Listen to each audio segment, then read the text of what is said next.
See? Strokes. Sunday. No, that was a better choice, wouldn't it, to start off with? Hello, ladies and gentlemen. XFM 104.9. I'm Ricky Gervais, obviously. Steve Mitchell. No, come on, let's get my name right from now on. That novelty's worn off. What is it? Is it Steve Merchant? Oh, yeah, that's the wrong one, isn't it, Mitchell? The Guardian got it wrong. It's Steve Merchant. The more I say Mitchell, the more people are thinking... Exactly, it might be Mitchell. Oh, God, sorry, Dave. But Carl wanted to start off with the stereophonics. Oh, loser. Because it was a newer track.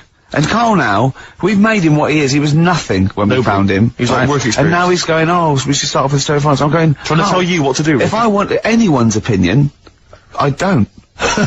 Basically. He probably comes to me, I imagine, wouldn't he? I'd be the first person. Before Carl, Yeah. I'd consult you, Steve. Thank you. Just keep it, just because he was in was it Pilkington's making music?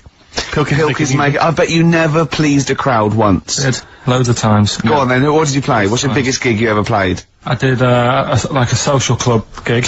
Yeah. And it wasn't just about the music either. I used to... What else could it be about? I used to take prizes and cigars and stuff.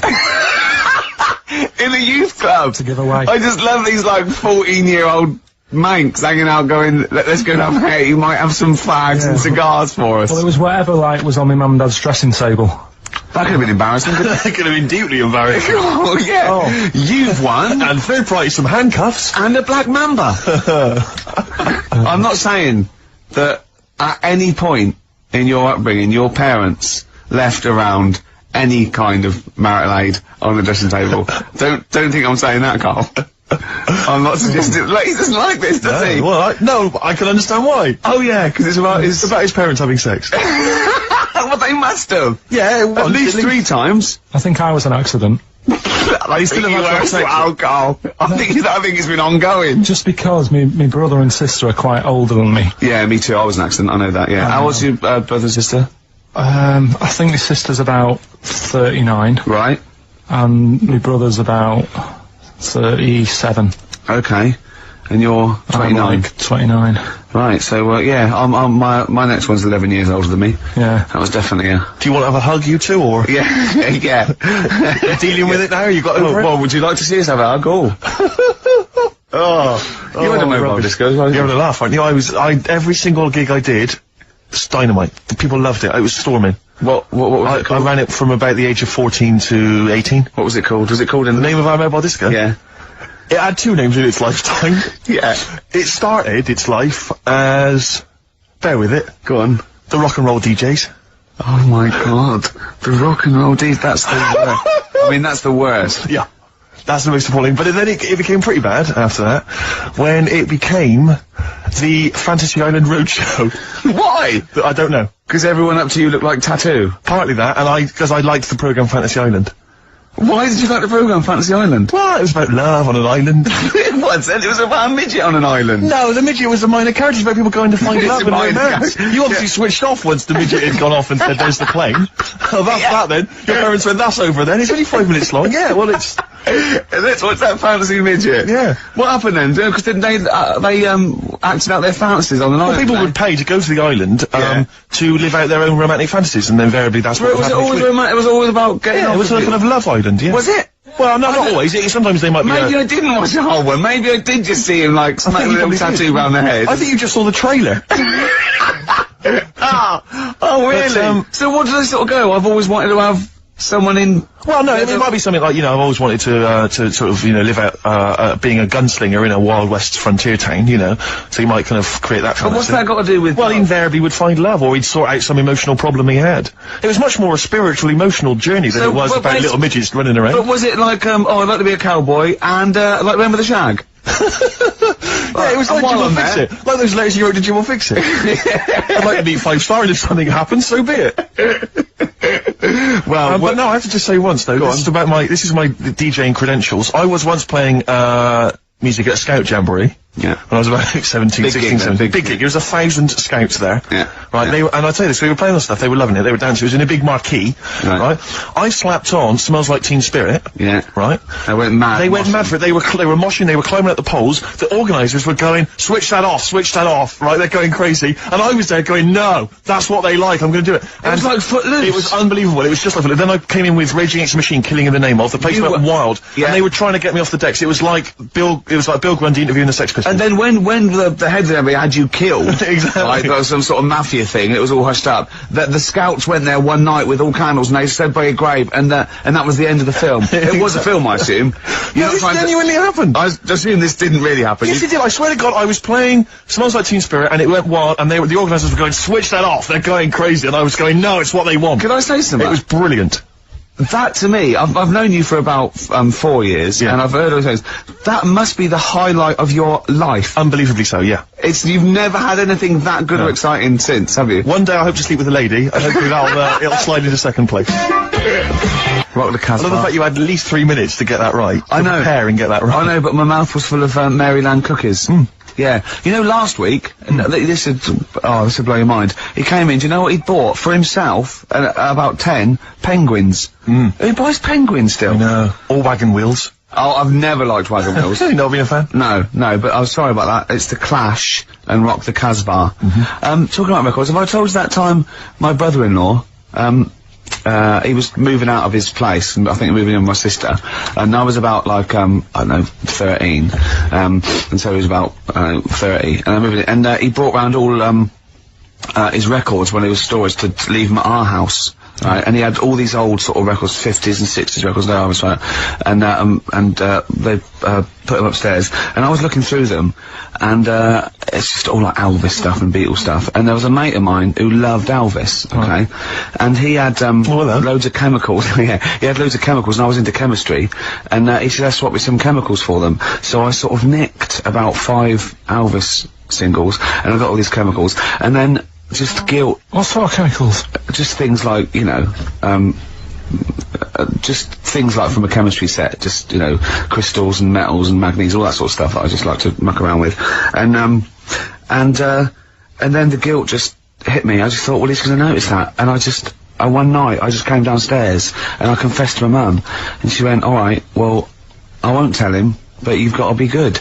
And it's sort of like I was just really, really good for a year. And then I told you this. No, you haven't. You've just reminded me of something. And then I remember, when I was about 18, my brother was talking about it, and he said, did you ever, play those records I left for you? Brilliant. He told my mum, he said, these are for Ricky.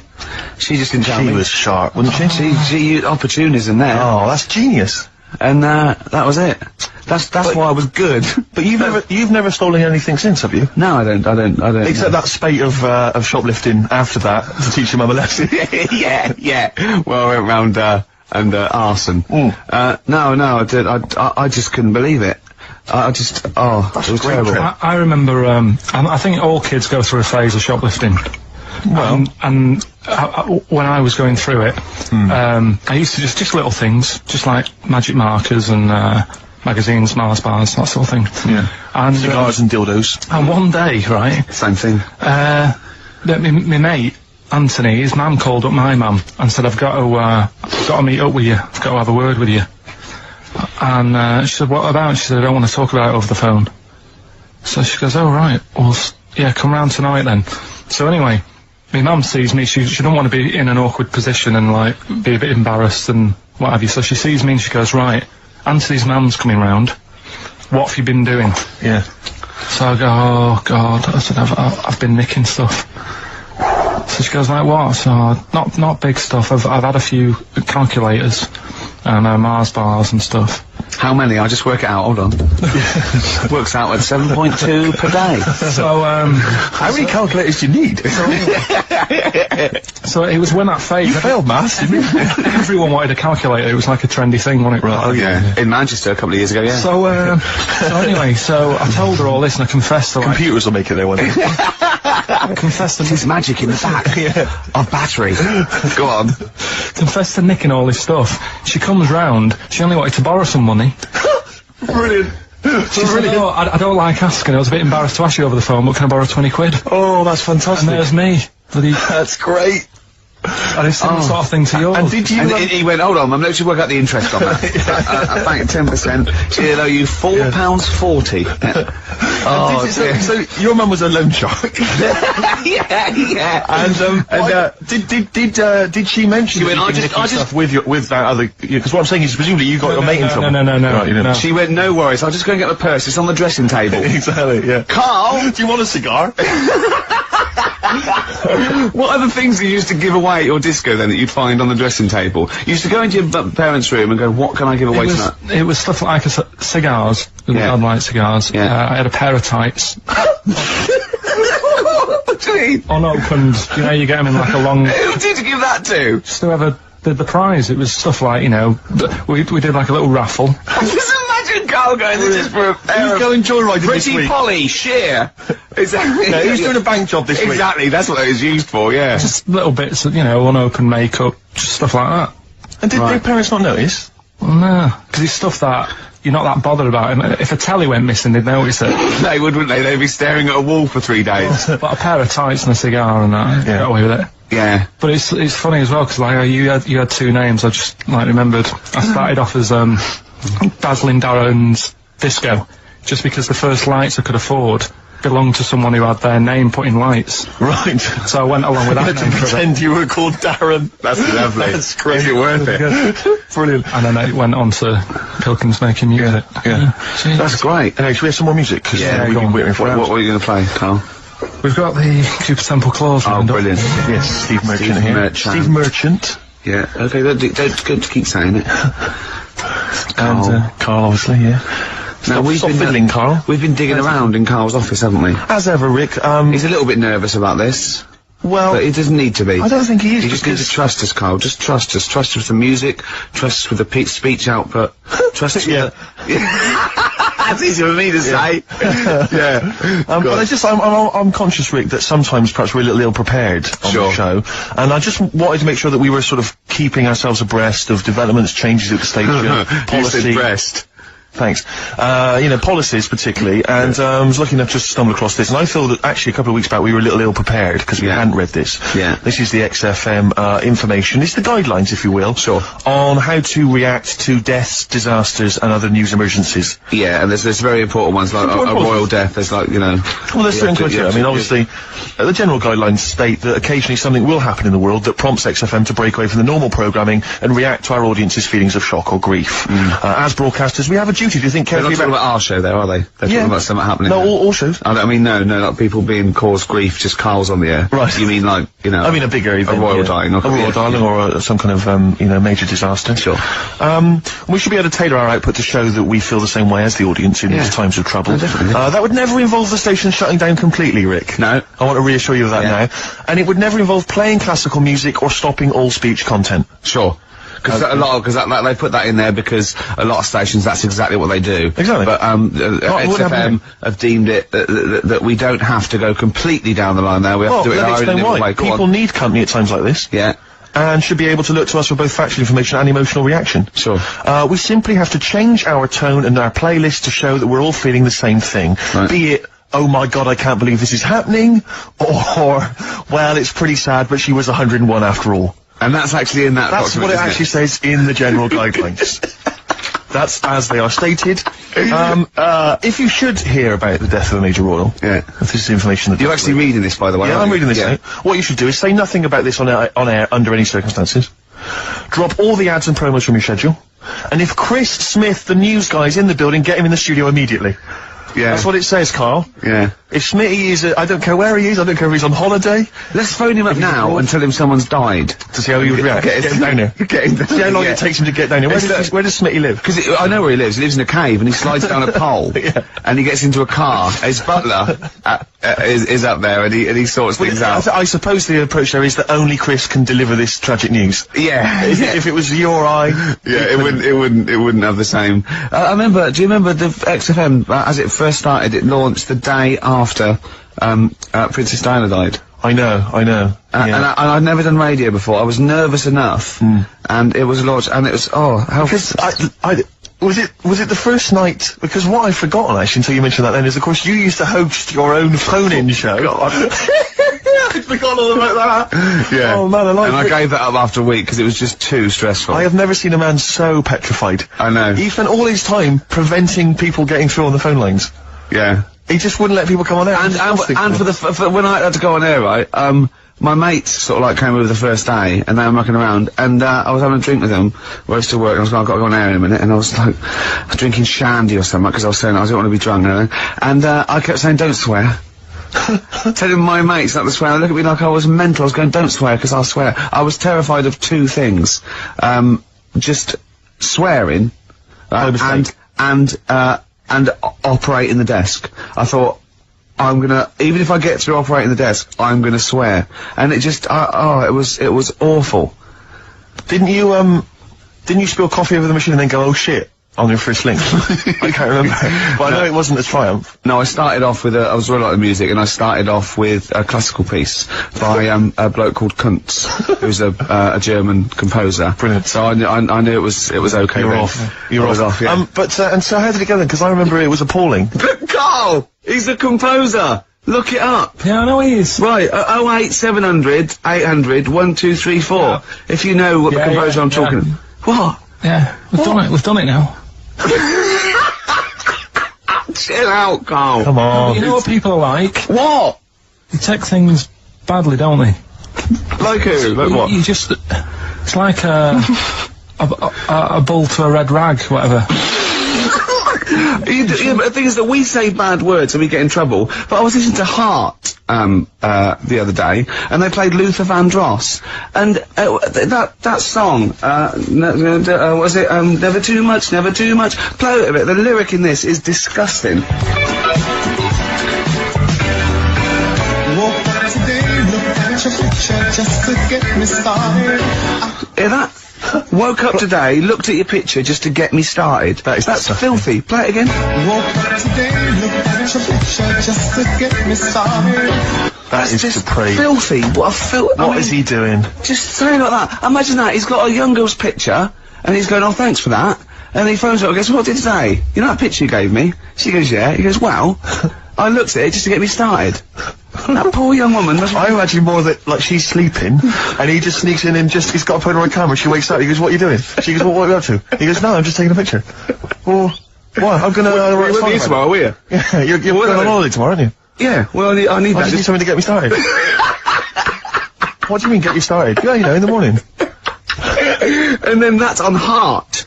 Alright. 6.2.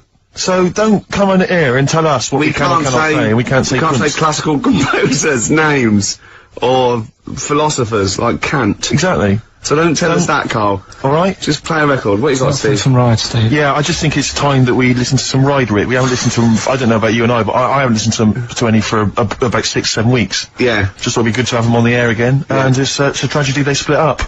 This is the classic Chelsea girl play it their lifetime. I know. Yeah. It was a great sound. But influenced lots of bands at that time. Yeah. So the old Britpop thing and the Wall of Sound and they were they shoegazers? Do you think they were, weren't they? Well, that's what they thought of because there was a lot of nude lead guitar. But good melodies as well, Rick, and that's always important. It is to me. I don't know about you, Carl, but it is important to us. Yeah. We've just had a couple of people, Sarah and Claire, call up and wish us luck for the BAFTAs, but for some reason they want one of us to do an impression of Leslie Phillips. Can't do it. I can't. Doesn't he say ding dong? And hello and all that. That's not bad. But I want Carl to do it though. Yeah, go on, Carl. Go on. Hello. Well done. Say ding dong. Ding dong. Nice. Yeah. Do we do any other impressions? No. I don't think of any. Hello. Do that. Hello. Yeah. You look like a ventriloquist dummy. Hello. Brilliant. Oh, Carl. Do, my name is Bond, James Bond, as though it was Sean Connery. My name's Bond. James Bond. Do that. Go on. My name's Bond. No, do it as though you were doing an impression. Sean. So I'm trying to be Scottish. Well, yeah. Well, yeah, sort of. Perhaps a bit more specific than that. Sean Connery. My name's Bond. Keep going. My name's Bond, James Bond. Like Jimmy Stewart. It's not that. This is the best fun. It's like having your very own Fisher-Price toy for 2 hours a week. It's great. Do Roger Moore. Do that. Roger Moore. For Percy Sugden! I'm licensed to kill! Anyway, she just said... No, this is a great game. No, that's enough of that. We'll come back to this another time. Yeah, anything you want Carl to do. Carl's homework today was come up with those, you know those, lateral thinking things? Go on. Those stupid... Oh, I hate They're them. ridiculous, aren't they? A man went into a field and died, and you're meant to ask questions like, oh, was it... And it turns out his parachute didn't open. So it's basically, it's not logic, it's what am I thinking? Yeah. Well, there's that one where there's a man in... This is the worst I've ever heard. Yeah. A man is found dead lying in a phone box, Yeah. right? His wrists are cut, he's bled to death, and there's glass everywhere, Yeah. right? And the phone's hanging off the Yeah. hook, right? Yeah. What happened to him, I know this, yeah. right? Do you know what the answer is, Carl? It's ridiculous. He was a fisherman. Yeah. He was on the phone. Someone asked him how big his fish was. He did that gesture like fishermen always do to say it was much bigger than it actually Put was. his arms out. His arms went through the glass, and he slashed his wrists, and he died. Why would you do that with someone on the phone? When they can't see how big you're actually saying? Well, that's one of the many problems with that, Yeah. that conundrum. Yeah, not the point we were making, but again, good. I mean, you're there. That is good thinking. Yeah. Yeah. But, so what, you had to come up with some of these? I didn't know this was his challenge. Yeah. Have you come up with one? I came up with 3, and they're all belters. Are we gonna... Oh, is it... Oh, wow. If it's as good as your quote about happiness that we had to guess which was yours and which was the real ones, like faking it, I cannot wait. I'm looking forward to this. I mean, I literally can't wait. Should we do it now? Well, I'm tempted to save it because I just want to mention to people that they should be very excited because it's going to be Carl's special night tomorrow. You excited, Carl? Oh, yeah. Oh, this is... Yeah, me and Steve, because we were nominated, we get a guest. For the BAFTA Awards. And it's, it doesn't say guest, it actually says, partner. So I'm taking, my partner. And, Steve's taking Carl. Yeah. But what Carl doesn't realise is... You will have to pretend you're his partner, otherwise you won't be able we'll to have to hold hands when we go to the red carpet. is this really your partner? It's not just a guest. They have That's to, how it is, and either we go in like that or we can't get in. you just have to be with him when you go up there. I mean, you have to, does he have to... We should hold hands, but I think what we should do is just to make sure that there's nothing at all that, like, it's gonna go wrong, we should just do a little kiss. Just like, and Just when we get in front or of be the seen cameras. sort of like cheek to cheek, just to show them that, Yeah. you know, you're not, he's Like not just Elton getting- John and he's David not just Tennant. getting his mates in for a free meal, you are actually partners. No, I'm not up for that. Why not? Well, Because we know we're not actually gay. no, but yeah, but So it's not a problem. You've come out of it looking quite good because you've got a good-looking fella. But I'm meant to look like, you know. I mean, I'm not gay, but if I was, I don't think I'd go for your thing. Oh, he's done you, Steve! It's turned on you again! I cannot believe... We were trying to get him! Wait a minute. I have got the cream of London's totty phoning me up trying to get an invite to the BAFTAs, Yeah. right? We have very graciously asked you if you would like to come along. Well, that Yeah. worries me even more. That you've got women calling you up. Carl! Carl, I can't choose between them.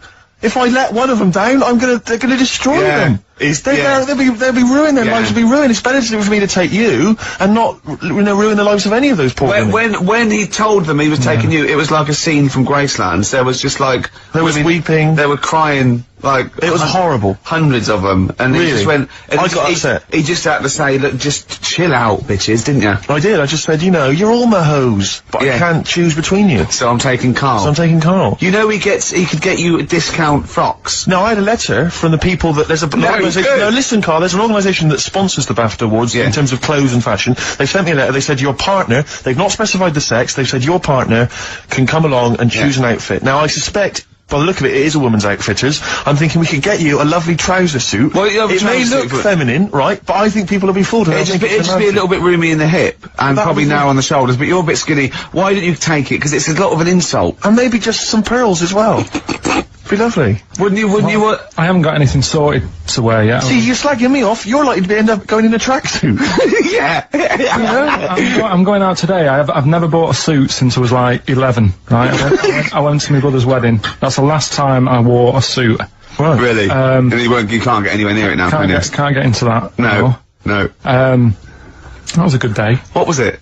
What sort of suit was it? It was like a sort of a grey silver one. Excellent. Quite flary. Nice. We'll try and go with something grey similar. silver one. I just think that with your little round head, what did that look like? I looked alright. Like he'd landed from the... Yeah, just landed on it's her. like, They walk among us. I didn't really need to wear a suit either, because I hardly went into the church. I was in the car park, right? And it's when my brother was in the army, and he had a Ford Capri with one of them horns that goes... And you just sat there. Why didn't he come in his tank? I just sat in that, doing that all day, and the vicar was getting well annoyed with me. What, when the service was on? Yeah. It was Brilliant. driving everyone up Well, the wall. were you just allowed to do what you wanted when you were growing up? Like Nelson Muntz from The Simpsons? Were you just allowed, didn't matter, was there any discipline? You didn't have teachers, you didn't know, why didn't someone come out and... I got a couple of good hidings off my dad a couple of times. What for?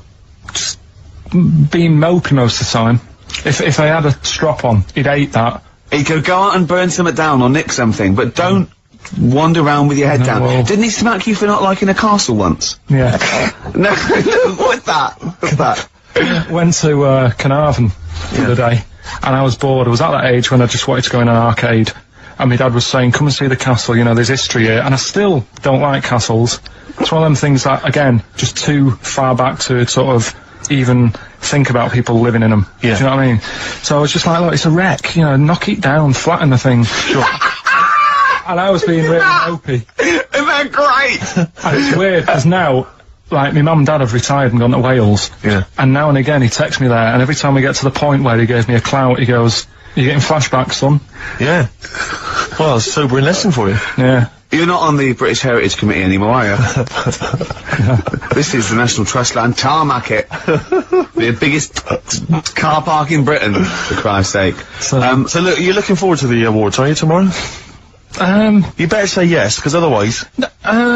No, it'll be alright. I mean, I've told a couple of people, and they got like, God, you're dead lucky. Yeah. But in a way, Oh, they're dead lucky. It's like Santa's coming, isn't it? It's, the way people talk to Carl, you're a lucky boy, aren't you?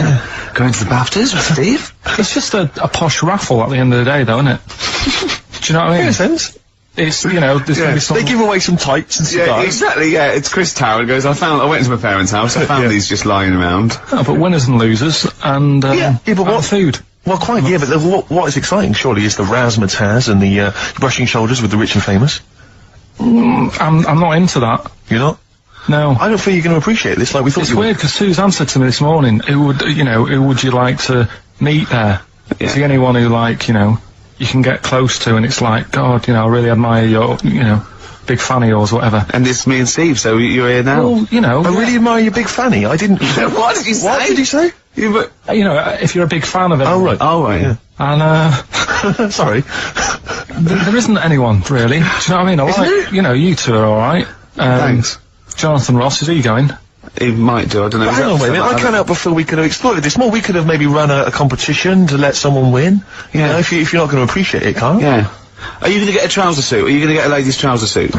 I just think then, if you go sort of like looking macho and walking down with him, you know, they know that you're not really partners. And I just think it's a slap in the face for BAFTA. That's true enough. No, it doesn't matter what you wear, though. Look at Elton Can't John's. you mince a little bit? Can't you at least sort of walk a little bit mincy? Because you've got such a macho What's sort of the mank matter? walk. Elton John's fella doesn't look gay and the stuff he wears and that, does he? Do you know what I mean? It means nothing. No, but that's because Elton's doing the work for him.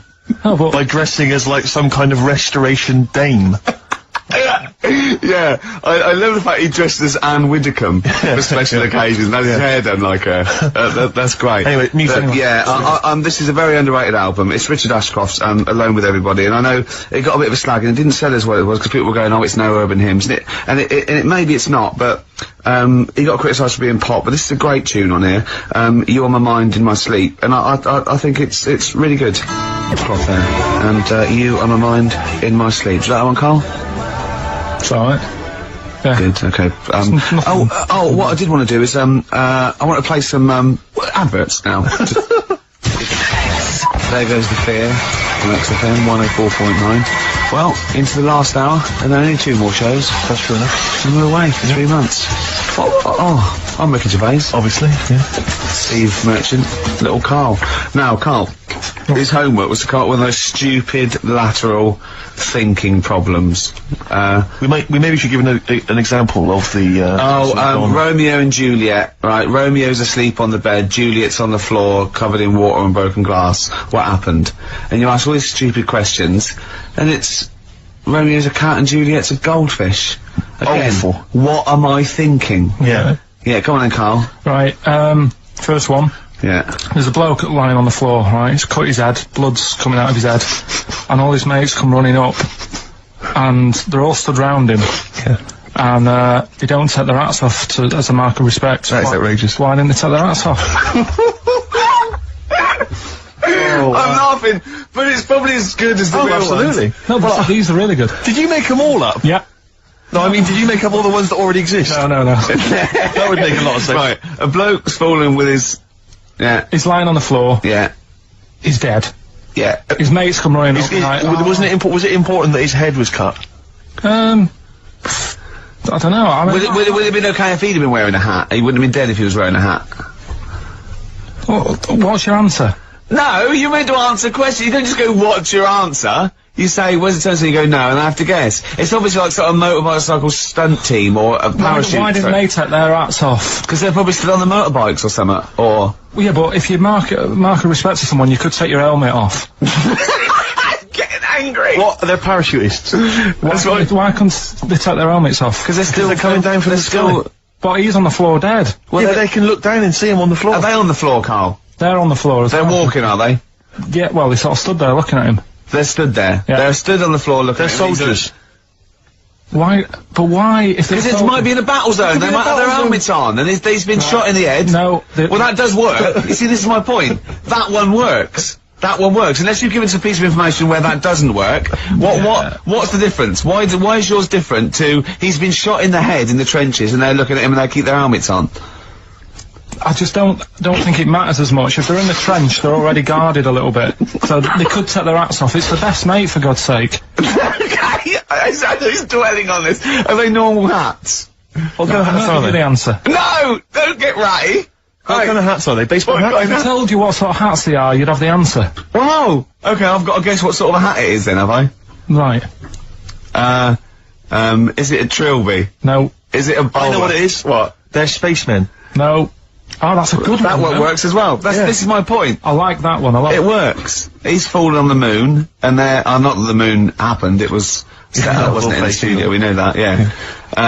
Okay, Carl, what's your answer? Builders on a building site. Why is that different to soldiers? Because bricks don't fall in wars. But bullets fly! Right, next one. No, let's play a record and we'll come back to it, Carl, while you think about what you've done. Oh, yeah. You've embarrassed Let's play some yourself. classic Suede. Yeah, and this is for David and Kieran, I think, who wanted a bit of Butler at his best. Come on, crack it on. I hate you, Butler. Coming next, your next lateral problem number 2. Brilliant. Suede there. Indeed. I think their second or third single. Brilliant. All the way back. 10 years ago. Absolutely. You know what I mean?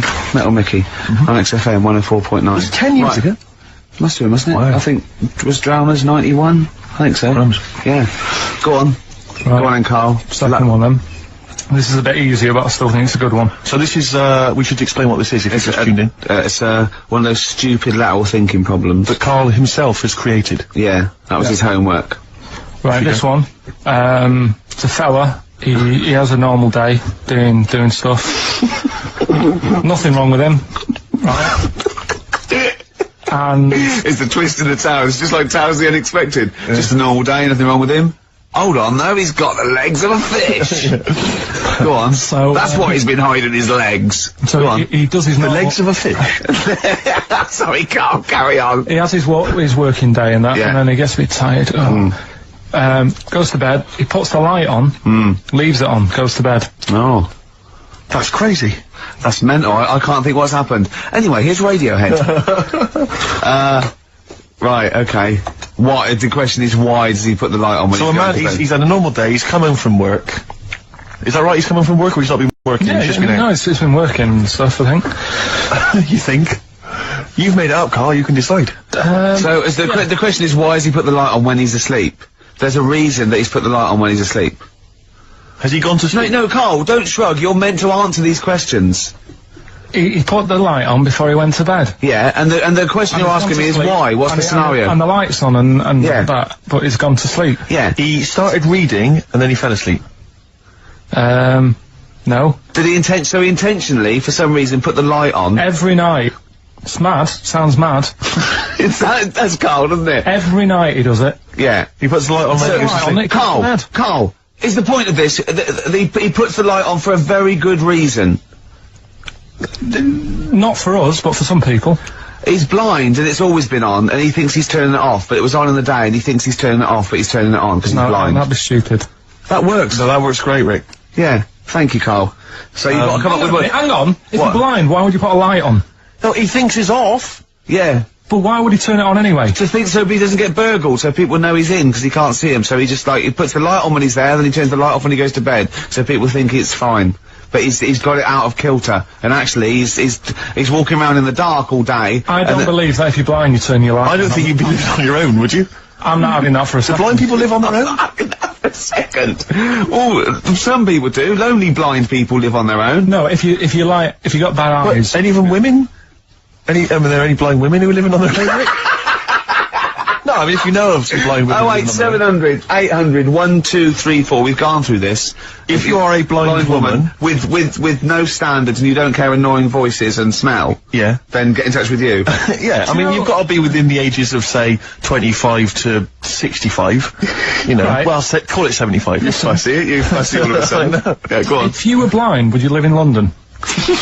Because someone said yesterday there was one struggling outside in Leicester Square, and I don't understand. If you were, I mean, you know, Might have been a tourist.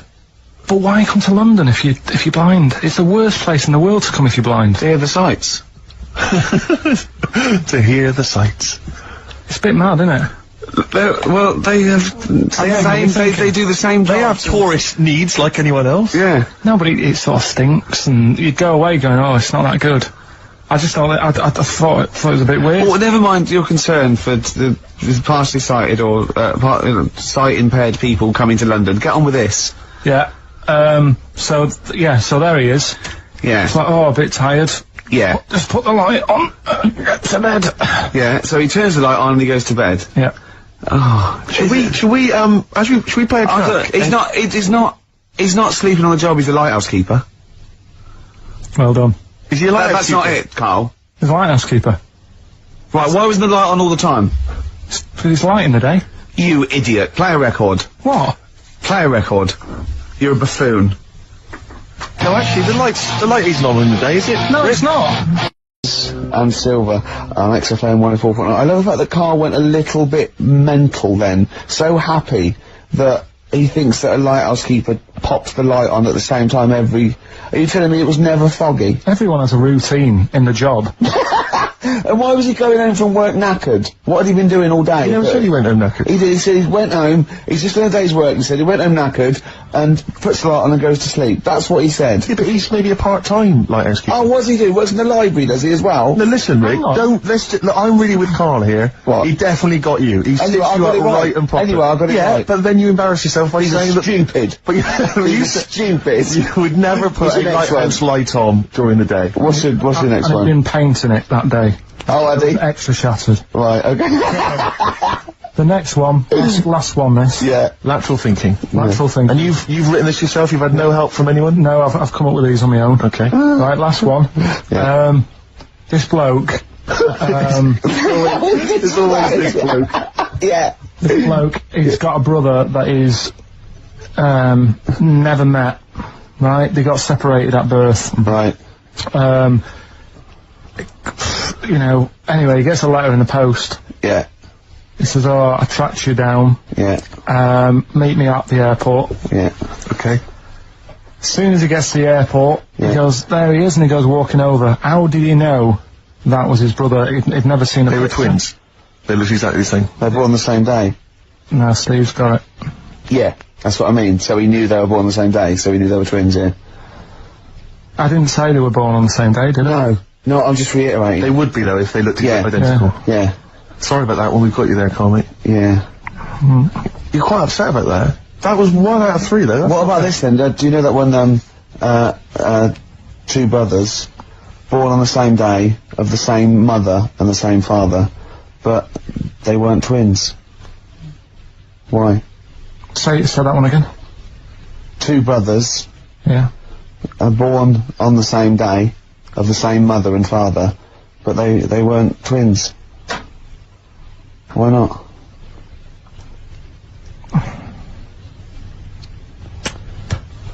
This is good radio. You see, the problem is I heard you saying to Steve, I'm going to do that one about the shark in the pool, so I'm trying to think. This has nothing to do with that one, though, is it? Clearly. Give him the answer, Rick. The answer is they were two of triplets. Right. They had another brother. So do you want to do the one about the shark in the swimming pool? Yeah. Okay. A bloke, just in his swimming trunks, walks into a swimming pool full of man-eating sharks. He walks around for a bit and slowly gets out the other side, and he's not bitten or anything. Why not? Because they'd already eaten. No, they're starving hungry. He walked through the water. Yeah. It wasn't like a bridge. No, he actually was in the water, soaking wet, the sharks. He had like a metal suit on. No, naked apart from swimming trunks. There were real sharks. Real sharks. Swimming about. They were man-eating, hungry, yeah. They were really hungry. Yeah. This fella gets into the same pool. Yeah. It's the same pool. Exactly. He walks right, he gets in the steps, Yeah. he walks down, he walks Yeah. across. Yeah. He's in the water. Yeah. Up to his neck. Yeah. And the sharks are near him. Yeah, they're attacking him. They're attacking him. They're actually attacking him. But he still gets out, okay. Yeah. Walks out the other side. And hasn't got a mark on him. I don't know. Go on, Rick, what's the answer? Yeah, I was lying about the sharks. There weren't any sharks I there. was lying about the sharks. Completely lying, just made it up. Just an empty pool. That's just stupid. That's our point! They're rubbish. Oh dear. Oh. Oh dear. Rubbish. It's right! He's so offended. Oh! Offended and confused. Come on, play a song. No, go on then. Now this could be interesting. Now that noise, do you want to explain, Steve? I will. I've just sent a text to this number that some of you may have heard of, 63336. Now, apparently this is a number you can send a text to, and it will answer any question that you have for it. And in the past, for instance, I sent it quite profound questions. I once asked it, should they have dropped the second bomb on Nagasaki, and it had a very thoughtful answer. So we've sent it a question, perhaps equally thoughtful. Karl Pilkington believes in ghosts. Is he an idiot? Now, we sent that because this is the Halloween special. These podcasts are 3 one-off free specials, and they're free because we want to thank people who paid for the audio books we did, the last 2 series. So thank you for that. I've just bought a flat in New York, and Steve's just bought a lovely BMW. Mercedes. Oh, is it a Mercedes? Yeah. Oh, is it? Oh, right, Yeah, yeah. yeah, I haven't seen it yet. Carl's having his kitchen done and his boiler replaced. Still not happy.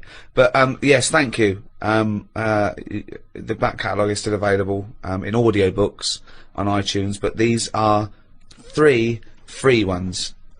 Anyway, the question we asked, 63336, Karl Pilkington believes in ghosts. Is he an idiot? And this is the response. Unusually, producer Karl Pilkington is both an idiot and a comic genius. His humour is not to everyone's taste, however. That's amazing. That's the response. But it's curious because it doesn't really answer our question about ghosts. Send them, do you believe in ghosts? Okay. This is the Halloween special, of course. That's why we're talking about ghosts. Carl, do you believe in ghosts? Yeah. I mean, I haven't seen like a proper ghost. So why do you believe in something that there's no evidence for? Yeah, You but why are we here then? If it is just sort of, you're born, right? And we are useless, at least other creatures, when they're born. Well, you speak for yourself. No, but other creatures are born to do a job, aren't they? When a bee's born, you know what that's going to be doing. It hasn't got any options. That's got a job to do. And it does that job and it dies and the next one comes along. Oh, We asked it, do you believe in ghosts?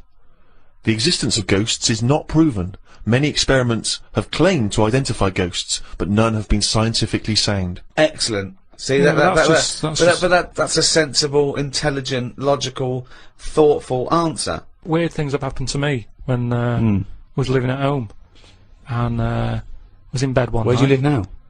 No, but I was at my first home. Your parents? Yeah, my mum and dad's. So I'm in bed and I'm lying there, and you know, you get that sense of like, oh, there's something going on. And I sort of look over my quilt and there's nothing there, thinking it's weird that. So turn my back on it I'm thinking I don't want to know. If there is something there, I don't want to know. Right? So I'm turning my back on it. But then there's like a really high-pitched noise, right? Sort of the hairs on my back are like going up a bit. And I'm like, oh, I don't like this. And it's the high-pitched noise. You had a hairy back louder. even as a kid? No, but you know, everyone's got little I thought it hairs on was them, haven't they? Everyone's got little tiny hairs on them and stuff. And I thought, I can't stand this. And I turned around, put the light on, legged it downstairs. Right? And my mum's saying, what are you doing? I'm going, oh, I don't know, there's something up there. So she said, alright, then watch the telly. So I stayed up for a bit, watching the telly. Went back to bed, the high-pitched noise had gone. Went to sleep. Get up the next day. Charlie from next door comes round. He goes, Hilda's dead. Right? And my dad said, oh, when did that happen? He said, last night at 11:15. Right. That's when I was in bed. So? What are you telling me for? Because it's weird, isn't it? It's that thing of... What do you think would be weirder that no one ever died at 11:15 when you were in bed? No, but that's when all the weirdness was going on. That's when the tone was happening, my back was getting itchy and stuff. And Coincidence. And I went down and watched telly, went back up, it's gone and that, but that's when her spirit had sort of... No. Ah, okay, right, interesting. No, this is where we get into the facts. So Hilda's spirit had left whizzing round my bedroom, because my bedroom was right next door to theirs. Yeah. So I'm just saying, that's one. Why do they whiz round when they die? Why do spirits whiz round when they die? Because they're going, where am I going? Are they? And they're whizzing round, aren't they? Am I going down? Am I going up? No, that's Karl. Oh, no, but I'm going the wrong way. Yeah, but it's not going to be easy, is it? How do you think it works? It doesn't work. But once again, it's not proof of anything, Karl. Beyond the fact that you were a child in bed. Why did your dad ask what time she died? No, he just sort of, you know, what do you say to someone when it's awkward, isn't it? When someone gives you bad news, so you just think, well, what can I ask? What time did that happen? Sorry? No, you just go, exactly what time did she die? My wife passed away. Yeah, what time exactly? No, not exactly. He just said, oh, that's bad. When did that happen? Like, and he said, well, thanks for asking. Quarter to 11. Quarter to 11. I remember. What did he say last night? Oh, that's weird, isn't it? Convenient, aren't they, all these stories? Or is it? Or, yeah, I mean, it's either that's exactly what happened, Rick, or he's misremembering the actual I don't know which one to plump for. But I tell you this though, go on. You know, if we're talking about ghosts and that. Yeah. Now, Hilda. Yeah. Choose your bog standard old woman. Right. I think that's on the gravestone. I know, yeah. No, did you do the eulogy? No, you know. That's great. You what can we say about Hilda? Bog standard old woman. Right, there's sandwiches at the bar. That's the most insulting thing you could ever say. There's nothing. No. Let's just think about Hilda lived her life. Thank you for coming to celebrate the life of Hilda, who died at 11:15 specifically, and was a bog standard old woman. Are we burning or burying? But anyway, she lived to be quite old. Which annoyed you. In a bog standard way. But this is what I was saying about us all living too long and stuff. It just makes it worse when it does come to us being a ghost. I don't know what you're talking about again. That sentence made no sense. Just, if you are going to be haunted, right, say, I know you're going to say, well, I don't believe in them, so I'm not worried, so don't be going on about it. But say, like, you know, your new place that you've bought, you move in, and you go to bed, and there's something moving about the room. You see it, it's a ghost. Oh, no. Okay, let's, for the sake more of likely, a Siamese cat called Ollie. No, because that's probably got its own room, right? But what I'm saying is, would you prefer to have an old person moving about looking at you, or just a young person? I'd prefer a youngish person who looks normal and is sort of floating about, and you go, oh, right. That looks normal, floating about. No, but an old woman would really scare me. And ghosts are always going to have a bad reputation because they look scary because they're old. So that's... You talk absolute shit. That's all I'm saying. So Can you believe we ever charged for this? No, but look, if we are going into another life, right, after this, which we're not, we move on to another life. Yeah. We're not going to move on. That land, say if it is like another world, where we go and we plough fields and we grow croppage. Croppage. We grow crop. Crops. Crops, if you want. Yeah. Well, I would like to use the English language. Yeah, but there's too much fruit about, so just a crop, just something we need to get by. Fruit about. He's got an answer for everything. That's So we what grow I'm some saying. crop. Yeah. Yeah. So you grow your crop, and now if we're all going into that other land or world or universe, old, who's going to do the cropping?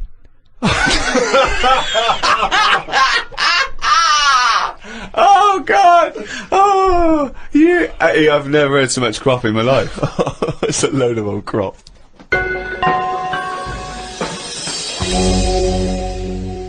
I had to go for an ultrasound, right? Isn't that what you do if you're pregnant? Yeah, but do you know I've had kidney stones? Are you and that? expecting? We talked about Lucky it you. in the other podcast and that we've done, right? I've had a kidney stone. I don't want to go on about it. But it was painful and that. Well, you are going on about it. Yeah, and there was no, nothing. but I'm just saying. It's routine. Don't worry about It's it. not routine. well, Why it did I have to is. keep Loads going and back loads of then? Why people. did I have to keep going back? You're questioning me. You're over getting into a ultrasound. routine. Keep going back. It's better than working it. You don't have to sell the book. No, holiday or hospital. Holiday or hospital. Holiday or hospital. I don't know. I'll just say that we've got a book out, right? The World of Karl Pilkington. It's out now. When he goes on holiday the first week, right? He's in and out of hospital. It's doing no good. He's got to go in again. He goes away with his family like twice a year. Goes away with Suzanne's family twice a year. He's now said he doesn't want to do any press for it because it's boring, or he doesn't want. Why aren't you plugging the book? I mean, if you're an author, you've got to get behind I've it. bought books without hearing someone telling me to buy stuff. No, you're just buy stuff. lazy. You're No, lazy. I'm not lazy. It's just that I'm sick and tired of putting telly on or the radio and having people telling me, "Oh, you've got to buy this, you've got to buy that." No, I don't have to do anything. I'll have a look myself when I'm in a bookshop. Let them just find it. But there are hundreds and thousands of books, Carl. They may not find it. Well, You're just have trying a to look. direct them towards it. I don't want to direct them to it. I just, if you come across it, But most why of have the you books, put all this work into this book, all these illustrations you've done and because extra I material? enjoyed it for me. Right, but you don't want anyone to read it, Yeah, so they why will just put read it in a They will. drawer? They will read it. They'll find it. People will find it. It's in the shop, isn't it? I'm always finding little books on different things and what have you. Yeah, you don't read them. You read the first couple of lines and you get it wrong. So I went back, right, and they had the ultrasound thing where they're looking to see what else is in there. And when I was in the waiting room, there was a woman there. I reckon she was about 98. Now, why are they rooting around in her to see what's up with her? Just let her die. Do you know what I mean? If she's not in any Jesus. pain, no. All Such I'm just saying, how long does she want to be around? And the problem is, she went off. Right, I was sat in the waiting room. She went off into the little cubicle to put her a gown on, and because she's old, she can't bend her arms and that. So she came out with it all open on the back, and it was horrible. It looked like a chicken that hasn't been looked after, right? It was all leathery skin and that, right? Now the thing is, it's all very well keeping people alive, but the surroundings of the body isn't meant to be lasting that long, is it? Do you know what I mean? The actual skin of a body, it's all very well keeping the heart going, checking the kidneys and all that, but we're not meant to be around this length of time. Yet we're messing with it. Just do the gown up. You never see insects or anything like that look old. You don't go, look at the state of that. Because they live about 4 weeks! Yeah, but maybe that's the way it's meant to be. In the same way, maybe we were only meant to live to be 40. But why did you go in for your operation then? Why didn't you just think, well, this is it, I've It's had on my offer. time? If they're looking after an old woman who's about 98, I'm having a go. Well, of you want to course. live, because you want to live on. She might have been flirting with you. No, she was. Keeping it open, just so you can have a little look. But I'm just saying, is that right? Is it right that That you they're were going checking in her there rooting around and stuff? I didn't like it. I didn't like having it done. I don't like going to the hospital and stuff and the doctors and all that. And she was pushing the thing down, and she said, "Oh, you can have a look if you want." So What down where? on me kidneys, she was pushing like this little scanner thing. Oh, right. She was going to have a look. I was going, I don't want to have a look. She's going, what's up with you? I said, I don't want to see me insides. It's Did not they have a normal. tube? Did they put a tube down the Indian knob? Yeah, they did all that. We've talked about that in the other. But you were audio unconscious, books. weren't you? Yeah, but it doesn't matter, does it? If you know it's going on, it still bothers you. It's because you're asleep. Well, not really, no. What do you mean? Well, why does it bother you if you're asleep? Well, that's like saying, oh, I woke up and the house was robbed. Oh, it doesn't matter, you're asleep. Well, no, It's still going to bother you, isn't it? but you knew it was happening and you did it willingly. Well- It's not pleasant to go in and be made to go unconscious. That's the unpleasant bit, isn't it? And pain. Well, and no, it's more the idea of it, isn't it? That's why, doctors telling you everything they're doing. It's like, don't tell me, you know what you're doing, just do it. I'm Well, not yeah, going to have a so- go at it. You know, it's not like DIY people coming around and going, oh, what you should have done there is, and you can go, I'll have a go at that next time on my own without calling you out. If I get kidney stones again, I'm not going to go, oh, I've had it done before, I know what to do, I'll stick it up there. Doesn't happen, does it? But I can't, what was I saying? So anyway, so she was pushing the scanner over me kidneys and stuff. Yeah. Now, it was weird with her, because at no point did she make eye contact with me. Well, I don't understand what that means. Well, she meant to wink and go, your kidneys are fucked. No, but it's just weird that she probably spends her days looking inside people more than she does talking to people. I just thought it was odd that that's how she sees people. When she looks at people, she probably sees kidneys. What, this doctor? The woman doctor. Well, doctor. Yeah. Right. So, what you're saying is, the strange thing is that she often spends more time looking in people, because she's a doctor, than chatting to them. Yeah. And is it weird that Jonathan Ross is the other way around? Because he's a chat show host. He spends more time talking to people than looking inside them. No, but even when I was Because he's asking got a different job. when I was asking her questions, saying, you know, does it look alright? What's it doing? Is it moving about?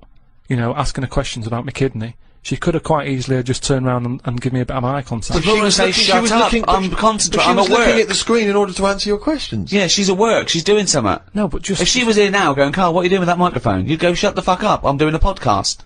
Did she run this scanner over your head? And if so, did she find anything? We'd like to try and educate Carl, Rick, as you know, as we have done since we've known him, really, and he doesn't really seem to absorb any information. No. And I was asked recently, when I was going back to Bristol, if I would come and talk to a classroom of school children. Alright. You know, just talking about careers, and particularly my career.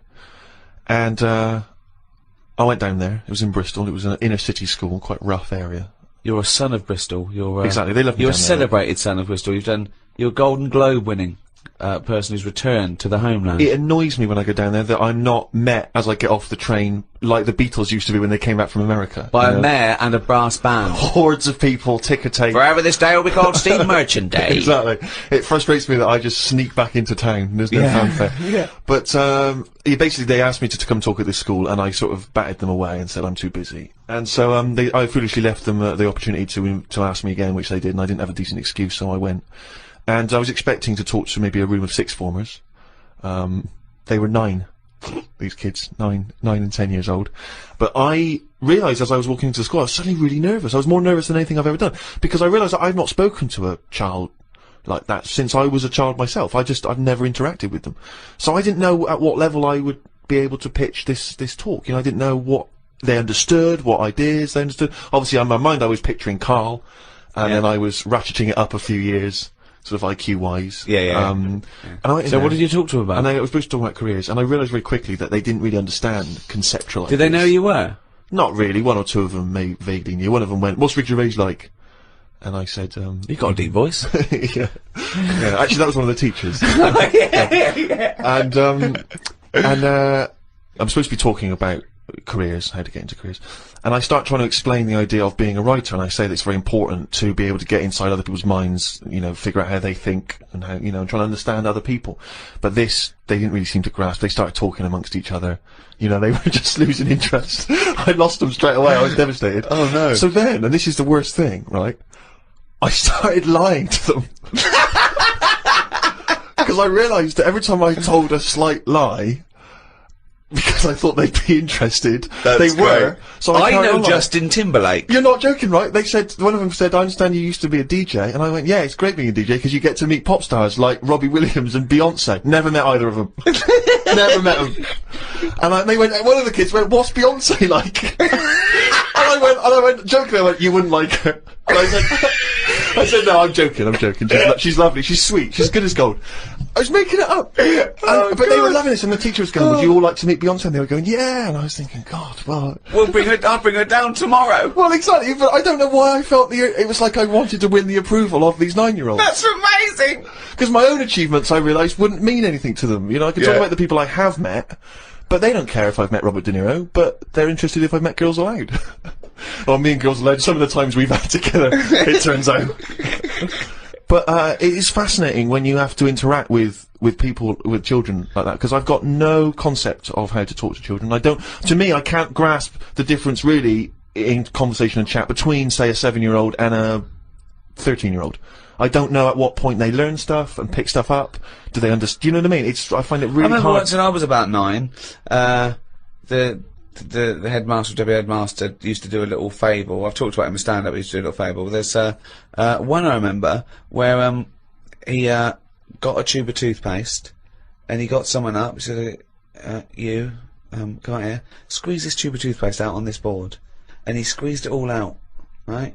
And he squeezed it all out and emptied it. He went, "Now put it back in." And the kid tried to struggle, and he goes, "You can't do it."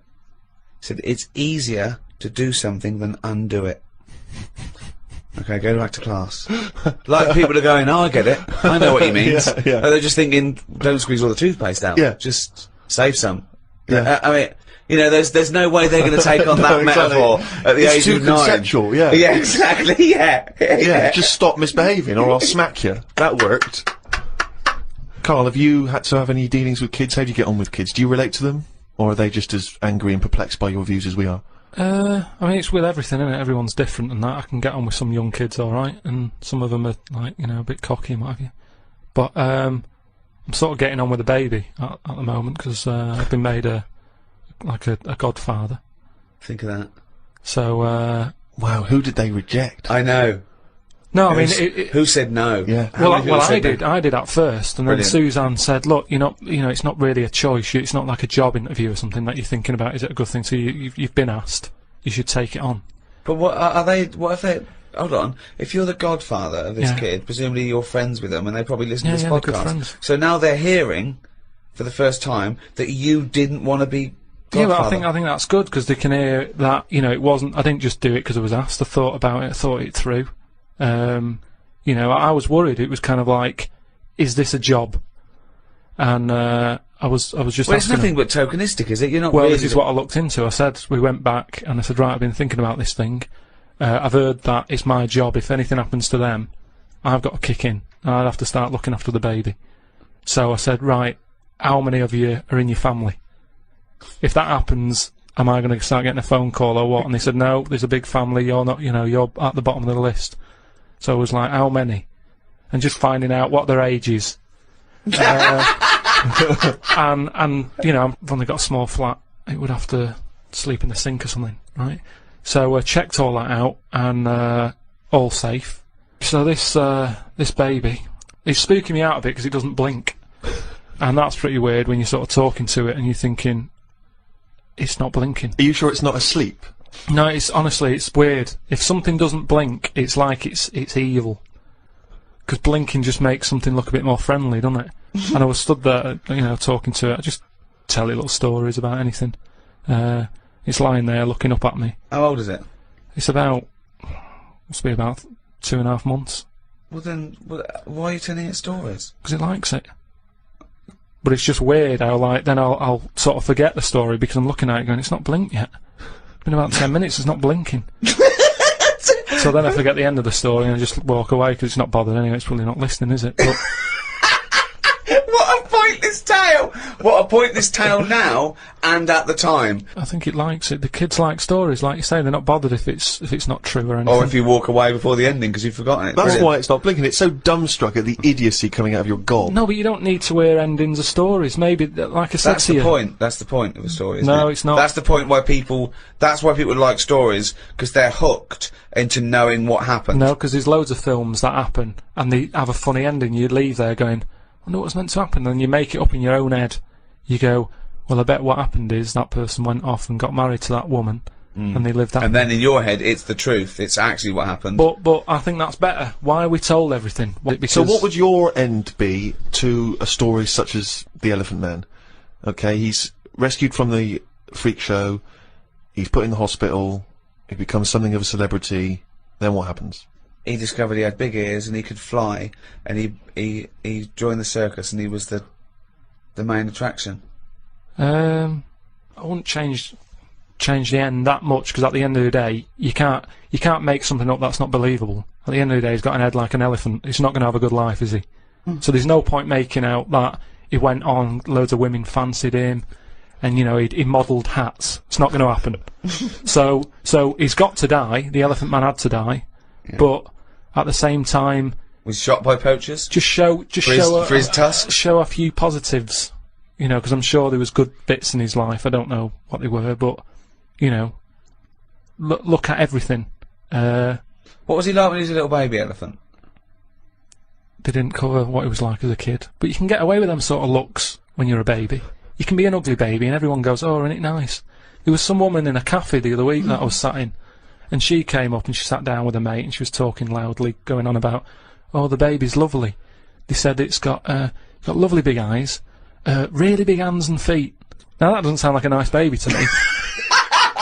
I felt like saying it sounds like a frog, but I thought, I don't know her. There's only so much you can say to a stranger. I don't know what kept me from saying it. That's what I was saying before about there's something. It sounds like a frog. There's something inside of you that stops you. Yeah, that's amazing that you had the urge to go. That doesn't sound like a good baby. What, love? I'm just listening to conversation. That baby you're talking about sounds like a fucking frog. But something stopped him saying it. I just came back from America, and they love Halloween. They're obsessed over there. I mean, it's a proper thing out there. Here, it's sort of half-hearted. A few middle-class families, sort of. But do you think it'll get more popular here, though, if we do find out that ghosts are about? Well, that'll never happen because they're not. No, okay? but if they did, then suddenly that would be a big. Well, America makes things famous now, because of film culture and everything. So, yeah, it's all from that. I doubt we celebrated much at all, did we, 50 years ago? So I think it's crept up. Certainly over here we didn't, but it's been largely introduced over here through commercial ideas, isn't it? We can sell stuff for and film and things like that. But out there they start like weeks and weeks before, and they're decorated like proper.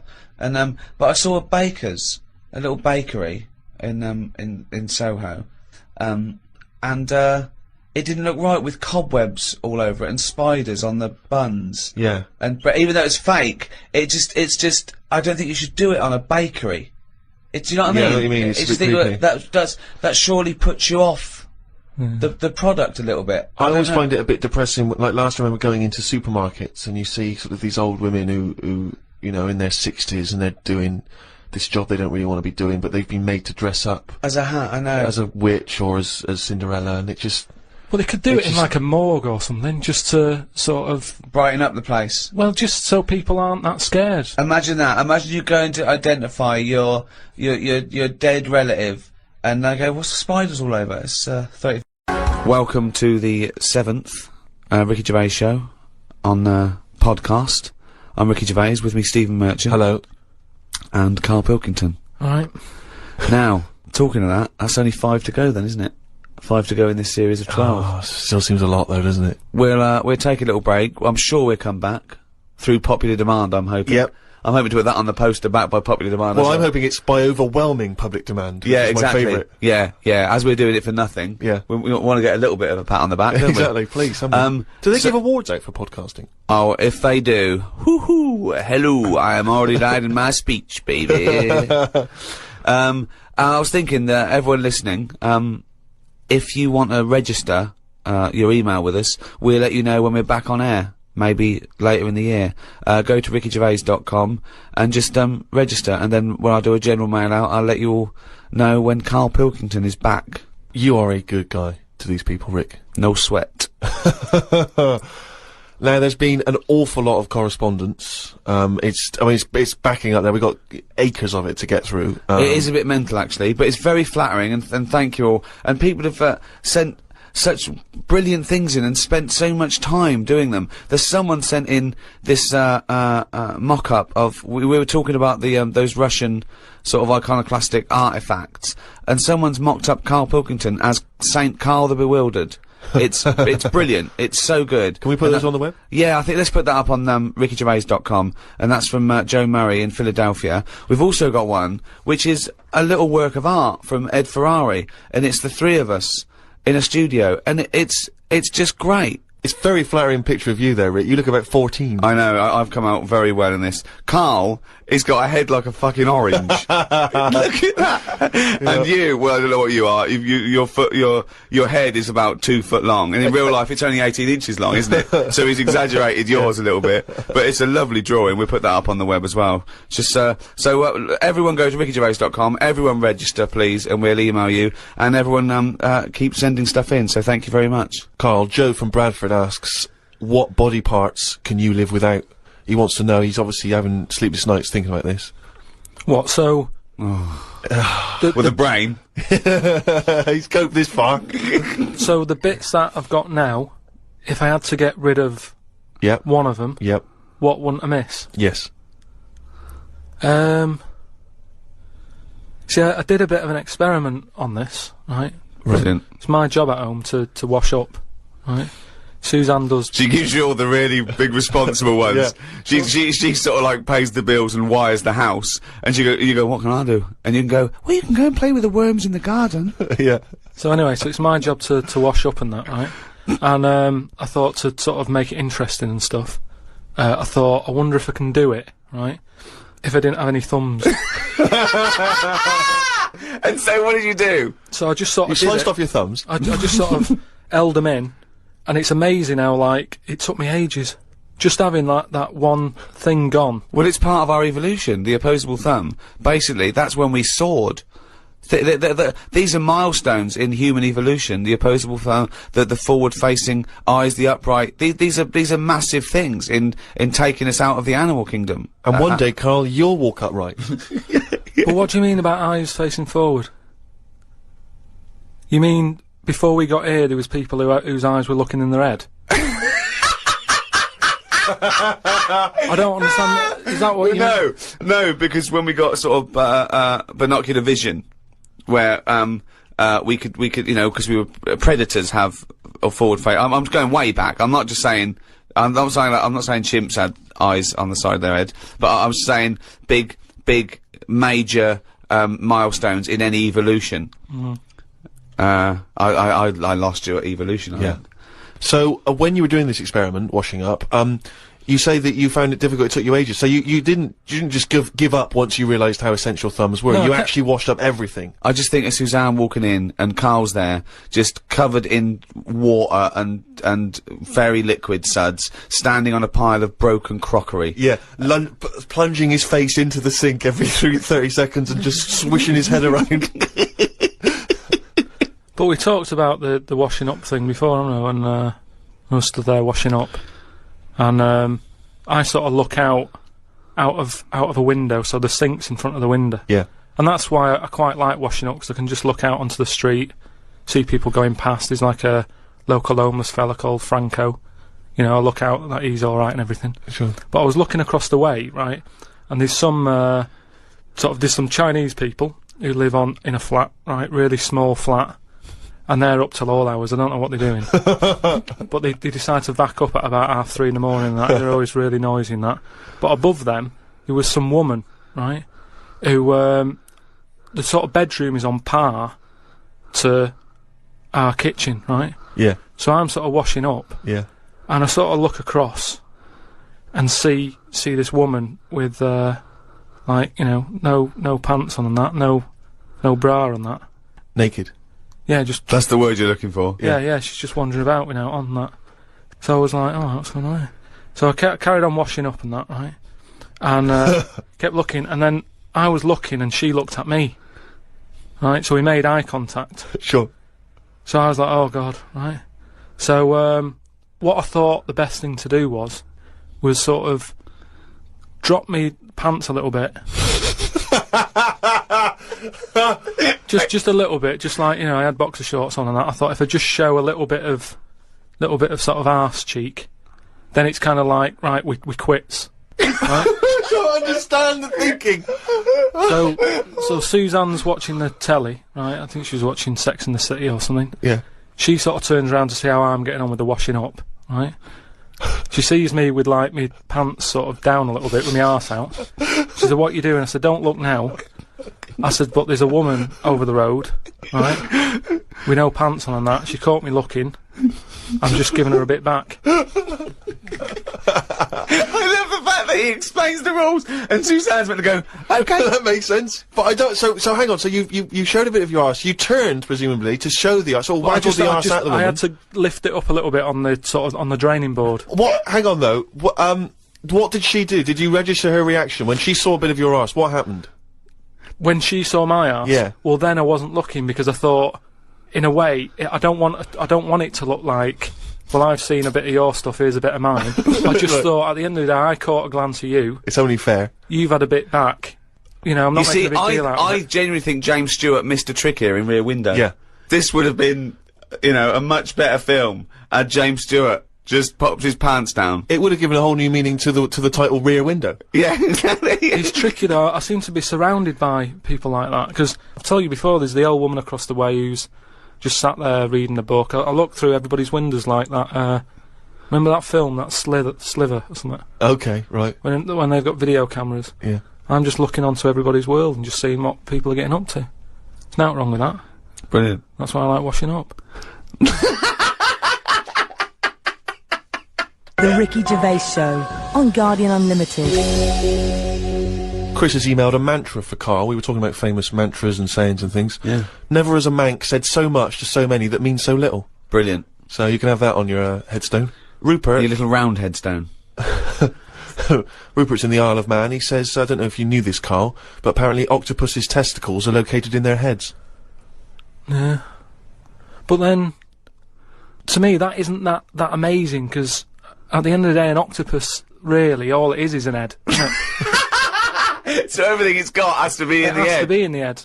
It'd look daft if they dangled down below. Right? So all it is, I mean, there's a lot of facts. It'd look daft if they dangled down below. I'm wondering again, that's almost, I don't think you should start sending them in, but that could almost be the B-side to, B-side to Knob at Night. I could eat a knob at night. James Round says, Karl, if you could be anyone in the world, who would it be?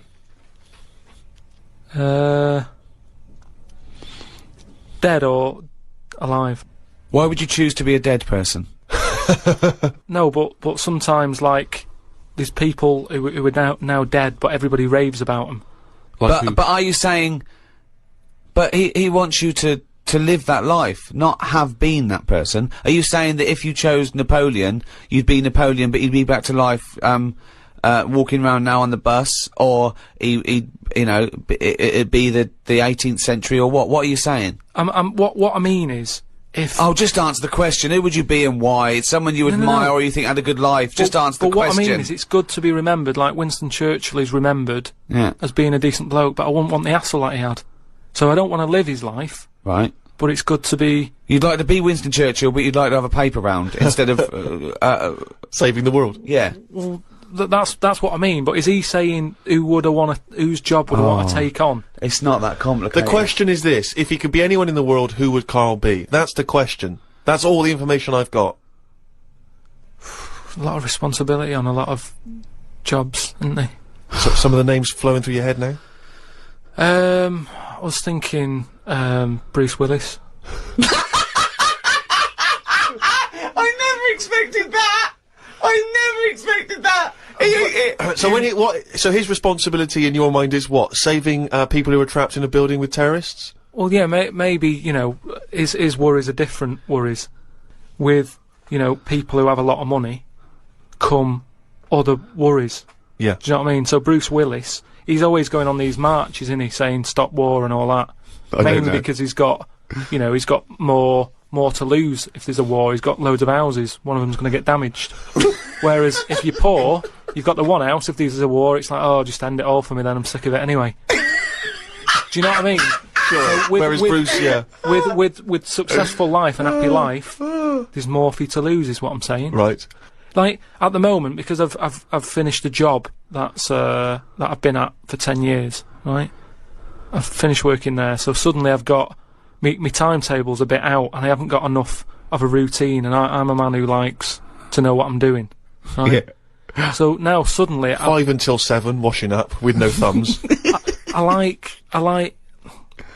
I've sort of turned into like an old person, where the little jobs that you shouldn't enjoy and now the main event. So But hold like, on, though. How old are you? You're 31, aren't you? 32. 32, and you're pottering around, not knowing what to do with yourself. Well, like yesterday, Suzanne's shoes needed to go to the cobblers, right? I haven't heard the word cobbler. I didn't even know cobblers still existed. I only ever see that in Christmas films made by Disney. Well, I had to go and do that, and that suddenly... Because last time you were going to the toffee shop. And then you went to the cobblers. Next week is the candlestick maker.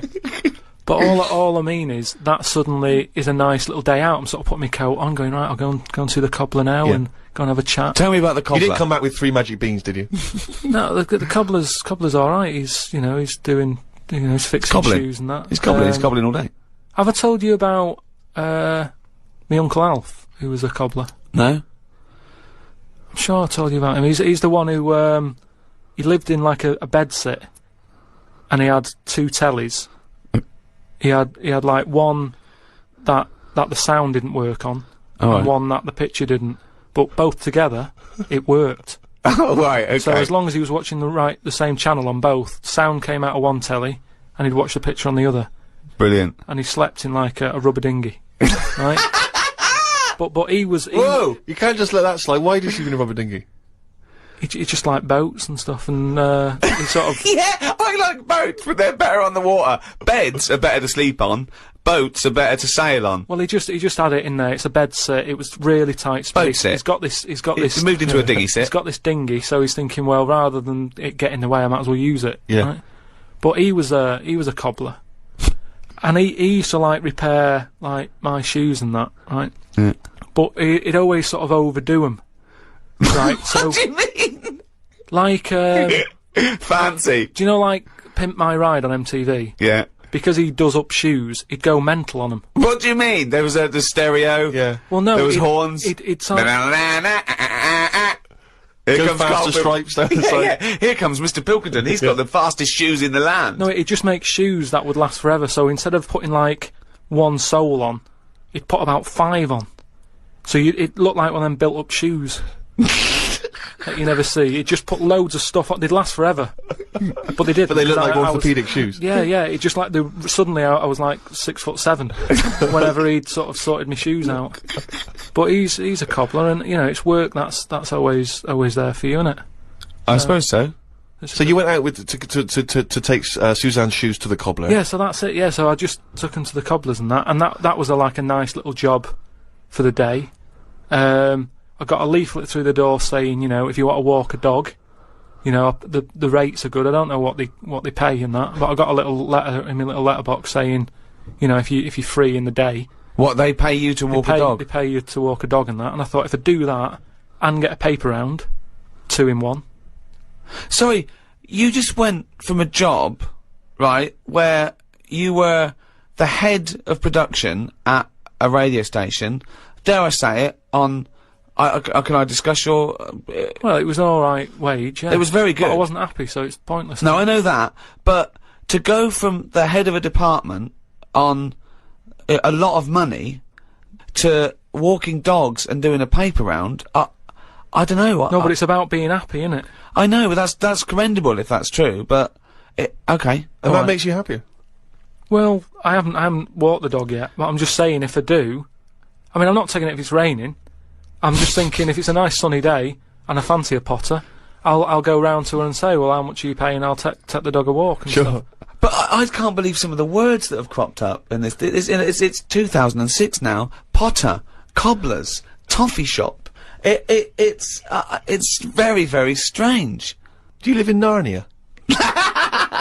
The Ricky Gervais Show on Guardian Unlimited. Right, a lot of people are sort of emailing in sort of brainy stuff, Brilliant. right? Which, the more the merrier. I'm happy getting all this stuff, and if it grabs me eye, I'll run it by you, and you can sort of tell me about it and that. And getting a lot of stuff about philosophy Oh, yeah. and all that. Descartes, that's another one that's mentioned on an email. Descartes, Yeah. the French philosopher. Yeah. What's your question? Well, he sort of cropped up on an email. Someone said, what do you think of him? And I was like, oh, I don't know. He famously he pondered his his own existence. Cogito ergo sum.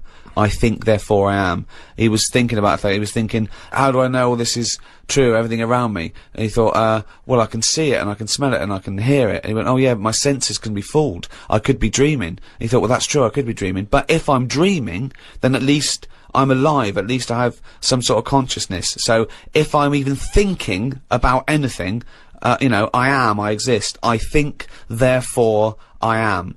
Cogito ergo sum. But we don't need to know the Latin bit. Why is everyone always going back to Latin? It was ages ago. Why is that language always being... And were Latin people always in a rush? Because they seem to be like words for full sentences. Why couldn't they just take the time and say what they want to say? And it's just like, what was the rush? To teach Latin! What about Plato? Right, Greek. Right, now, would you say he's a bright bloke? Yes, I would. I'd say he's a very, very bright bloke. Right, let me tell you this. Right, if he's that bright, you know how he got killed? No. Got hit on the head by an egg. Fucking hell! Well, he's not so clever then, is he? That's what I'm saying. Boo! What's the story with the egg? He was on holiday or something, right? And He was on holiday. In Greece, probably. he was having a walk about, and a bird was flying over the beach. This bird was what? A great auk? What size bird killed him with his egg? It was a big one, yeah. Was it? And the way they used to crack... An ostrich on a hang glider? The way they used to crack the eggs open to let the kids out, they used to drop them on rocks. What bird is this? Dropping its egg to let the kids out? You're a maniac! You are a maniac! And Plato had a little bald head. Right. So from the top, the bird's there looking down, and it goes, oh, there's a little rock, I'll drop the egg. Hit him on the head. Killed him. Now, this is what I was saying before about... I'm letting too much go now, because I'm so desensitised to his nonsense. I let him go. The bird saw Plato and said, there's a rock down there. Yeah. Well, if these birds are killing people with bald heads, you've got to be terrified. So, but listen, this is what I'm saying though, right? Before about knowledge and that, how knowledge is hassle, or success is hassle. I think that was Newton. Knowledge is hassle. Now, why is Plato's intelligence got anything to do with the fact that this bird dropped an egg on his head? Because he was intelligent, and he's probably earning a nice few quid Yeah. by giving out whatever messages he gave out. Yeah. He could afford to go on holiday to exotic places. If he was working in a factory, he wouldn't have been on this beach with big birds dropping eggs, is what I'm saying. So, in a way, it backfired. His knowledge killed him. And that, I think, was Kierkegaard. His knowledge killed him. I mean, where you got this stuff about him being on holiday? Well, he shouldn't have been on the beach. He was only there having a break or whatever from doing what he does. It wouldn't have happened if he wasn't on holiday.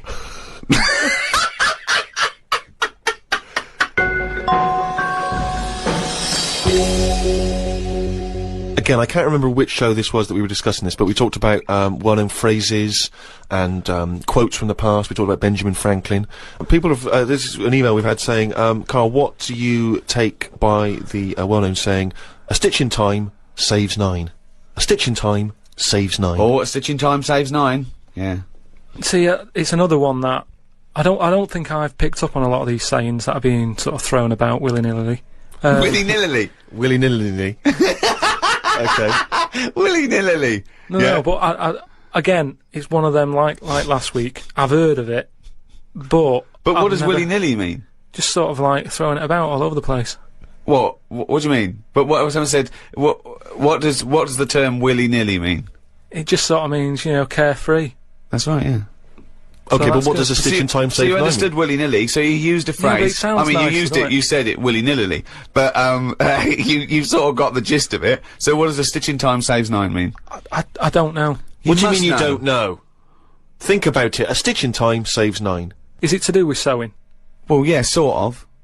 So it's not that clear. So if you got a jacket, Yeah. and the seam starts coming undone, oh, there's a little bit of seam. I'll leave it. Oh, it's getting worse and Right, worse. Soon right. your sleeve falls off. So you just need 1 stitch there. That'll do it. If you do it now, later you'll need 9 stitches. And that, of course, is an analogy to other things. If you leave something that needs attention or repair, it'll get worse. So do it now. Do it in time. Yeah, but they could have said a tile in time saves 9 on your roof. They just used a sewing analogy. But it depends if you're busy at that point, because if you've got something else that needs doing, that means that isn't being done because you're messing about sorting out a hole in your coat, is what I mean. Yeah. You can't always do stuff straight away. So maybe, I don't know if there's a sort of a middle ground where you don't have to do it straight away, but stitching A stitch sometimes time, today. say in 15 or whatever, meaning you don't have to do it straight away, but just do it before it gets really bad. Brilliant. Do you think yours is less poetic than a stitch in time saves 9? So yours is, this is what you wanted to be a quote, right? Well, you could do it now, but if you're doing something else, then, well, don't do it immediately, but do it soon so it doesn't get really bad. Karl Pilkington. No, but it's the same, that's the same way I treat most things in life. It's like, I never go to the doctors unless it's really That is sensible. bad. That is very good advice. No. That's brilliant advice Well, for it anyone is, though. listening. Never go to the doctors. Unless it's really bad. But that's why a lot of people, particularly working class people, die because they don't want to bother the doctor, or they're mildly embarrassed, or they don't know symptoms, bad symptoms. Go to the doctor if you're not sure about something. Like you were terrified to go and have your prostate. Still not doing it. Why not? I wish you wouldn't talk about it, because now Suzanne will listen to this, and she'll go, oh yeah, you haven't been, and start dragging it up again. But why are you worried about a qualified doctor? I don't know what they're doing up there. What? They just What year pop are we in? They. What are you talking about? They pop their finger up. That's what I mean, though. Why? Well, it's 2006. Yeah. Why are they still using the index finger? What, would you prefer the forefinger or the thumb, would No. you? No, what I mean is, we've got... Or a thumb on a stick, some kind of thumb on a stick. Yeah. Would you prefer it to A be mechanical thumb, a was robot gonna- thumb. Why isn't it just a little camera? Or something that can... They've have- got- Well, they well- put the camera up if they initially discover something.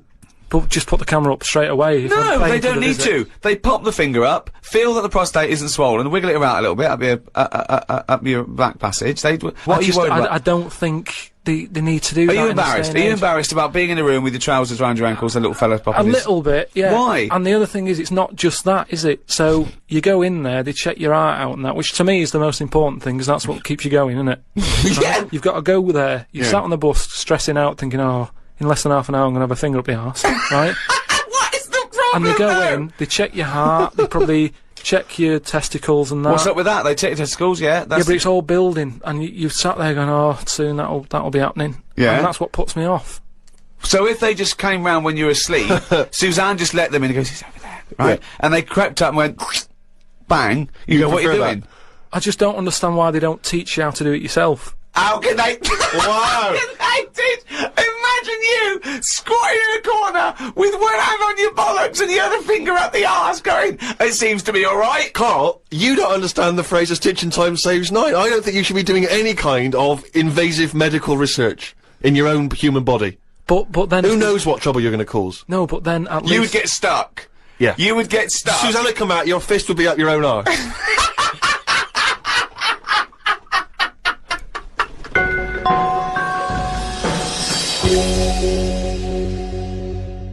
Okay, I think it's probably time. Let me just check my watch. Yeah, it's monkey news time. Oh, chimpanzee that monkey news, you.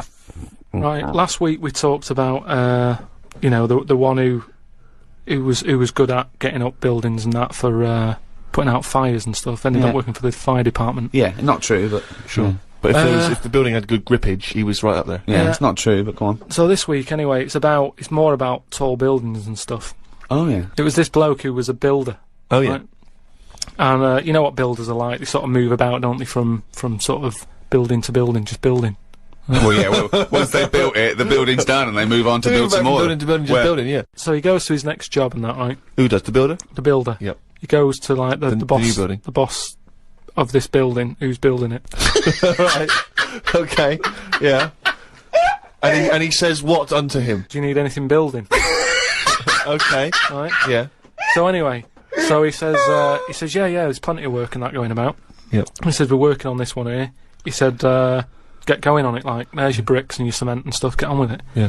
So Any this, plans? so this, Just build. Just start building. Yeah. Go up. they're getting on with it and stuff, it's all going well. right? Yep. but he notices that there's someone working high up, right, on the Okay. top bit. Sure. Because do you know, like, there's girders and stuff on these big Yeah. buildings? Yeah. And he's still building the bottom bit, And which he's is still, weird.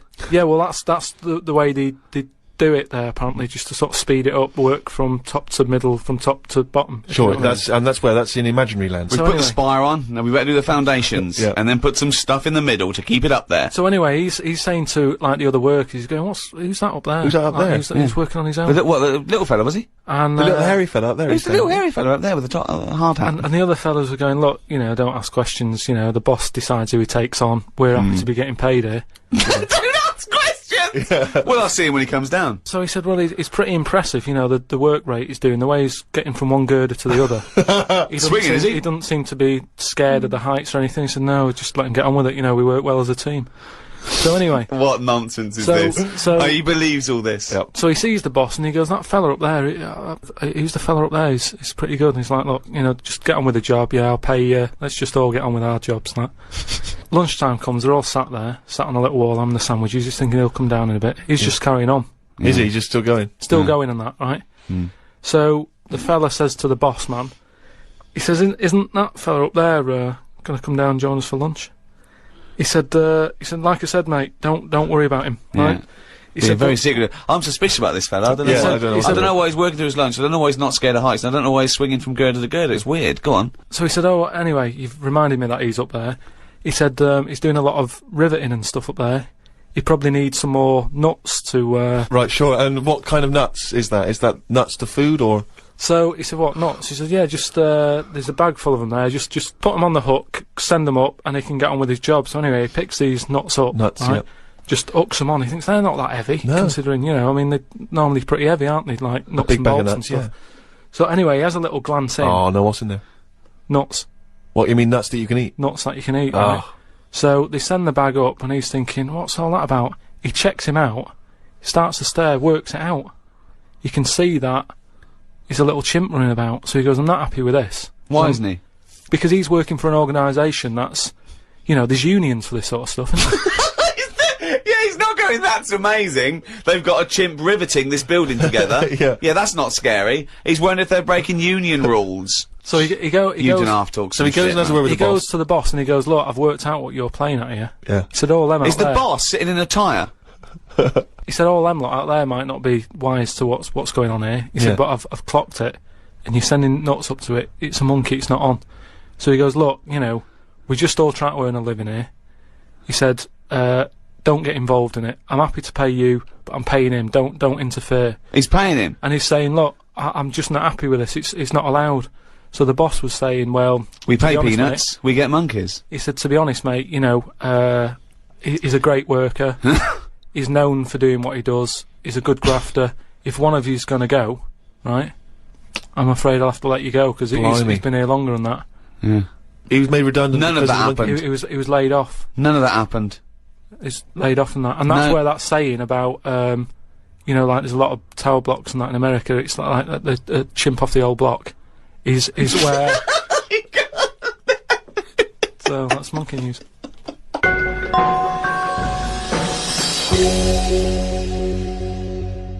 Thanks for listening to this podcast. Who was it hosted by? It was hosted by a great bunch of guys called Positive Internet. They host the #1 podcast in the world, The Ricky Gervais Show, with me, Ricky Gervais, Stephen Merchant, Goodbye. and Karl Pilkington.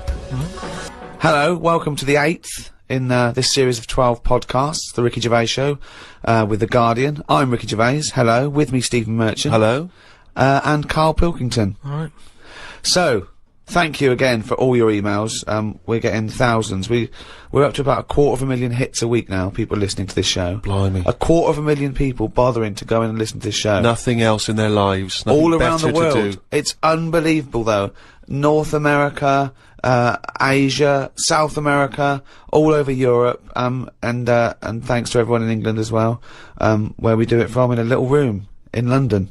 Keep going to rickygervais.com and registering, so when we finish these 12, we can email you when we come back and start again. We're gonna need a little bit of time off to, record the second series of extras. Well, I'll tell you more than that, Rick. You're going to need some time off just to have a little breather, because I know how hard you work. And you, mate. Well, thanks, mate, but I mean, I know you blinking work hard. But Carl's been on holiday again, hasn't he? Oh, yeah, that's right, yeah, because Carl, you don't do anything. And you have weekends off. You take at least 5 or 6 weeks holiday a year, even though you haven't got a job now. You're meant to be doing this, and yet you still So go your on whole holiday. life's a holiday, basically. Yeah, why do you need a holiday to you potter around? Your big day last week was going to the cobblers. So why do you need a break so much this week? It's just that, you know, it's good for your brain and that, isn't it? It opens it up a bit. You are not evidence for that. Where did you go Gran Canaria.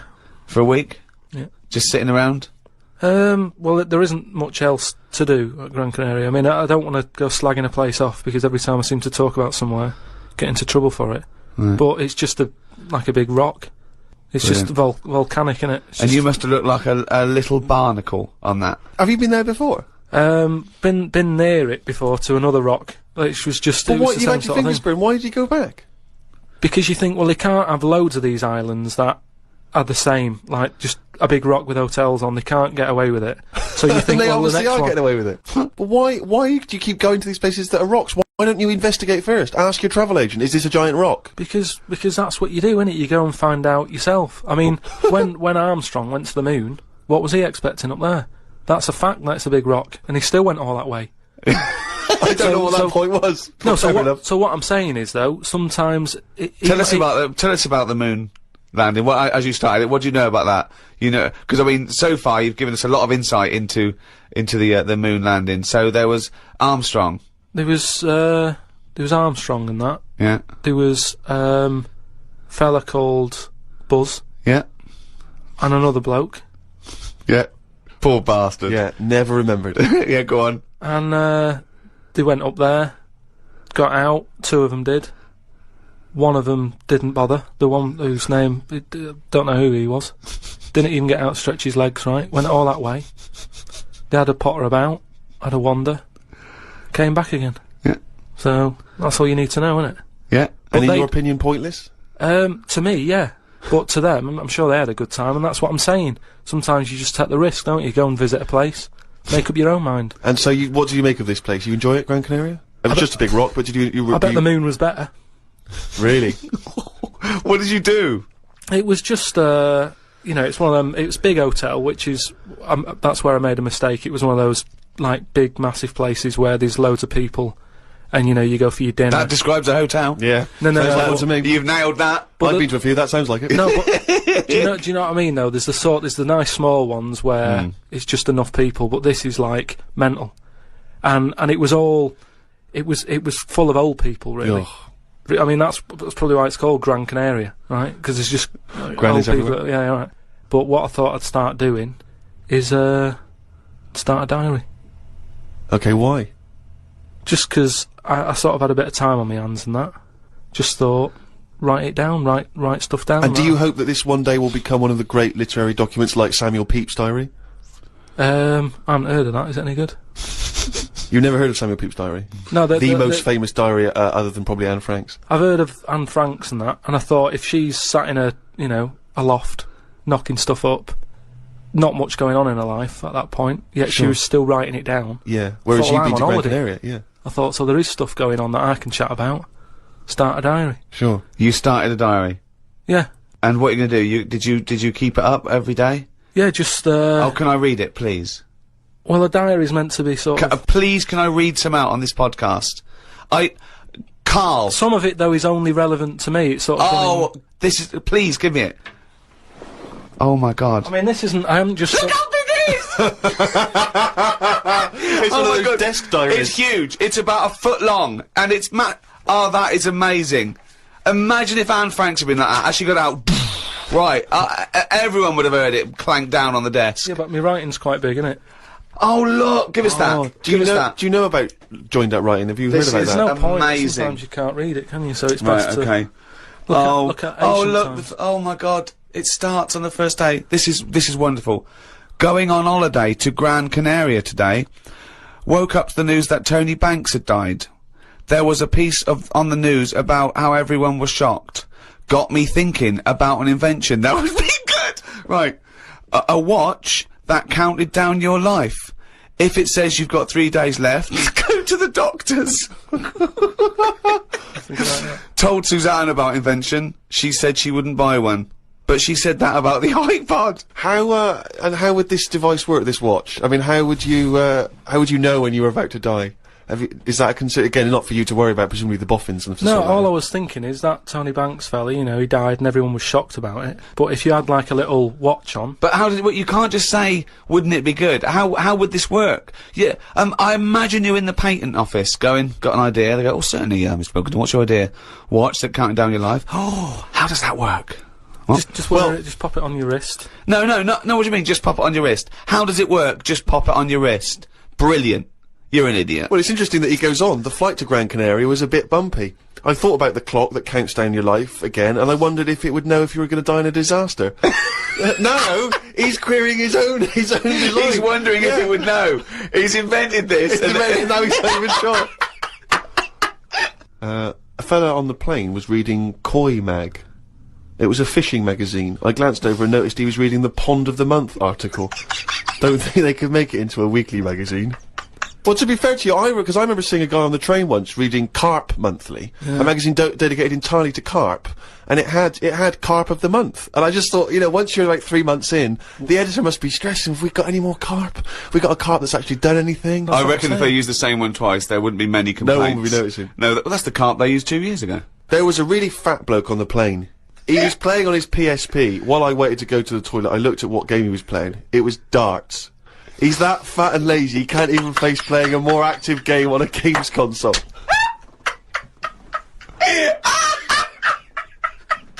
Me and Suzanne got off the coach along with a couple of old people. One of them was in a wheelchair. I don't think it was wise of them to come to a volcanic island with a wheelchair. Everywhere's pretty rough paving and slopey. Guess I'll keep an eye on it as the weeks go on. Day 2 in Gran Canaria. Brilliant, we're only at day 2. The hotel's a bit odd. I've never seen as many cross-eyed people in one location. That's enough, isn't it? That's amazing! Well, you may as well let me read on a bit more. No, this is amazing. Well, come back to This it is a later brilliant diary. This might be the best diary ever written.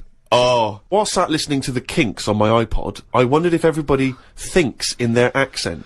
I know I do. What's this? What are you talking about? Just that, you know, when I've been sat there lying on the lounger, right, and I was thinking about stuff. How do you know you think in your accent? Tell me a typical thought. Because what I mean is, say if I was like, if I saw something, right, do you know how I say, like, oh, that's a bit weird, isn't it? No, but that was I don't being have said. to. But when you think, I don't think the sentence is like I'm saying it. It's just a thought. The thought appears. It's conceptual and it's already there. It's not like I go, Rick, what? Just looking at that fellow over there, were you? Yeah, I was. Yeah. I was thinking it looks a bit weird. Oh, so was I. I don't think out whole sentences. Whereas you have Carl, stop listening to the Kinks for a minute. Look over there. More cross-eyed people. No, well, that's Is that how your mind works? In a way, yeah. And Brilliant. that's when because I thought Explains a lot. It's great that he has to think about whole sentences. because I thought that's weird, isn't it? Like I didn't think that's weird, isn't it? And I thought I actually think in my accent. And then I thought, does Stephen Hawking, does he when he's doing his maths and that? Is he? I don't know where he's from, so I don't know what his accent would be like. I think he's from Kent or Cambridge or Oxford. Or something. Right. So So you think he might think in his voice, in that voice, the box computerised thing. voice? Just wondered. Had lunch inside today due to shite weather. Sat next to an old fella. Old men's ears and noses carry on growing as they get older. Suzanne noticed his fingers were fat too. Maybe they continue to grow. Suzanne didn't laugh when I said her arse had the same problem. Day 3, cloudy start to the day. Had pie and chips in a cafe. Had a bit of an argument with Suzanne because I thought it was daft that we were paying for food when we were on an all-inclusive holiday. Changed my mind when I saw they sold pie though. The cafe was called Tattoos. The fellow who owned it didn't have any tattoos. But we never saw his wife.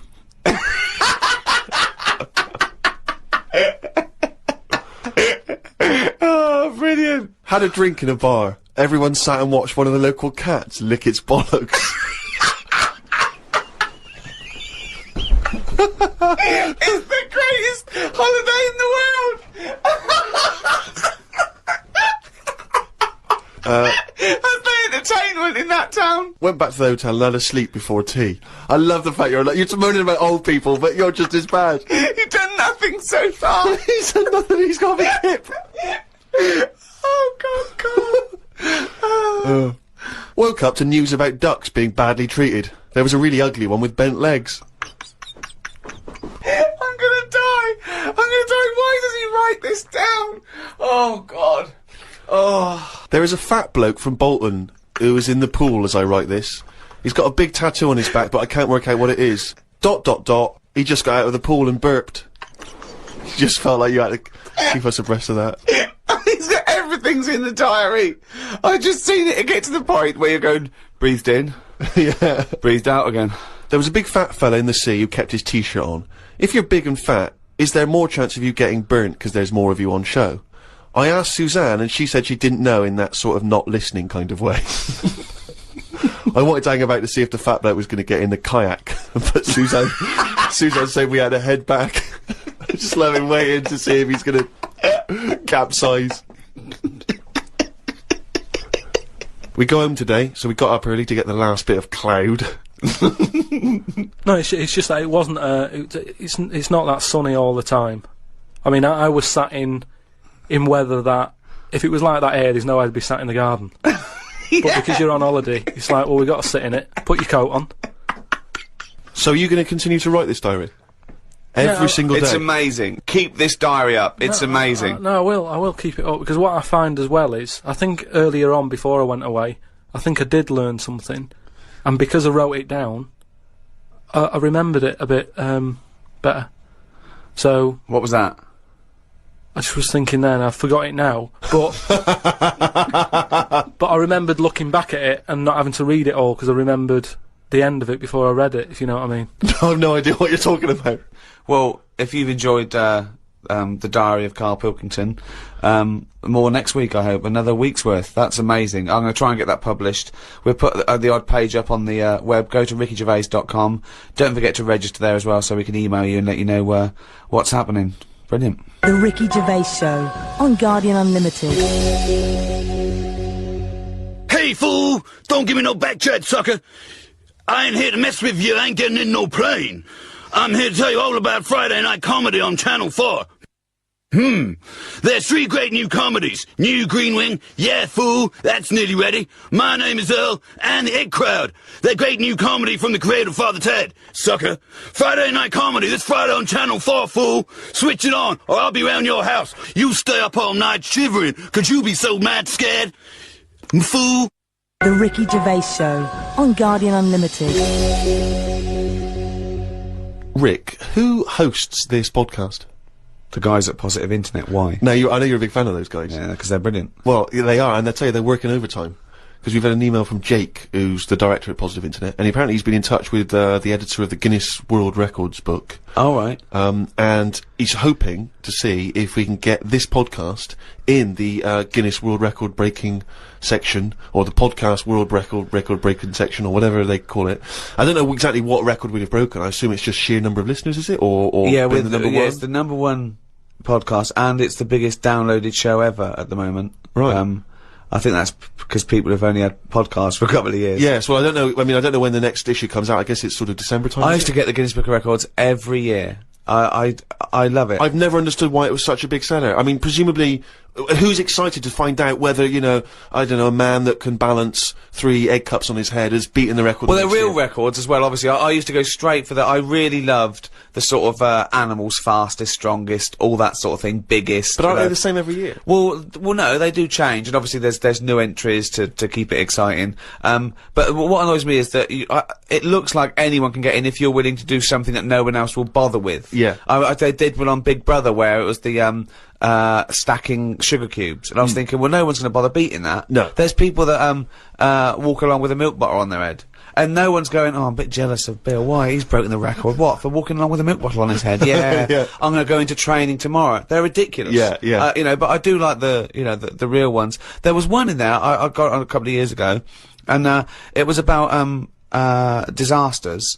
And there was one where there was some big ornamental incense burners at this thing in I think Thailand or Korea or somewhere, and they fell over, and they killed 7 of the congregation, and the headline was biggest joss stick disaster.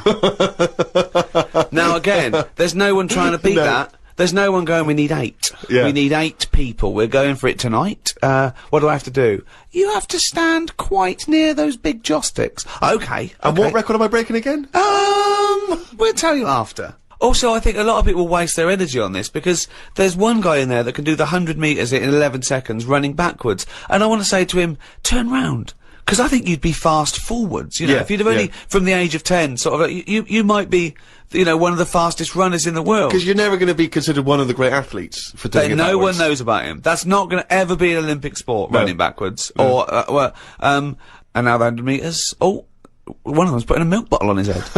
yeah. This is one to watch. There was a guy in there, I've always been fascinated by the guy, he had, the world's longest fingernails. And they were truly extraordinary. And they went out and they started to curl around, obviously. And in the end, he almost looked like sort of there was a big spiral of gnarled old fingernail. But I just thought, it just seemed like such a terrible affliction, really, to be walking around, you know, with these giant fingernails. So much you can't do. Just missing out on, you know, Jeff, you coming bowling? I can't. You know, just so many different things that you miss out on. I've never quite understood who's willing to have this eat into their life. You know, it's going to take over their whole life just so they can have their photo in this book. It seems a very bizarre impulse. Karl, have you ever been tempted by any world-breaking attempts? Do you find them fascinating or futile? I mean, you don't get paid or anything, do you? No. They do it for the pride. But say like the fella who can run with a milk bottle, could he get a milk round? And do you know what I mean? I can understand that if you can use the skill, but like you say, if it's getting in the way of your life and that, then what's the point? There was a kid at school who said, I'm in the Guinness Book of Records. And I went, oh yeah. He said, no, I am. And he brought it in. And now I don't know if this is a valid claim. He claimed to have been in the audience for what, in this particular edition, was labelled, you know, the largest audience ever for a sporting event. Some giant Super Bowl game in America. He claimed to have been in the audience. Now, do you think he deserves to say he's in the Guinness Book of Records? Sort of. I think that's a lot. As it was the largest audience ever, I think a lot of people can claim that one. I mean, if he wanted to get a name check on doing that, he would have been best saying, I was sat in the audience in a bath of beans. Because then that would add to it, and you get a little, you know, they'd have you in the picture, wouldn't they? So, he's Mr. do it Trick that there. way. Yeah. The Ricky Gervais Show on Guardian Unlimited. Harry from Canterbury wants to know whether any of us have ever had any cruel nicknames. He claims that he's quite tall and rather hirsute. And he says he's often called Lurch or Wolfie. He's always thought that Karl looks a bit like Mr. Potato Head.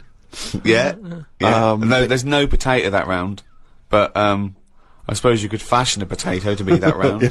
Maybe we could, if anyone can carve a potato into the roundest head ever, pop a couple of eyes on it. Make it look as much like Karl as possible. Exactly. But yeah, any nicknames? Did you ever have a nickname, Rick? No, mine was boring. I didn't have any. It was just around the name, like Gerv or something like that. No, I didn't have nicknames. I always wanted a nickname.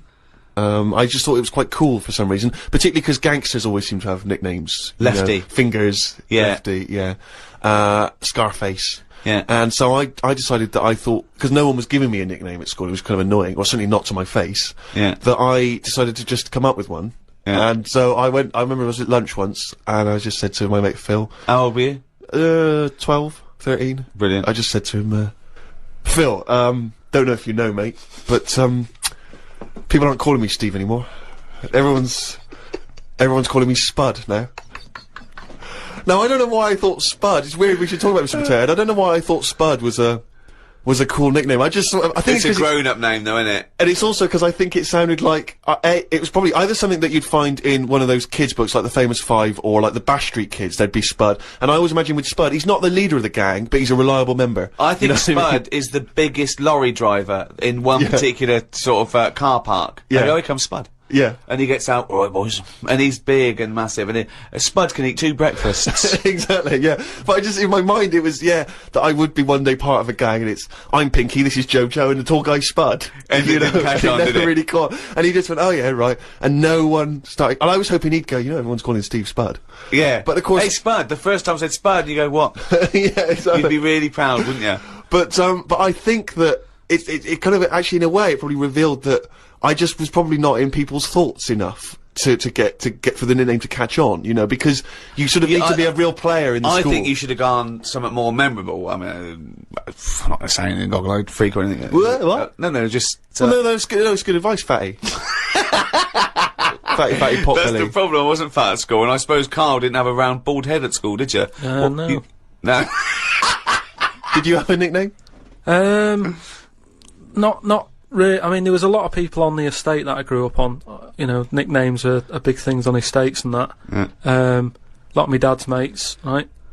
What their nicknames did was tell you about them. Do you know how I said about the Elephant Man's a good name? Yeah. Because, like, you know what you're going to get. If someone said, Elephant Man's popping round in a bit, it wouldn't be a shock when he walked in. Yeah. Right? So it worked in that sort of thing, you know. So there was John the Screw, right? John the Screw? Yeah. Well, he had sex a lot, or he worked in a prison? No, he had a DIY shop. so you had him, right? There was Fred the Veg. Yeah. Which is... I assume it's because he was at the same IQ as you. Or he was in a coma. Yeah.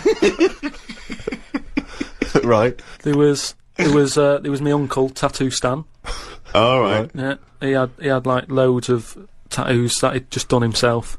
Oh my God. The problem was, because he did his tattoos himself, the ones on his left arm were really good. Because he was right-handed. On his right arm, rubbish. Right? So there was him. Great. And there was Jimmy the Hat. Jimmy the Hat? Yeah. Did he always wear a hat? No, he didn't. That was the point there. That he never wore a hat. That's amazing. Brilliant. How can you pick up on someone never wearing a hat? How would you ever notice? I'll tell you what, I've noticed something about Jimmy. What? Go on. He doesn't wear a hat. Why was he not called Jimmy the Parrot? Because he never carries a parrot. No, but that's just the way. I mean, that's how they work in it. I mean, Here comes Jimmy Three Legs. Why'd you call him that? He hasn't got 3 legs. I didn't really have one apart from, like, I had a CB. You know, like when you'd go on a CB radio and have a chat to people. Oh, this was a craze in the, was it late 70s, early 80s? Sort of early 80s.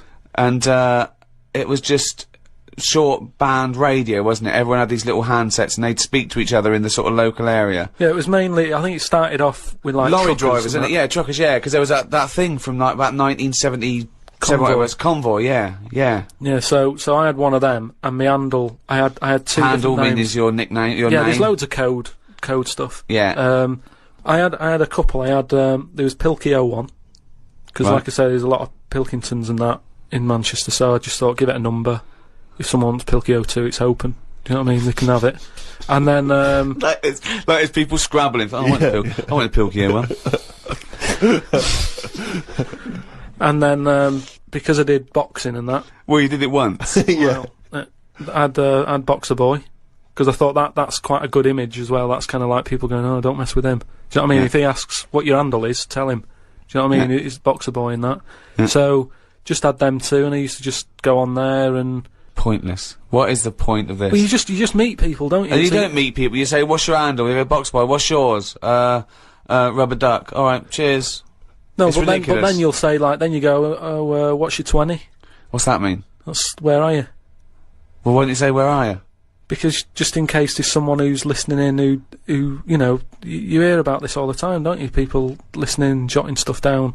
Oh, right. So, just in case someone in the world doesn't know what handle means, they're out of the loop. They're out of the loop. It's not a difficult code to crack, is it? If Yeah. you're trying to track someone. It's hardly the head of the mafia talking to each other because the FBI are on the wire. It's ridiculous. Like, I go, oh, he keeps saying that, what's your handle? And they come back with something else. I can't work out what's going on. No, it's like anything, isn't it? That's what codes are all about, isn't it? You set them up and that. Go on, and tell me the code then. Reveal at long last to the world what Yeah. these codes are. Right, so Yeah. what's your 20? Where Oh, are you? this is better than the Enigma. Yeah. Right, now here we go. Right. How many candles are you burning? Does that mean how big's your car or something like that? Horsepower or something? See? No, that's Oh, how old what are you? time is it? No, how old are you? What, how old are you? Okay. Right. Right. How many candles are you burning, of course? Yeah. So what's the answer come back? You go, I'm 15. 14. Brilliant. That code, there's no one gonna work that out. There is no one gonna work that one out. So let's just play through this conversation. Give us an example of how it worked. Right, so you turn it on and that, and you start off, and there was something that you said at the start, like Hello. just you Breaker. yeah, breaker, do your copy or whatever. Yeah. Then someone will go, What does the copy mean? No, Don't know what his name I want was. to hear because I want to hear the fascinating conversations that Carl must have had. Yeah. and you go, alright, it's Boxer Boy, yeah? What's And your he goes, 20? What's your 20? And you go, well, just, I'm in Manchester. In the flat. Oh, right. And they go, right, yeah. How many candles are you burning? You go, I'm 13. Oh. So, And that's the end, is it? then you might sort of, say, what was it? It was something like, what am I burning? Right? Using burning again. Confusing, but go on, yeah. What am I burning? The bacon, because I'm busy talking to you, you twat. That's like, what's my power? What strength am I coming in at? Oh, yeah. Because then you can tell if they're quite close to you. So if you're Yeah. getting someone burning a 1, Well, you've told them. You said, wait, what's your 20? You go, I'm in Macclesfield Street. Yeah, but oh, then- right. but then you Wonder go- where they are. We've just told you. Yeah, Wonder how far away they are. but then you go, oh, that's interesting, because you're burning, burning 3. I don't normally get a 3. The least interesting hobby do you know what could ever do. I wish you'd have kept a diary of this, because this has been fascinating. Now and again, someone will come in and go, side on, right? What's that mean?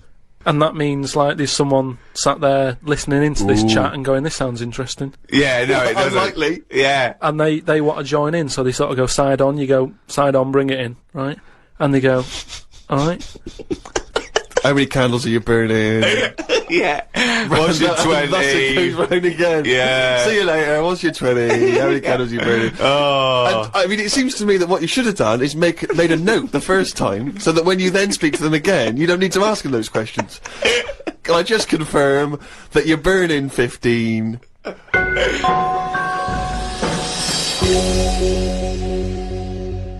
It's that time again. Do the jingle.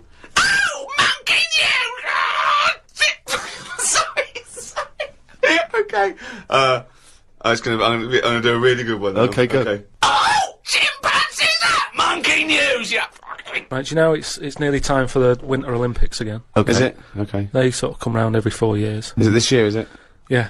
And, the last one that happened, 4 years ago. Yeah.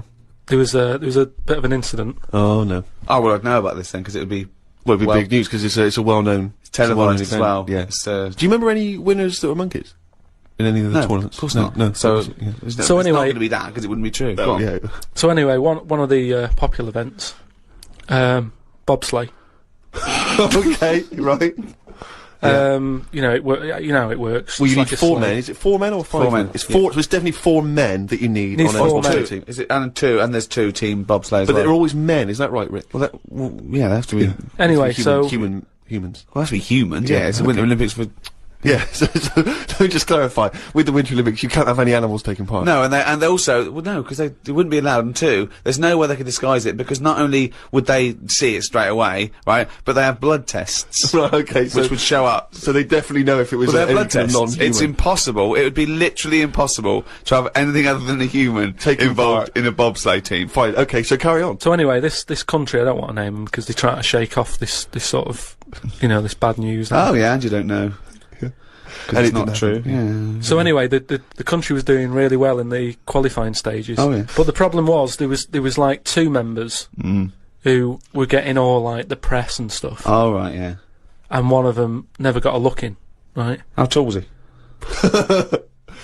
Anyway, so this one member was getting fed up because the other 2 were getting all the press and what have you. So he said, I'm not happy with this. Yeah. I'm jacking it in. So they were like, you're joking, we've qualified, we're getting into like the main race and everything. You can't leave us now.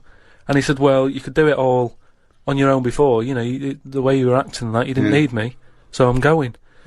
So they were like, oh. Well, they need to replace him because there's a certain amount of people needed. So anyway, so the clock's ticking, it's getting close to the big race and Of everything. course it is. Yeah. They're like, what are we going to do here? The substitute What- they took with them. What are they Well, going they to must do? have. Yeah, they would take their substitute. So get No, him. they didn't have any of them and that. It's, What? a lot of injuries and stuff. Or just get a mate to do it. Just get a mate or a Yeah, friend mate, or the coach to do it. Yeah. But, there's a lot of responsibility on these people and, you won't want to let your country down and that. And they're like, what are we going to do? Get a waiter or anyone. in the Anyway, hotel. the time comes to the race. Seems to be 3 people on it. There appears to be 3. Okay. Yeah. They start off, they're whizzing around the track faster than normal. They're beating their old records Right. Amazing. because the new fella they've got a little bit smaller. Ah. Right? Is he in? So Is he in the bobsleigh? Or is he pushing? He's in it. Oh, okay. Right. He's wearing a uniform and a helmet, though. We He's got can't see what he helmet looks like. on, We he's can't got see the his kit face. on. Can't see his face. Nobody knows who he is, but the course they do. country's loving it. Of course they They're do. like, well, it looks like we're going to break all our records, you know. Good. It's good that they found someone new. Yeah. Bet the other fella who left is sort of kicking himself, thinking, oh, I could have been part of this. Anyway. This wasn't that bloke that had very short legs and long arms, was it? Anyway, what happened is, they're whizzing round the track and what have you. Faster than ever, yeah. Faster than ever, and the press are like going, beating our records here. They started taking photographs. Lot of flashing. Lot of flashes from the cameras and stuff. Right, of course. Suddenly, the bobsleigh goes a bit sort of mental and whizzes off the track, right, into like all the tyres and stuff that they have for protective. Oh, they love tyres, don't they? Bobsleigh members. Some of them sometimes you can find them swinging in one, or maybe eating a banana. Ambulance comes rushing over and stuff. The other two members are looking pretty nervous for some reason. Oh, what are they doing? They're saying, look, don't take the helmet off because, you know, you can do more damage to the Well, neck. don't tell the paramedics how to do it. They know their job. Yeah, they know their yeah, job. yeah. So they were like, just, you know, and plus, you know, he came in at last minute to help us out. He doesn't want everyone to know who he is. He's not after the limelight. Yeah. Like some of the members we used to have. He just was helping his country out. Yeah. Leave the helmet on. Anyway, they get him in the ambulance and stuff. The other two are looking a bit worried and what have you. They're gutted. They lost the race. The little bloke, is the bloke not saying anything? Is he not? He's in the ambulance now. Is he not saying anything though? Anyway, word got out, right, from one of the ambulance drivers a few weeks down the line, once all the dust had settled on the Olympics and stuff, and light news day and stuff. Yeah.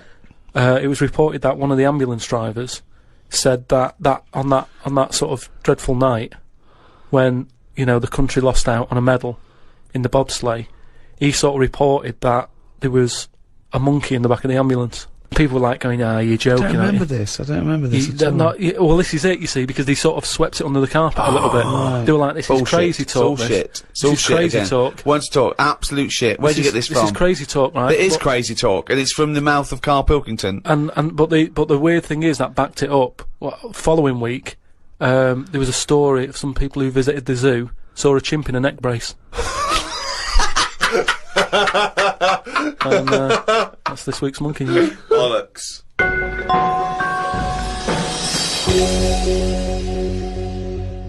Hasta la vista, baby. I'll be back. I'm here to tell you about Friday night comedies on Channel 4. There's 3 great comedies. New Green Wing, it's nearly ready. My Name is Earl and The It Crowd. The great new comedy from creator of Father Ted. Get your ass to Mars. Friday night comedy this Friday on Channel 4. Switch it on. I'll be back.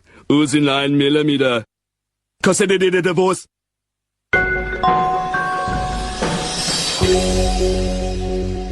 Well, that's the end of another podcast. Thanks very much from me, Ricky Gervais, with me, Stephen Merchant. Goodbye. And Karl Pilkington. Right. And thanks again to those guys at Positive Internet who host this podcast, the world's #1 podcast. We'd also like to congratulate Steve Carell from the American office, who won a Golden Globe. Yes, congratulations, Steve, and obviously everyone involved with the American office. And for our American listeners, if you haven't checked out the American office on NBC, it's dynamite. It really is a cracking show. I don't know if you're a fan of the original, but if you are, or even if you're not, just watch it. It's great. It gets better and better week by week. It's absolutely brilliant. That's NBC. I think that's Thursday nights, isn't it? After My Name is Earl. That's got to be the first time a Golden Globe has been won by 2 different people for the same character. I think you're probably right, mate. Cheers. Hey, congratulations again for winning it all those years ago. 2. All right. 2. I don't need to mention 1, 2. Bye. Feeder, come back around on XFM 104.9. You're listening to Ricky Gervais. I'm with him as well, Steve Merchant. I was thinking of dropping that. What? Thinking of dropping that, just going, because it's just too, that's all that. I'm Ricky Gervais, with me Stephen Merchant and Karl Pilkington too. I mean, get to the music, so it's, hi, I'm Ricky Gervais, this is XFM. Sure. Here's Radiohead. They'll come out, that was Radio on XFM, I'm Ricky Gervais. Tony Blair, what's he all about? Yeah. That sort of, Snap, that went fast, because I quite, on a serious note, and you've always been saying it, I listened to an old show, because when Karl was compiling those things, I listened to an old show, and I listened to me, and I'm really concentrating now, because I sounded like the most inarticulate, brain-damaged older drunk I have ever heard given a show. Yeah. I mean, I was shocked. Not finishing sentences, leaving out words, slurring, just doing noises that you understand because you know me. Yeah. So I'm really gonna make an effort for the listener. Yeah, it's not gonna happen, is it? You're gonna give up after about 3 But I records. thought you were joking. And I thought it was like, oh, he's taking it there. Did it then, you see? Again, I don't quite know what that sentence meant. No, but... Well, of course, I've got also your body language and your facial gestures, but obviously the listeners have got nothing else. They've just got the voice. They've just got the voice for it. That's all they've got. That's all they can rely on. Yeah. And when Karl Pilkington is the man holding the show together, when he's that's the most quite damning. articulate. Exactly. Exactly. How did I come across? You came across as lovely. I mean, I did an interview yesterday, right? And I was trying to describe you to this journalist, and I was going, it's like a cat can talk. Because the things you say, I just want to know what your world is. You know when a cat comes in, you go, where have you been? And it looks as you're like, you know, it can nearly understand you, and you're like, oh, I wonder, I'd love to know what that cat thinks. And with you, it's almost like we've got one. Yeah. Yeah. Did you like that? You can also lick your own testicles, I think, can't you? So, yeah. Should we play the doves?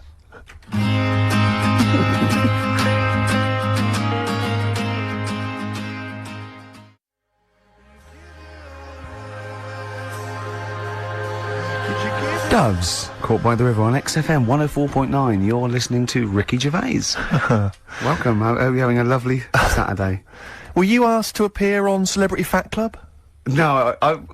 Was there any? Was there? Seriously, did an invite come No, in? I don't think they did. I knew about it, and I was waiting for the call, and I was going to be insulted, but it didn't come. Didn't come. It didn't. How much are you looking forward to it? I'm quite excited about it. I really am am excited to it. Yeah. I don't know if people know. Are you aware of this, Carl? This is this Celebrity Fat Club. It's a new one of those reality shows. It's 10 celebrities, I think. They're all overweight, and they've got to lose weight over the course of the series. And they're celebrities. And they're celebrities. That's why I've called it that. Celebrity Fat Club. So who've they got?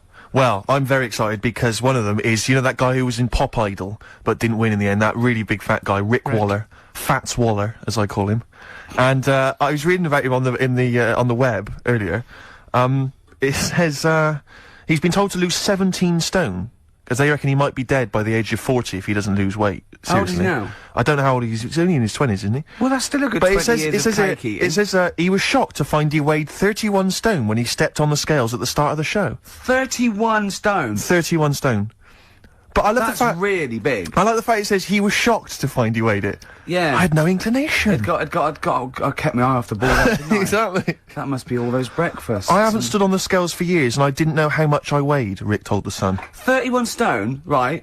That is having a man on your back and carrying a man in your arm. Just basically two men going everywhere. It is obscene because he looks. Have you seen him? He looks like one of those people who's wearing one of those inflatable sumo outfits. Yeah. He's just a little head and like a sort of. Oh, we're not having a go at fat people. I'm having a go at him, Rick. No, because it might be glandular. It's not. It's greed. Exactly. Do you know what? This is true. When I did that Room 101, and I did one they cut out completely. I don't think I cut it out on taste. I think it was just too long. And one of the ones I put in was fat people who say it's glandular, right? And they'd done the research, and 2% of obese people can claim it's glandular.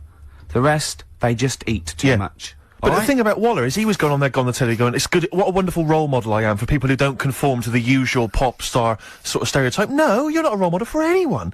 You are a fat pig of a man. I'm sorry, but you are, no, Rick, but be honest with you, it is obscene. It's not his weight that disturbs me more, it's his gums. Well. They've been through a lot. Yeah. Haven't they? They have been through a lot. The weight does concern me slightly. Do you remember when he did his version of I Will Always Love You? Yeah, but I thought he was just singing about like a buffet or something. yeah, outside the chip shop. Yeah. Go away, Mr. Waller. Yeah. Just let me watch the kebab rotate once more. No. Can I lick the fat off the floor? No, you can't. I just imagine those people who run all-you-can-eat buffets, when they hear him coming, they shut the door. It's like it's one of those 1920s speakeasy. The front changes into like a laundrette. Just move on, fats. It's not.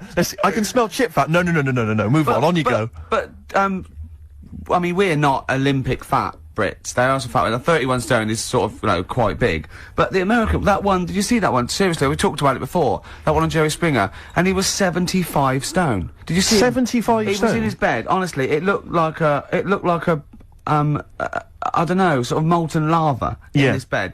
And it was actually sad, and I was really sad, because he was, he was in tears, and he was going, this is it, I'm gonna do it, and Jerry Springer took the wall down, and they got him, to get him in a special ambulance and everything. But my point is this, right? When he got to say 50 stones, didn't he go, that's a lot, innit?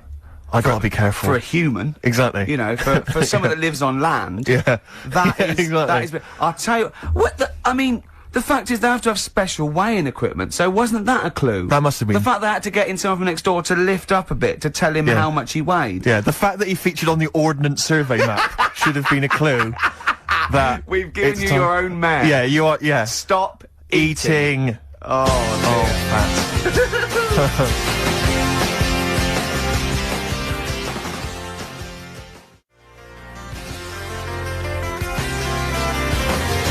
Always amazing to hear that, isn't it, Rick? It's Sugar. fantastic. It's I such can't a change your mind. great tune. I was listening to Copper Blue, the album from which Yeah. that's taken again. It's just fantastic. Old it really Mouldy. was. Old Mouldy. Mouldy old dough, as I call him. Exactly. Bob. You've got a real problem with Rick Waller, haven't you? I just... And he probably turns my stomach. I know, but don't... Because he's don't say arrogant that. as well, though. Exactly. That's the problem. Don't explain to people that... No, you he know, is a bit it's arrogant. It's his whole thing that it's the whole package, so to speak, that you don't Well, there's like. another thing in this quote, because It's he's not just the fact that he eats too much. he tried apparently to lose some weight, and he said the first month I lost 11 pounds, the next I lost a stone, but in the third my body did somersaults and I put on 9 pounds.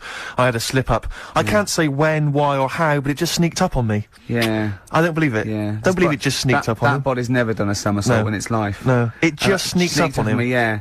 It was the cakes again. Yeah. It was the same old cakes as before. It was exactly the same problem. Sleep eating. Yeah. It's called. It was the KFC bucket again. It was the Oh, family-sized dear. KFC bucket Oh, for breakfast. dear. Poor man. The other thing is that I don't think that's a very good shock tactic for a doctor to tell a 20-something, well, to be honest, you've got 20 years to live. Yeah. That's not, you know, Doesn't mean anything and when when I you're was 20, the thought of dying at 40 was fine. Yeah. I didn't want to live to 40. I Yeah. just thought, oh, what can you do when you're 40? Yeah. Just laying around doing nothing. Eating cheese. And then you got there, and you discovered... No, but someone sent the dream me... came true. Sophie here sent me something, and she said, I realise you're not Graham Norton, but I had to send you this. And she sent me the top of a little cream cheesy thing, and it's the brand name is Gervais.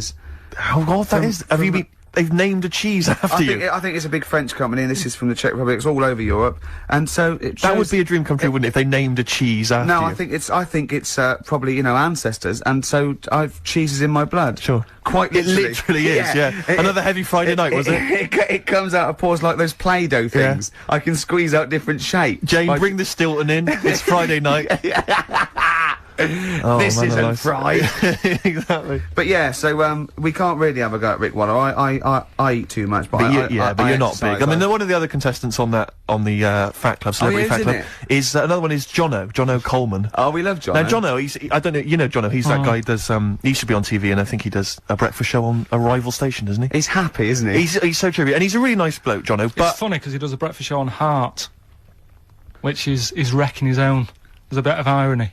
I love Carl. Thanks, Carl. Do you know what I mean? Yeah, I love you. I can see where you're coming from. Yeah, that's good. But we've met Jono a couple of times. We saw him at a couple of, not wishing to say not to show off, but a couple of awards dues. Yeah, And- like that's showing off. But Like there- people would have seen dead there. Well, yeah, but we we went to one where everyone was in like tuxedos or suits yeah. and ties. Not Jono. Jono was wearing a pair of Bermuda shorts, Big Bermuda and a shorts, Hawaiian knee-length Bermuda shirt. shorts with just these little. But I saw him again another time, feet. and he had shorts on at Yeah. a similar event, and I've seen him since in the street, and he's all. I'm wondering if he can wear trousers. I don't think he can actually wear trousers. I don't know if there's a medical reason for that. Whether he's just his No, legs are too fat. I think the material is a waste of money. I think it's just Yeah. that you can get shorts that big and they're comfortable, and you know, I mean, to be quite honest, I don't want to squeeze into a tuxedo anyway. So if you can go, I'd love to turn up those things in Bermuda shorts. Well, of course. Flip flops. But do you think he started off by wearing, maybe he just had the upper half was a tuxedo with the tie And then the everything, shorts for and the shorts comfort. underneath, and he would just have to come in, kind of sneak behind, you know, a sideboard. Potted plants. Or a potted plant, or his kids, bring his kids ahead of him. Yeah. You know, And they you are just wearing go, trousers, aren't you? You're Yeah, wearing yeah, trousers. Of course I am. Yeah, In you go, in you go. Kids move a bit. Well, no, just Exactly. Of course I'm wearing trousers. Why Of would course I? I'm wearing And then he trousers. just thought, oh, this isn't fooling anyone. So now I'm going to make a wacky effort to sort of, you know, The next excuse zone it. is, I've heard he's going in a grass skirt and a garland around his, and he's gonna come in limboing. But you did ask if you could go to the BAFTAs in a dressing gown, didn't you? Just for ease. Yeah. Yeah. But, Come on. right, is this talking about diets and stuff, right? Go on. They've come up with a drug that, they tested it out on a mouse, right? They said, you know, it's a problem that weight is a big issue in the world, and, you know, a lot of people are depressed, and that, probably like Rick Waller. Well, I'm right? depressed looking at Rick Waller. Well, you know, Oh. I mean, you could sort out Rick by, you know, Jono is an old man, he's got loads of money. He's not old. No, but he's getting on a bit, right? He's about No, but my hang on a age, minute. What I mean is he does his own shopping, right? So I bet it's Sorry? hard. What do you mean? Because he's like, how old is he? 35.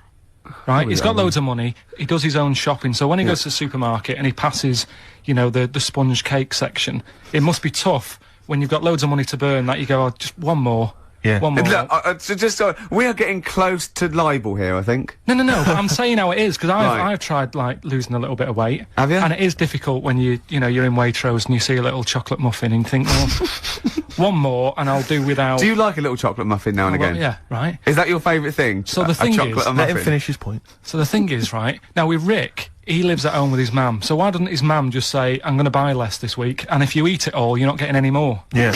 That sort that Does out. he A live with short, his mum? sharp shot. I bet he does.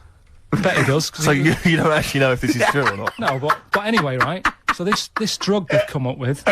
They've tested this on mice, haven't they? They've tested No, I'm worried if they haven't tested it on mice. because Thank God for that. It's definitely been tested on mice. Definitely. They fed a mouse a load of cake, Yeah. right? And it went a little bit chubby, and he said, right, stop a minute. And then they gave it this drug that makes you lose weight. Yeah. And its weight went down, but the only bad side effect was its eyes were popping out. Well, that seems to be fine then. Let's give it to Jono. There doesn't seem to be any problem. Oh, with let's that. Rick It's should get some I of that. love. Hey, Struth, Doc, look at these. Oh, Jesus, Jono, your eyes are popping out. That happened to the mice. Sorry? That happened to the mice. But what do you mean? That's the option. What do you mean that's the option? So I love the fact that your choice is either be like a fat, happy man who has the odd sponge cake, or a stick man with eyes on stalks. I mean, Steve's chosen that. All right, calm down. Oh, I sorry, thought we were mate. slagging off Rick Waller and Sorry, fat mate. people. Sorry, Let's mate. have a go at the fat people before we start sorry. on me, Rick. Yeah, no, I didn't. I You know forgot. what I mean? It's like... Yeah. Because I got some issues, and body issues, you I know. know. But I mean, Rick Waller's grotesque, you know. Yeah, sorry about I'm that. just a little bit weird. I mean, do you know what I mean? Yeah, should we play a song and... Well, I'm sort just of- a little bit offended. That's upsetting. That's upsetting.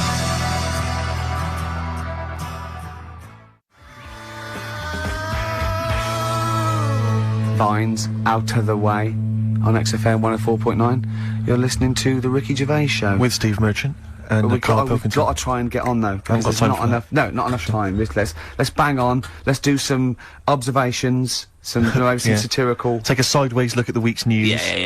Sure, yeah. Who's the fattest person you know, Carl?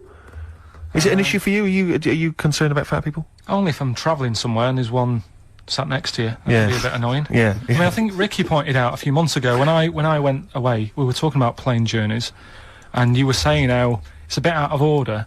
When you go on holiday, right, you take your suitcase with you.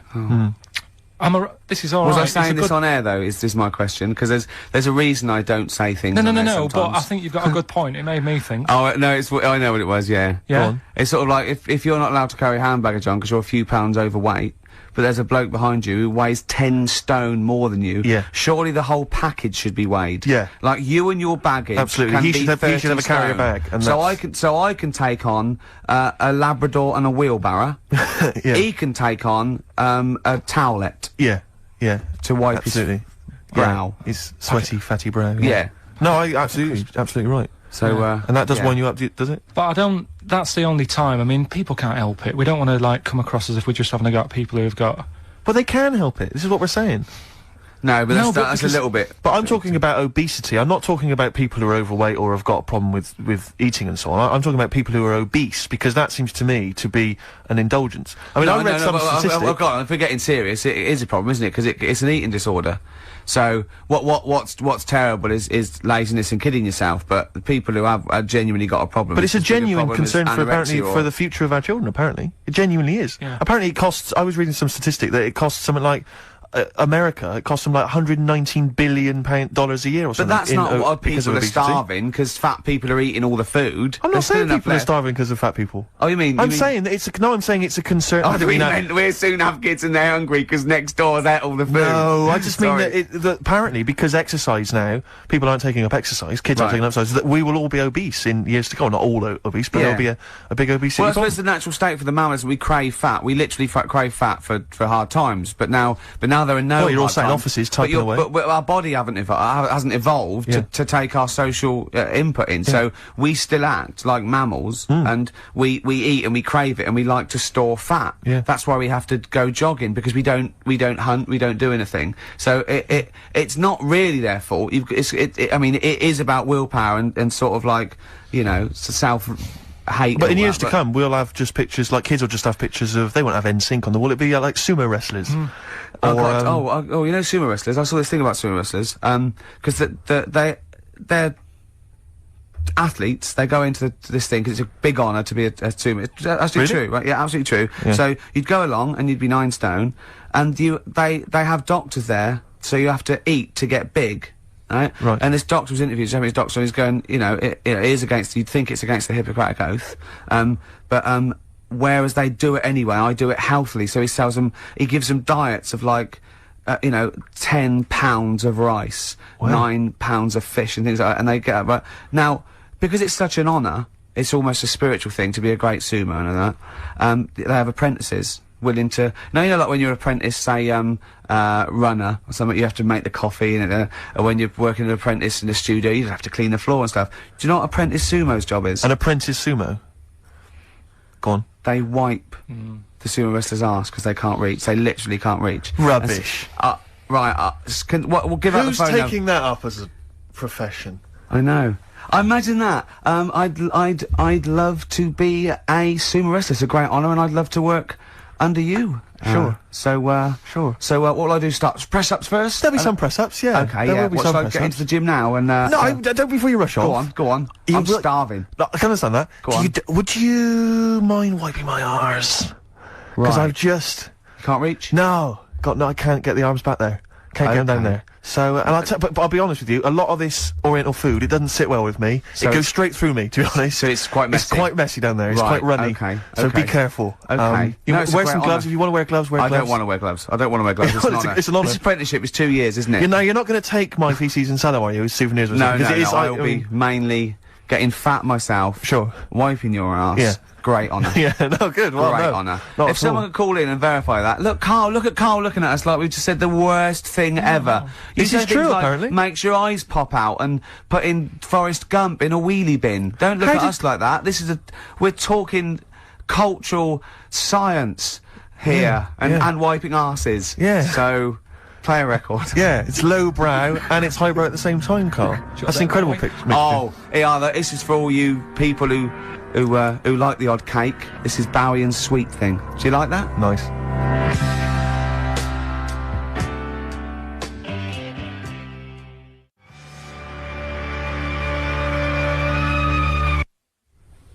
Sweet Thing. David Bowie. Beautiful. Amazing, off Diamond Dogs. Absolutely. We went to see him in the week, didn't we? We did indeed, yeah. This little Very exclusive tiny gig that little Jonathan gig, Ross had there 100 for us. people. Amazing. Yeah. Yeah, lovely to see him. Yeah, lovely to see him again. Lovely to see Dave again. Yeah. No, he's looking good. He looks great, doesn't he? He was. Yeah. Was he bisexual? Sorry, I don't know why I brought that up. Sorry, at the gig? No. It's just a fact because I know he's married now, isn't he, with a kid and stuff. Yeah. But there was some sort of. Oh, I think, possibly, I don't know, I wouldn't want to. These pop stars, they dabble with anything, don't they? I suppose. They try anything once, don't they? These rock and roll stars. But, yeah. So, if anyone knows the truth behind sumo. Yeah, well, how does sumo begin? Because that's what I've never understood how it began as a sport, because it's. Do you know what I mean? Because they are so huge. Well, that it's not. I reckon it was a fat bloke who was picking on a little skinny bloke, and the skinny bloke Right. knew kung fu and so he goes, right, let's fight. And the fat bloke, no punching. Yeah, And what do yeah. you mean? He went, it's just leaning against each other. Yeah, And they went, yeah. well, you're bound to win. And he went, right, I've won. He went, Yeah. bloke, okay. Yeah. And that's how it started. And the Yeah. fat He bloke grabbed went, him. Are you wearing a nappy? Well, I am pretty big. Yeah, I'm having Why? problems now. I can't wipe my I arse. can't wear a tuxedo. I just can't. Exactly. I just, that's the next step for John, who's been banned wearing a thong in public. So. But seriously, if anyone knows how sumo began, I'm genuinely interested. Email maybe ricky.gervais@xfm.co.uk. Just because Carl, what are your thoughts? Where do you think it began? Because don't you think it's an odd sport? I mean, it is a weird. They've always got nice hair.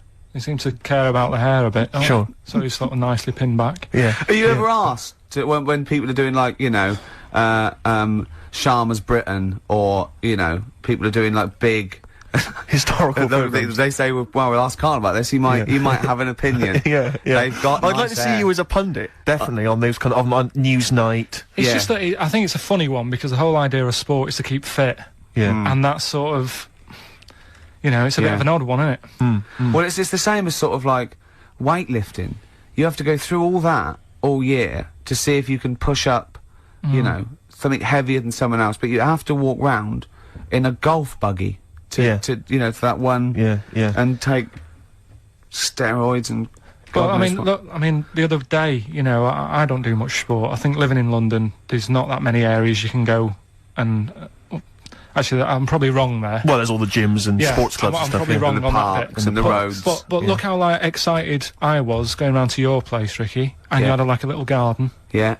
I haven't got a garden. We played football, didn't we? And we had a little. Well, I did. No, you were rubbish. I beat you in penalties, 5-2, and then I beat you on knockout. I think 10-4, and he always makes an excuse. He goes, "No, start again. We didn't say that." I'm cracking up. So, have you seen Ricky play football? No, I've not really seen either. Right, play football. It's not football. You sort of do it like it's like when you get a cat and you chuck it some wool. You sort of jump on it and lie on top of it so you can't get it, and then sort of kick it with his feet, lying on the floor. Really? No, what I mean is, he fouled me, and I was on one Are you hand. sure he didn't just collapse because of all the stress and the exercise? That's the other thing. He just tumbled on the floor, Stilton poured out of his mouth. I was too strong for him. No. I was too strong for you. Yeah, but you didn't last long, did you? It was like if football I didn't want to last long. matches went. They just bring me on for the first 10 minutes. Who suggested that you two play football? Did you suggest this, Rick? Yeah, we went round there. Yeah, well, yeah. We had to go and football in the garden. Yeah. What else do we do? I just had a look at your salamander.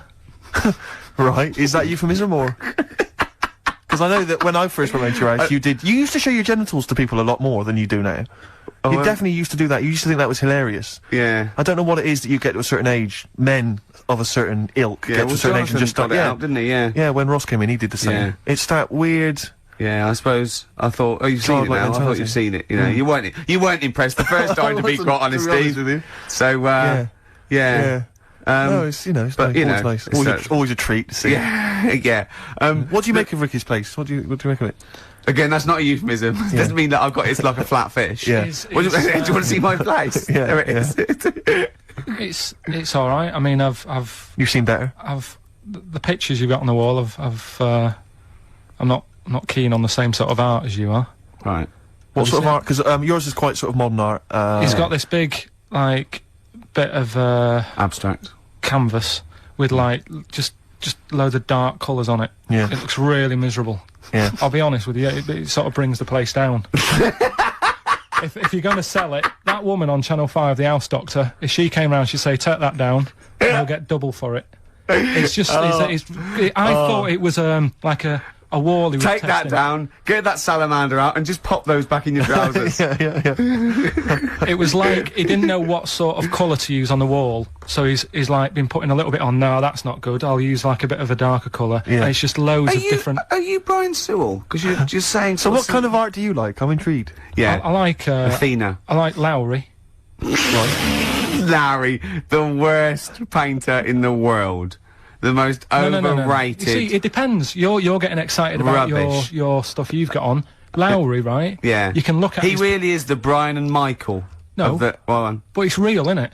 Right? What do you mean it's real? It's real. You look at his picture and you see like little disabled people walking about. You see kids playing with like footballs. You've got your dad coming home from work, working in the factory. Got a little dog barking. It's life, right? And you can look at it for like 10 minutes, go away, go and watch telly or something for a bit, go back to it, and you'll see different things in it. Really? What is it like? One of those magic eyes? You sure that's not a telly?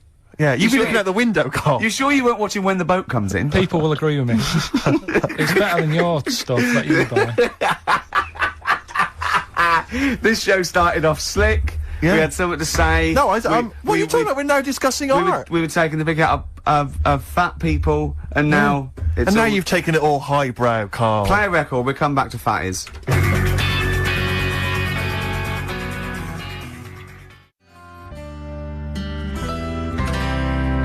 Badly Drawn Boy. Something to talk about on XFM 104.9. You're listening to Ricky Gervais. Well, then Steve Merchant. Well, let's just get on with we've already had a complaint. Yeah. Someone saying, your TV show's so good, why is your radio show so hard work, you useless fat... Yeah. So, you can't please everyone, Carl. It's like Lowry. Some people like Lowry. Some people like that fella who did the dark painting for me. Talking of emails, there was some guy, he hasn't mentioned Larry's his name, rubbish. or maybe his name's Steve, but he said that he was checking out the Office DVDs. DVD's going on sale, isn't it, soon? I think the video and the DVD of The Office are going on sale soon. But he was checking it out on Amazon, and he said that, it says on there, and I did check it, double check it, that, it includes, some special frottage. Or special frottage. Oh, is that how frottage. it's correctly pronounced? Is that mutual doing it to each I other? think it's or is sexual. or is it the rubbing up against each other? Yeah. It's one of those, isn't it? Yeah, It's is some that sort what it of- is? It's where you rub up against people? I don't know, it's something like that. Yeah. But so there's some special frottage on there. Yeah. Look forward to that on the DVD. I think they mean footage. I'm imagining so. If you're buying it for frottage, you are going to be you're gonna be sorely disappointed. disappointed. Yeah. Yeah. We're gonna that first hour then was about eating too much, wasn't it? I think we can. That's essentially put what that- we talked about, yeah. That is probably.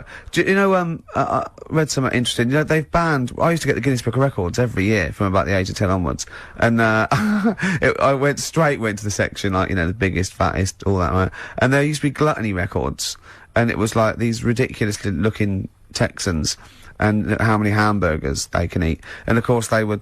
It's just so dangerous. They've put it down to how many hamburgers you can eat in a minute now. Yeah. And so they've brought it down to things like 17. You know, they still burst their stomach when I was poor.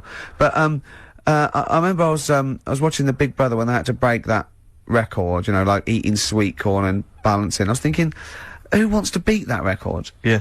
Most of the records in the Guinness Book of Records exist because no one wants to contest them. There's one in there, a bloke there, I had his picture taken with a milk bottle on his head, and it's the record for having a milk bottle on his head. Yeah. And it's like 4 days, I want to go, no one wants to beat that record. And there was one in there, this is amazing, this is absolutely true, right? Like last year's Guinness Book of Records, it says, in Thailand in 1980, some sort of temple or ceremony, these incense burners fell over and I think crushed people or burnt people to death. 7 people died, and it's under the heading "Worst joss stick disaster ever." Do you reckon they're going to try and beat that one? Oh God. There's a guy up north, right, who's he's in the Guinness Book of Records for being able to put a car, a little Mini, Up his arse. on his head, right? And you think, oh, that's good.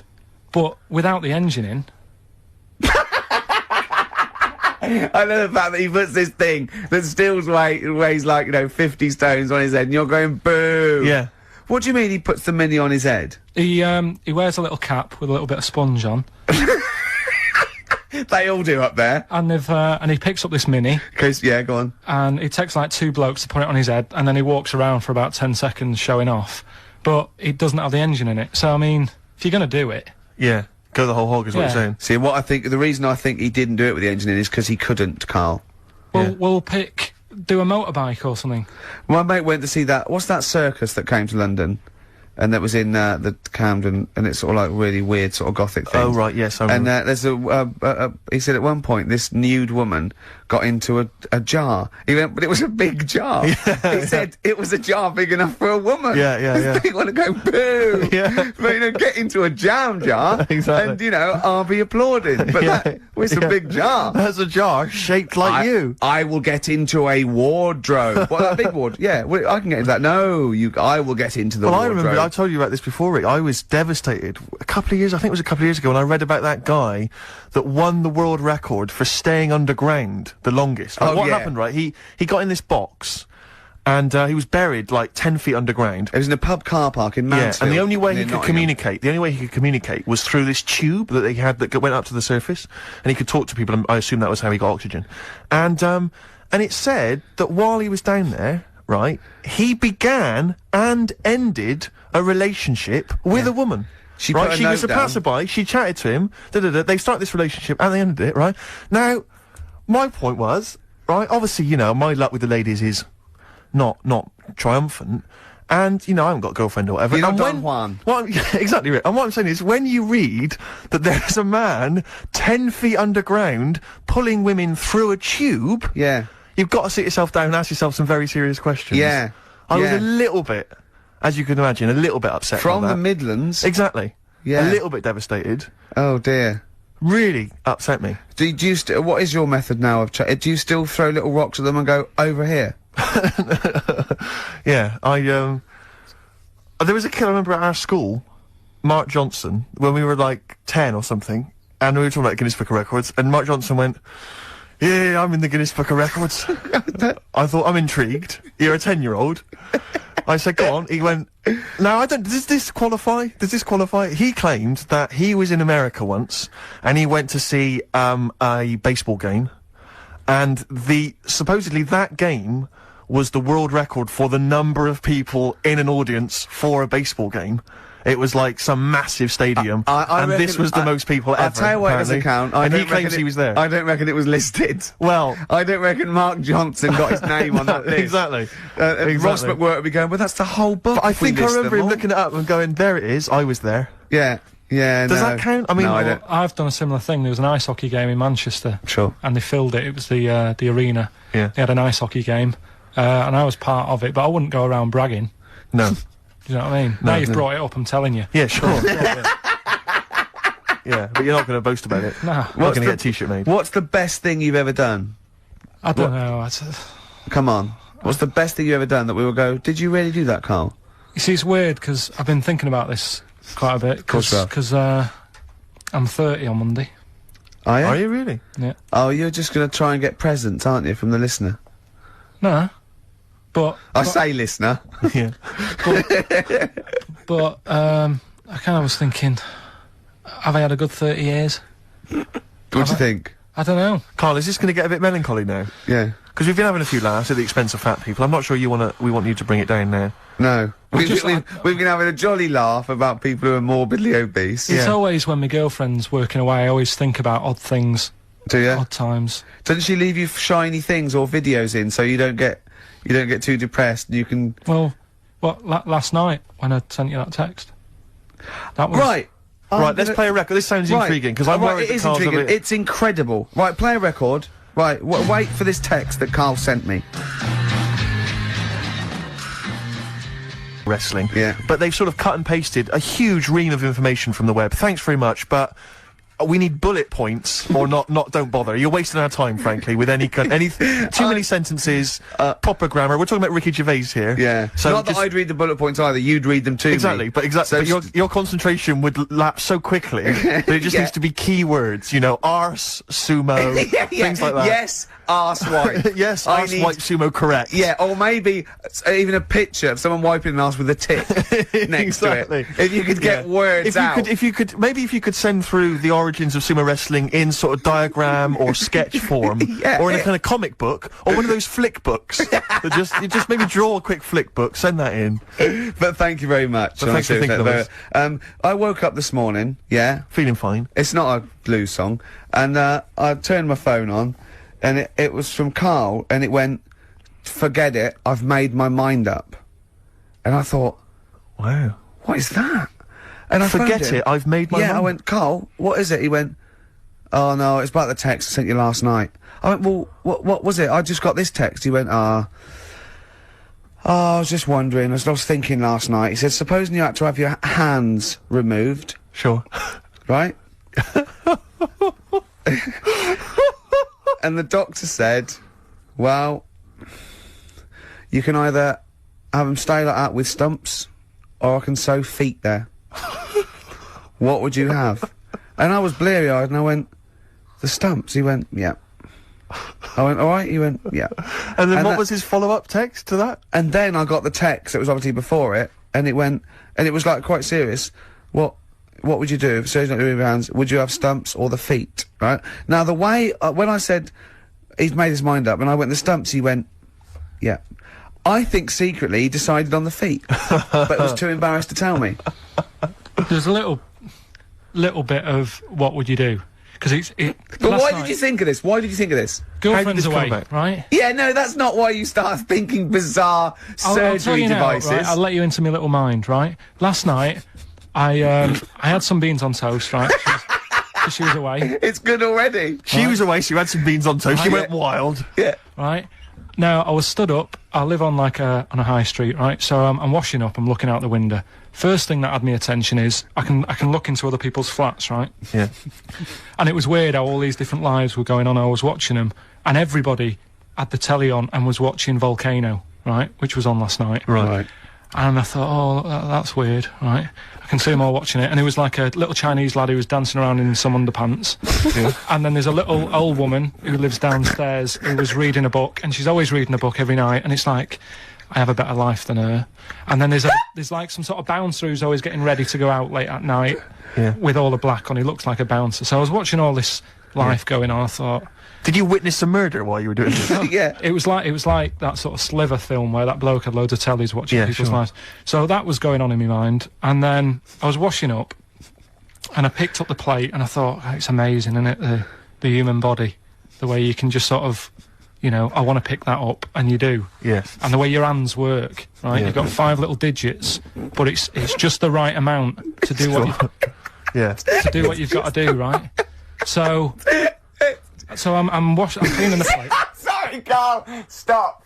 It's just the right amount. Might be one of the most genius things I've ever heard said. I would love David Attenborough to phone you up and say, Carl, how do I word this about the evolution of the mammalian front limb? Just go, we'll just say it's the right amount. Huh? But it is. One Of course extra it is. would get in the way. Yeah. And one less would just make it that little bit more tricky when picking up a bit of a slippery dish. Sure, or buying gloves. Yeah.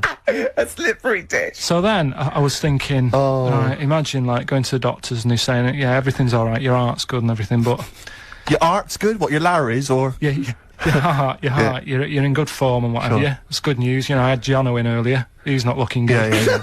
I had Fat Swaller. But you're all right. But your hands need to come off. Right. Blimey. But That's bad. Like, I'd get a second opinion initially. But a bit of good news, I've got a nice pair of feet I can sort you out with. Yeah. And he puts them on, and then I was thinking, right, first of all, washing up, what would that be like? I thought, Steve. that'd be tricky. Yeah. And then the second thing was, it'd probably ruin the sort of the shape of your jumper. Because you have to keep putting the feet through there.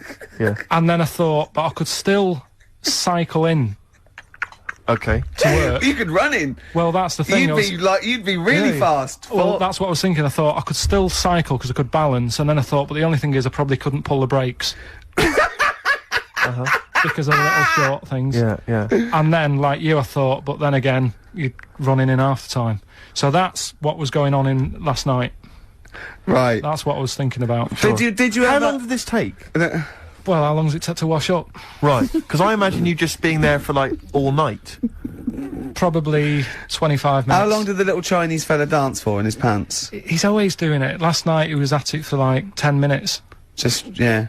And his girlfriend never sits in the same room as him. She's always sat in the bedroom. She's going, you dance in pants again, I go in next door. Well, she was in the bedroom. She's always in the bedroom, sat on the floor, on the mobile phone. Right. All the time, yeah. It's weird how people's lives are just like, it is like that Groundhog Day thing. It's like, you know, he's jumping about in his underpants. The old woman's sat there reading a book. Yeah. And that's what got me thinking about my life. Do you think she ever Are goes... you sure she's not dead?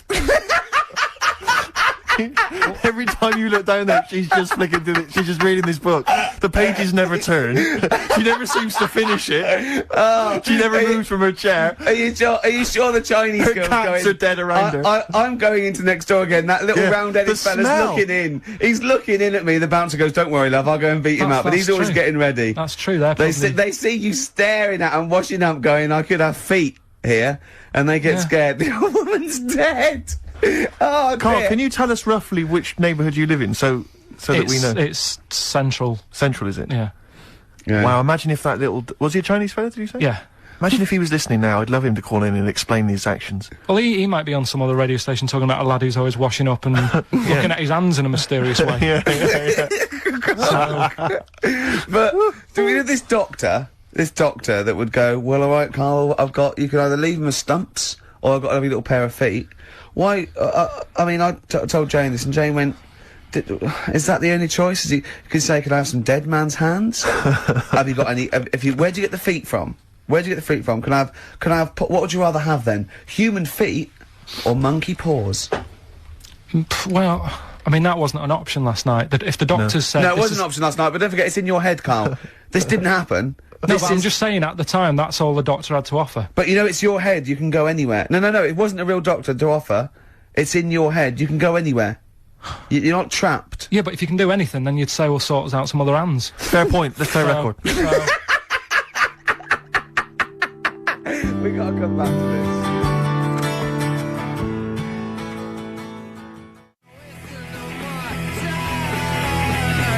Strokes, someday, XFM 104.9, Ricky Gervais. Lads, can I just stop you there straight away? Because listen. the record finished before we'd finished chatting about what we're going to do next. We're gonna do Carl's stupid competition again. We're just trying to get the.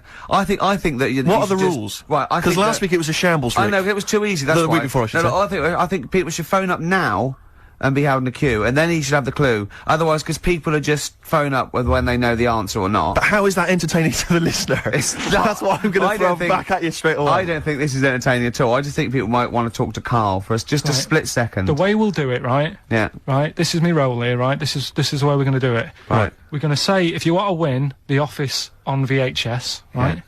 You can call Don't it now. say it like that. Like Yeah, it's a don't say it rubbish like- prize. There is some. If you get the DVD, there's some special frottage. All right, so it's impressive. Right. So they call up now on 08 700 800 1234, right? Yeah.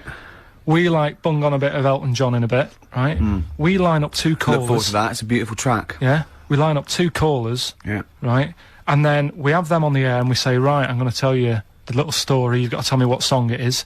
And they're playing against each other. Well, Right. could they be up at the same time then, so I can speak at the same time? of course, yeah. But how can they play against each other? Because they haven't got buzzers or It's the anything. first one. They can say the name. They can shout out the name, and it's organised. And they got as many goes as they want? No, I think they should have one go at a time, and then the other person can have a go, and then they can have another go. Yeah. It's like dueling. It's like dueling. And if they don't win, no one wins this week. We're not giving away prizes willy-nilly. Sure. You know, we can give one away next week again. Because you know, Maybe The give Office away- is not costing us anything.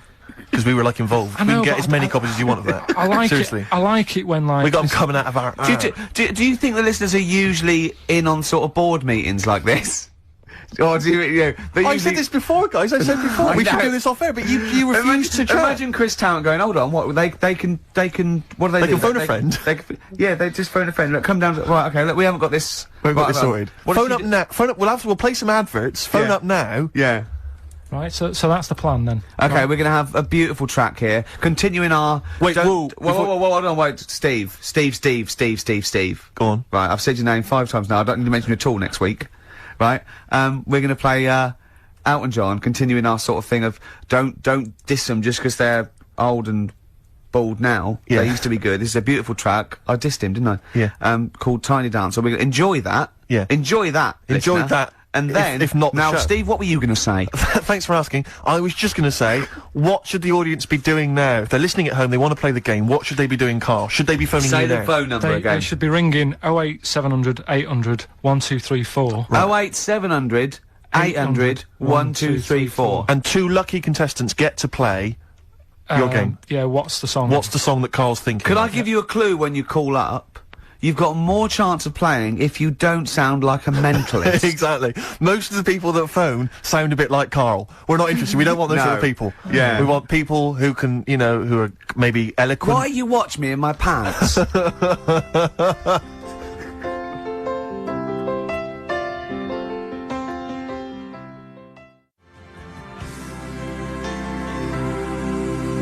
Elton John, Tiny Dancer. What Beautiful. a great track. Oh, it's that is. magnificent. Well, we've got... despite Carl's actions, you should have seen Carl. It was like squiddly diddly.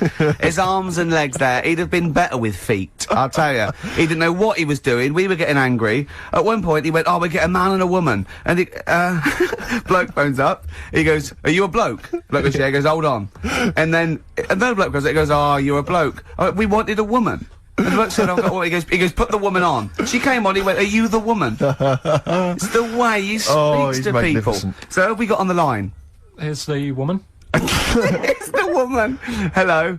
Hello, Hi, what's your name? Sarah. Sarah. Okay, right, Steve, you want to be rooting for this? Well, I think we should. It seems to me because you may need some help because obviously Carl's mind is a viper's nest. Yeah. It's a jungle in there. Yeah. So you know, if you want to call on anyone at any point, maybe you've got some questions you want to just consult or confer, then I'll be on your side. You're Then like, I- you're like her phone a friend. Exactly. I'm the phone a friend. I'm And the who's- ask the audience. Who's the And- bloke? Here's the bloke. It's Owen. Owen. Okay, I'll be helping you out should you need any help or clues as as insight into Carl's mind. I must tell you though, we don't know what Carl's going to come up with now either. No. we I keep it real like this. I should just say for people who've not heard the show before, this is where Carl now will tell us a cryptic story, and basically hidden within that will be a clue to the title of a song. I say cryptic. It's Gobbledygook. Yeah. Nonsense. So okay then, just to find out who goes first, my lad or your girl. I'm going to toss a coin in my head.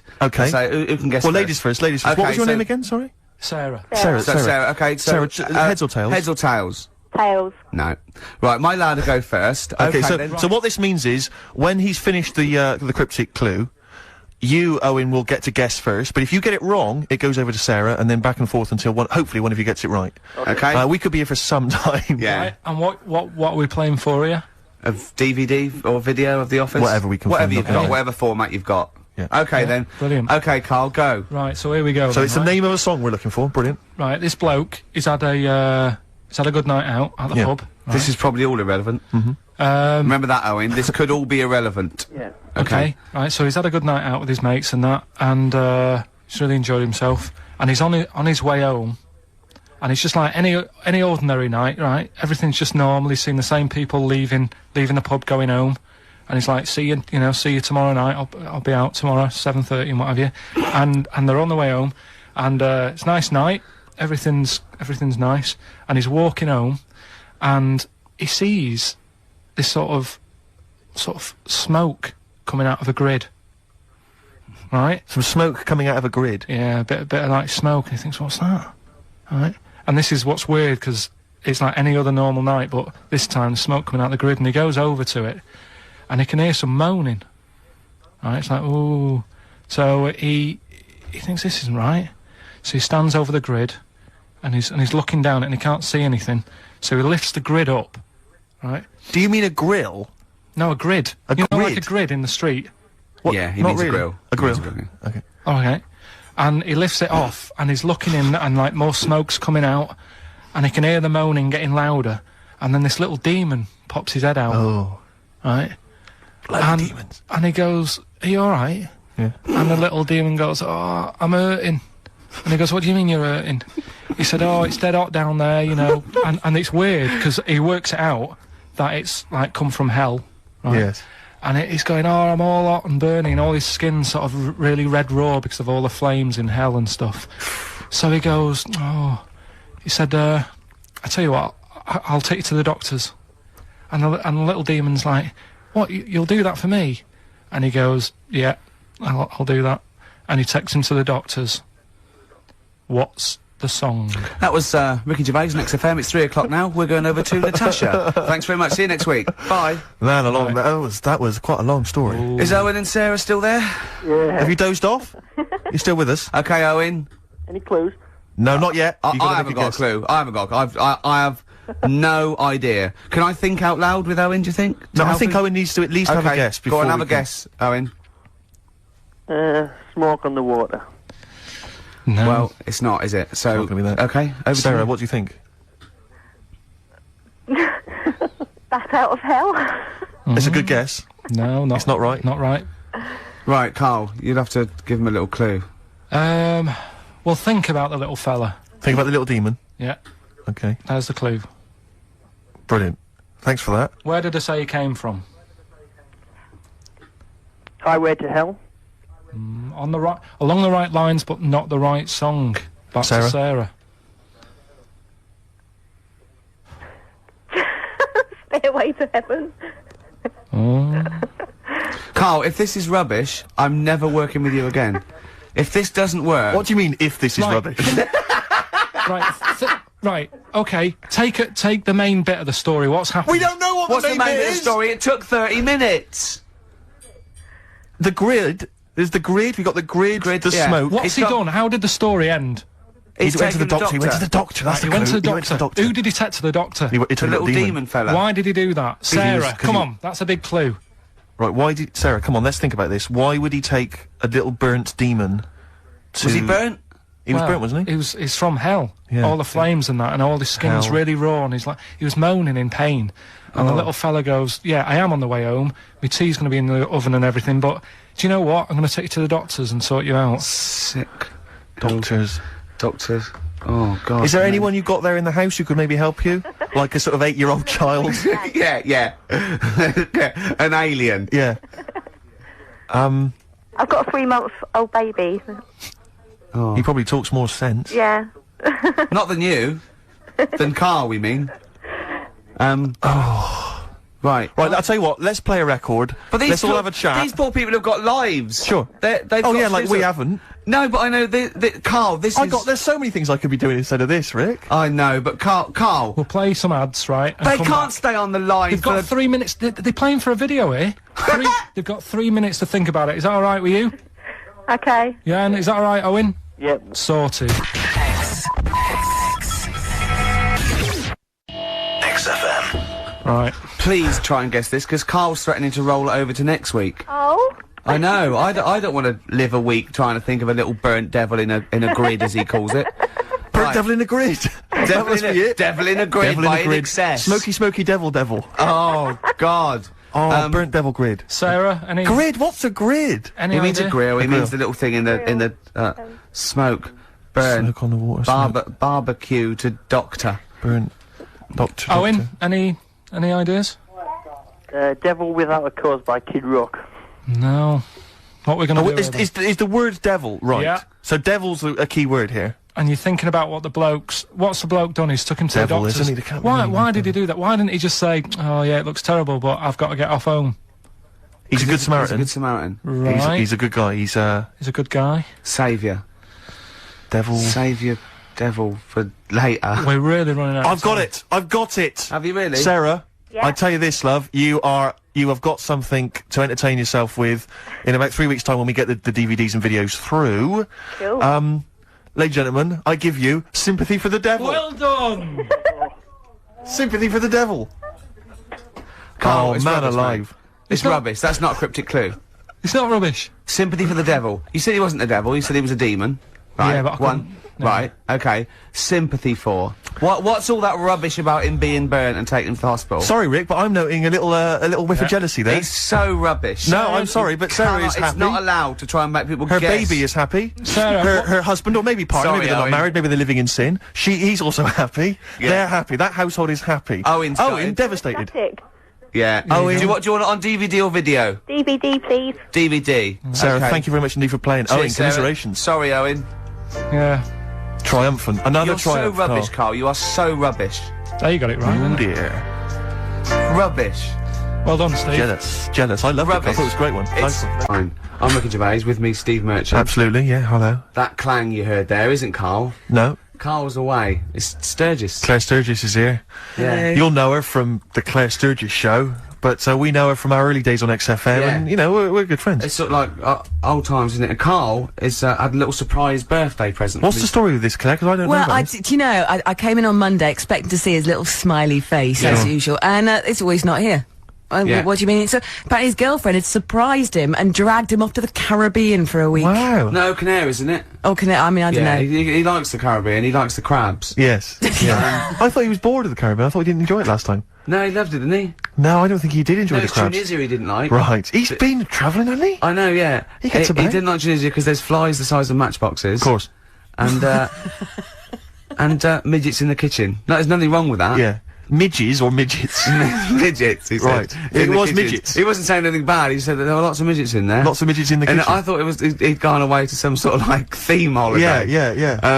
But, no, this is, I think, Gran Canaria, or the Canaries, or whatever it's And how called. old is Karl? 30. Is he 30? Is this 30 the big last 3? week, I think, yeah. Oh, so it was actually a birthday present. Oh, I Yeah, see, it's a big right. deal. Yeah. Okay, I just So, thought, but that's alright. So have you got a competition that you can regale us with, Claire? Because obviously Karl provides a lot on this show. Hold on. We could do White Van Claire. White Van Claire? Yeah. Are you familiar with this? We ask No. you questions, topical questions, just getting your opinion really on the week's news. Okay, yeah. It's on the If you spot. look forward to that. But you know I'm a little bit, you know. A little bit simple? That's well, fine. just a little bit, you know. What? I always sit on the fence. Don't Oh, I? right. Well, don't You sit on the remember fence. You see, when the I was worst thing there was she was saying I'm a little bit like, you know, liberal or undecided, and you went simple. Yeah. You Well, assumed. I didn't know. I thought I'm a little bit, coked up? I don't know. Who knows? It's Sturgis. Anything could be possible. But the other thing is with Karl, we didn't know how good value Karl was until we asked him sort of intelligent this is questions. true enough, yeah. Because he looks quite intelligent. Well, this doesn't is he? it. I mean, So the thing with you, Claire, is I don't think we've probed you enough. We don't know what, you know, You your views haven't are on a lot probed of me things. enough, But we don't know actually, what your Steve, views are, you know? This is what I'm saying. We don't know where you stand. I mean, don't sit on the fence. This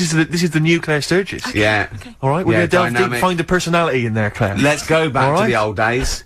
How about a bit of the Smiths? That was beautiful, Rick. Go on. Oh, you've been practicing that? Gates. Lovely.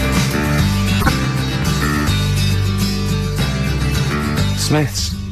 Cemetery Gates. It's a lovely tune, lovely song. There's one bit that worries me about it. It's sort of like a teacher warning. It goes, if you must contrive prose and poems, and the words you use should be your own. Don't plagiarise or take on loan. It's sort of like, what are you telling us that for? Yeah. Sort of like a lot of people there going, thanks, Morris. Yeah, Yeah. that's not mine. That's Wordsworth. Right, I'm going to write my own. Yeah. It's weird, isn't it? Queen is Dead, though, one of the great album It's titles. not my favourite album. It was voted best album. But of the all Smiths, time what I by- love about the Smiths, they just seem to get, like, the Smiths is just a that's done, brilliant isn't it? name. Yeah. Don't you think it just captures everything about Yeah. them? You know, We've got a thing about bad. yeah. Well, I was watching VH1 Classic Smooth last night, and I love it. Absolute joy. Sade always on. You can always get a love a bit of Sade. But Foreigner were on. Oh yeah. I've been waiting. Yeah. And well, I don't know which, I can't remember which tune it was, but the album I noticed it came from, classy album title, Agent Provocateur. Oh. It makes my skin crawl. But I also, from the album Agent Provocateur. I imagine there's a band called Agent Provocateur, and they're from Wigan. It's a girl singer. She's 35 in a tight dress, and it's four blokes with ponytails. Yeah, exactly. Yeah. Doing covers. Yeah, exactly. Yeah. Here's what you may remember. Then they play a wedding. They go, "We're not doing a wedding again." There was people. There was cake being trodden in. There was kids. Children were just sliding across the parquet floor. They weren't listening to the music. Well, we've got a gig at the Marquee coming up soon. Yeah. It's endless guest list, £5 in. Agent Provocateur. If your band's Agent Provocateur or Agent Provocateur, have you ever been in a band called Agent? Yeah. But that's got to be one of the, because it's not. I don't know what that title says. I don't imagine Foreigner. I've got that sense of intrigue and. Well, one of the worst names. Right, okay. To pal. Right, it's the worst. Let's start worst album titles. Okay, I'll kick off with To Pal. Bridge of Spies. Oh, Bridge of Spies. Is that the one that featured China in Your Hand? I assume so. I don't think I did too many. Bridge of Spies. Who did Bridge this of album? Spies? Who did this album? Beggar on a Beach of Gold. Beggar on a Beach of Gold. It's got the likes of Collins written all over it, but I know it's not very Collins. close. Mechanics. Mike and the Mechanics. Yeah. Of course. I don't know what that means. Good old Mike. He's a beggar on the beach of gold. Just look around. There's some money. He's saying, don't be a tramp. There's some money there, gold, mate. mate. I don't know what it means. I think he means that everyone else is rich, but he's still poor. Yeah. I like it. Yeah. Oh, it's a bit deep for me, Steve. Maybe you just need a little asterisk at the corner and then a little explanation at the bottom of the record card. I'm thinking about this. I'm not quite sure what it means. Oh, he's very Nice poor one. emotionally. Chumbawamba. Well, you know what can I? Uneasy listening. Yes. I bet it was from the Chumbas. Are they still cracking on? Are they? Because they used to live in a squat. And They've done about 400 albums. Them and the Levellers. yeah. Who's the best? Chumbawamba or the Levellers? So good question. Thanks for asking that. Yeah. What's the telephone number, Claire? It's 08700 800 1234. Or you can email ricky.gervais@xfm.co.uk. Worst album titles ever. It's like real radio. It's isn't just like Chris Moyles. it is, isn't it? Exactly. Oh. We got the big fat guys on the telly. Yeah. In here. You know. And I with you his as well? kind of cheeky sidekick. And my Comedy Dave. You're almost as funny as Moyles. Fingers crossed one day. Right, Sturgis, you've brought in a record, haven't you? What are you going to play? Well, What's no, this all I about? just want to. Do you know what like a bootleg is, Ricky? Oh, what are you talking about? Oh, Yeah, I've snapped a lot of them up on white label. Yeah, go on. okay. Well, no, this is quite a good one that Ian Baker bought in the other day. Sure. It's a bit of Dre, a bit of Snoop Dogg, Oh, yeah. mixed in with Crowded House. I thought you'd love it. Hold intrigued. on. The juxtaposition there is exciting in itself. That's true enough. Play it. Smoke every day. the weather episode. Snoop Dogg, Dr. Dre, Crocodiles. I love that. Enjoyable. That works for me, Steve. Yeah, what do you it's good think? stuff. No, it was nice. Well, she started off all right. Should we give her one more go? I think a round of applause for Claire. Yeah, that's brilliant. No, that's excellent. That I love that. Rick, the phone. Oh, it's just gone. The phone, no, I tell you, the phone board had lit up there. Gervais. Really? There was a call buzzing through on call. A call came through. A call came through on line 1. Yeah. And Sturgis missed it. Carl would never have missed that. He knows how valuable they are. I'm sorry. That was probably someone with an amusing album title. No, I did get one, Steve. I did get one. Do you want to hear it? Yeah, go on. Okay. This is from Al, who says that, what about this? H to H-E, who am the only one. Sorry, H to H-E. H-E. Who am the only one. I don't know what it means. No. Van de Graaff generator. Oh, well, no wonder. That's the thing that one of those things at the museum that you wind up and you touch and it makes your hair stand on end. Yeah. That's the scientific thing, isn't it? Sure. I've given up, Steve. Yeah, no, Do you know, that didn't really make me laugh either. I'll be honest, I'm thinking that the whole kind of amusing album titles thing we should abandon. I thought that as I said it. To be honest with you, I thought it was easier than this. I mean, Chris Moyles makes it work, that kind of crazy comedy, okay, let's try radio magic, but obviously and I don't think our listeners are into that stuff. Okay. I just don't think they can be bothered to get to the phone. I don't think a lot of them are able. I think a lot of them are, you know, do you remember still kind of smacked up. Do you remember when we spent about 3 hours trying to get to through to the Chris Moyles show? Vaguely, yeah. What was the He was doing this competition, and it was song titles with golf, about golf. Like, so we go like Drive, the cars, and that, and I was getting so excited. I wanted to phone up and go, Duran, golfy, golf. And I just thought, it might have lasted, oh god, Yeah, it probably cost me about 30 quid just to ruin Chris Moyles' competition. Yeah. That was a long time ago. Yeah, those were the Before I days when we realised, you know, he was a great talent and one to watch. Yeah. Before we'd enjoyed his new TV show. But, anyway. Yeah. Let's not. No, that's cheap. It's cheap. It's cheap. Yeah. Anyway, what should we talk about now then? Because that all went well. No, I mean that's 20 minutes. That's 20 minutes done, and we've nailed amusing album titles. We've done that. That's fine. So we need a new gimmick now. I'll tell you what. Wait. You know when you go out, you take an umbrella out. You leave the right? house. You got an umbrella, right? Yeah. And it's a really sunny day. Yeah. And then you come out and you go, I wish I hadn't bothered with that because it's in the way. But then, right, imagine when you go out, right? It's raining. No.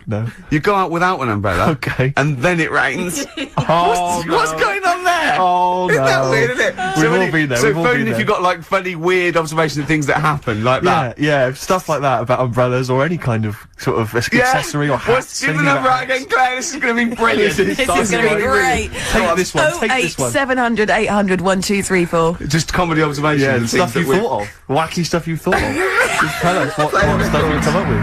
Get the Sony people on the phone. This is dynamite. Suede. Positivity. Absolutely. They could always do a good chorus, couldn't they? They could indeed. I think we could play Pink. Is that really way out? You're saying that it'd be Pink? wrong? You can't play Pink. I like that new one. Yeah, but whether or not it's in the building. Up, so no, you not that one. Get the party started. Do you know who that's written by? Do you know who that's I'm written trying by? to call the nurse, but she's being a little bitch. This will be interesting. You know, let's get the party started. I'm coming up. Yeah. You know who that's written by? Well, the way you say it sounds a bit like, is it, is it Radiohead? Tom York, you're thinking? No. No. Let's get the party started. I'm coming up. I'm coming up. Careful, I'm coming up. Let's get the party started, I'll have please. one more guess. Is it Johnny Rotten? Is it It's not Johnny Rotten, but this is the truth. It's written by that woman with the goggles and the big hat that used to be in Four Non-Blondes. Is it? It's written by her. You're not thinking of Snork, are you? No. Banana Splits. No, I oft got the two confused. Yeah. But, no. Sorry, Goggle and the big hat. She had a big hat, didn't she? And a pair of goggles exactly and kind of sort of a sort of Jippo look about her. What do you mean goggles? You can't say Jippo. What do you mean goggles? What's the correct word to say? Goggles. Gypsy. Jippo is, it's a terrible derogatory term. It's like... Well, she looked like some kind of scrounger, and she sort of had like matted dreadlocks, and selling clothes pegs. Listen. Lucky Heather. Yeah. She had a big leather hat. Do you remember when you got stopped with Lucky Heather and you didn't buy it? And then you had some bad luck? I had some bad luck about 10 minutes later. Yeah. So I always stop and buy some now. So I've got shed loads of it at home. Because I don't know when you've got to throw it away. They don't tell you how long you've got to keep it for the good luck. 6th of January. Yeah, you're keeping it after that's bad luck. I'm getting confused again, aren't I? No, what it was... I don't know which myth to believe in. Right, stop it. Let's go back to, I've got a party started So going on when are you upstairs. coming up? Yeah. That is, as I say... Fleagle she's Is that her name? No, that's one of the banana splits. Now you've confused me. Fleagle's the one with the big teeth and Right. the goggles. Right. Snork is the one with basically. To be honest, I think it's an elephant. Okay. I think they've pretended they've made up an animal. There's so many people listening who don't know who the banana splits are. The banana splits. Banana splits. Right. Listen, they know the banana splits are, and even people under 20 know that. Snork, Fleagle, Drooper. Who was the other one? If you can remember the name of that. Yeah, what's the number? Because I actually want to know this. This is what radio's for. When I can't think of something, they tell me. Yeah. So It's which one have you got? 08700 Fleagle, 800 1234. Drooper and Snork. I've no idea. God. Fleagle, Drooper and Snork. Da-da, Drooper and Snork. Fleagle. Bingo! Nice. Well done. Don't bother calling. Sorry. That particular tragedy or that has been avoided. Bingo. I Yeah. don't know what The bingo moment's looks passed. like. Yeah. There was one. Anyway. There was one that had sewn up eyes. Drooper, I think. Sorry, go on. No. Anyway. My point was this. Go that, on. Pink. I can't be bothered. No, really? can't be bothered. I think we can play that new one by Pink. You 'cause it's cannot sort of play like, Pink. Why? Because it's too poppy. They just won't allow Pink on XFM. They what? They will not allow Pink on XFM. They what? Wait a minute. That's red rag to a bull. I've always been a rebel. Someone's telling you that you can't do something. That's crazy. Right, let's I'm also gonna get the new Justin Timberlake single. And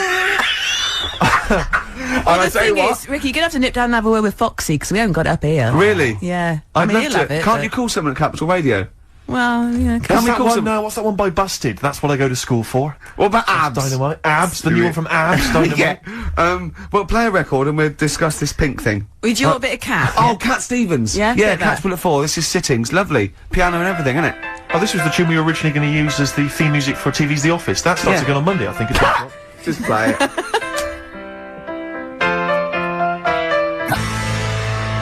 Cat Stevens and Sitting. I couldn't find Pink, Rick, but I've got the S Club Juniors. What do you think? Pink is all right. Magic Just Carpet because it hasn't got the credibility of like new punk and new metal, it's a good tune. It's all right. Don't, we've never been snobby. We've never worried about credibility, have we? Hearsay? They're all down there. I can go and get them. I'll tell you what. If you're gonna do that, I'm just gonna play adverts from now on. Can we play some adverts?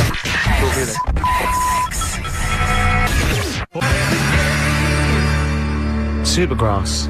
Grace on XFM 104.9. I've been forgetting to say that. Yes. It's all gone to pot, isn't it? I'm Ricky Gervais with me, Steve Merchant. Hello there. Little Carl's not here. Claire Sturgis is here. Absolutely. Hello. Yeah. Cracking? Yeah. Now, I think we can play Pink, you know?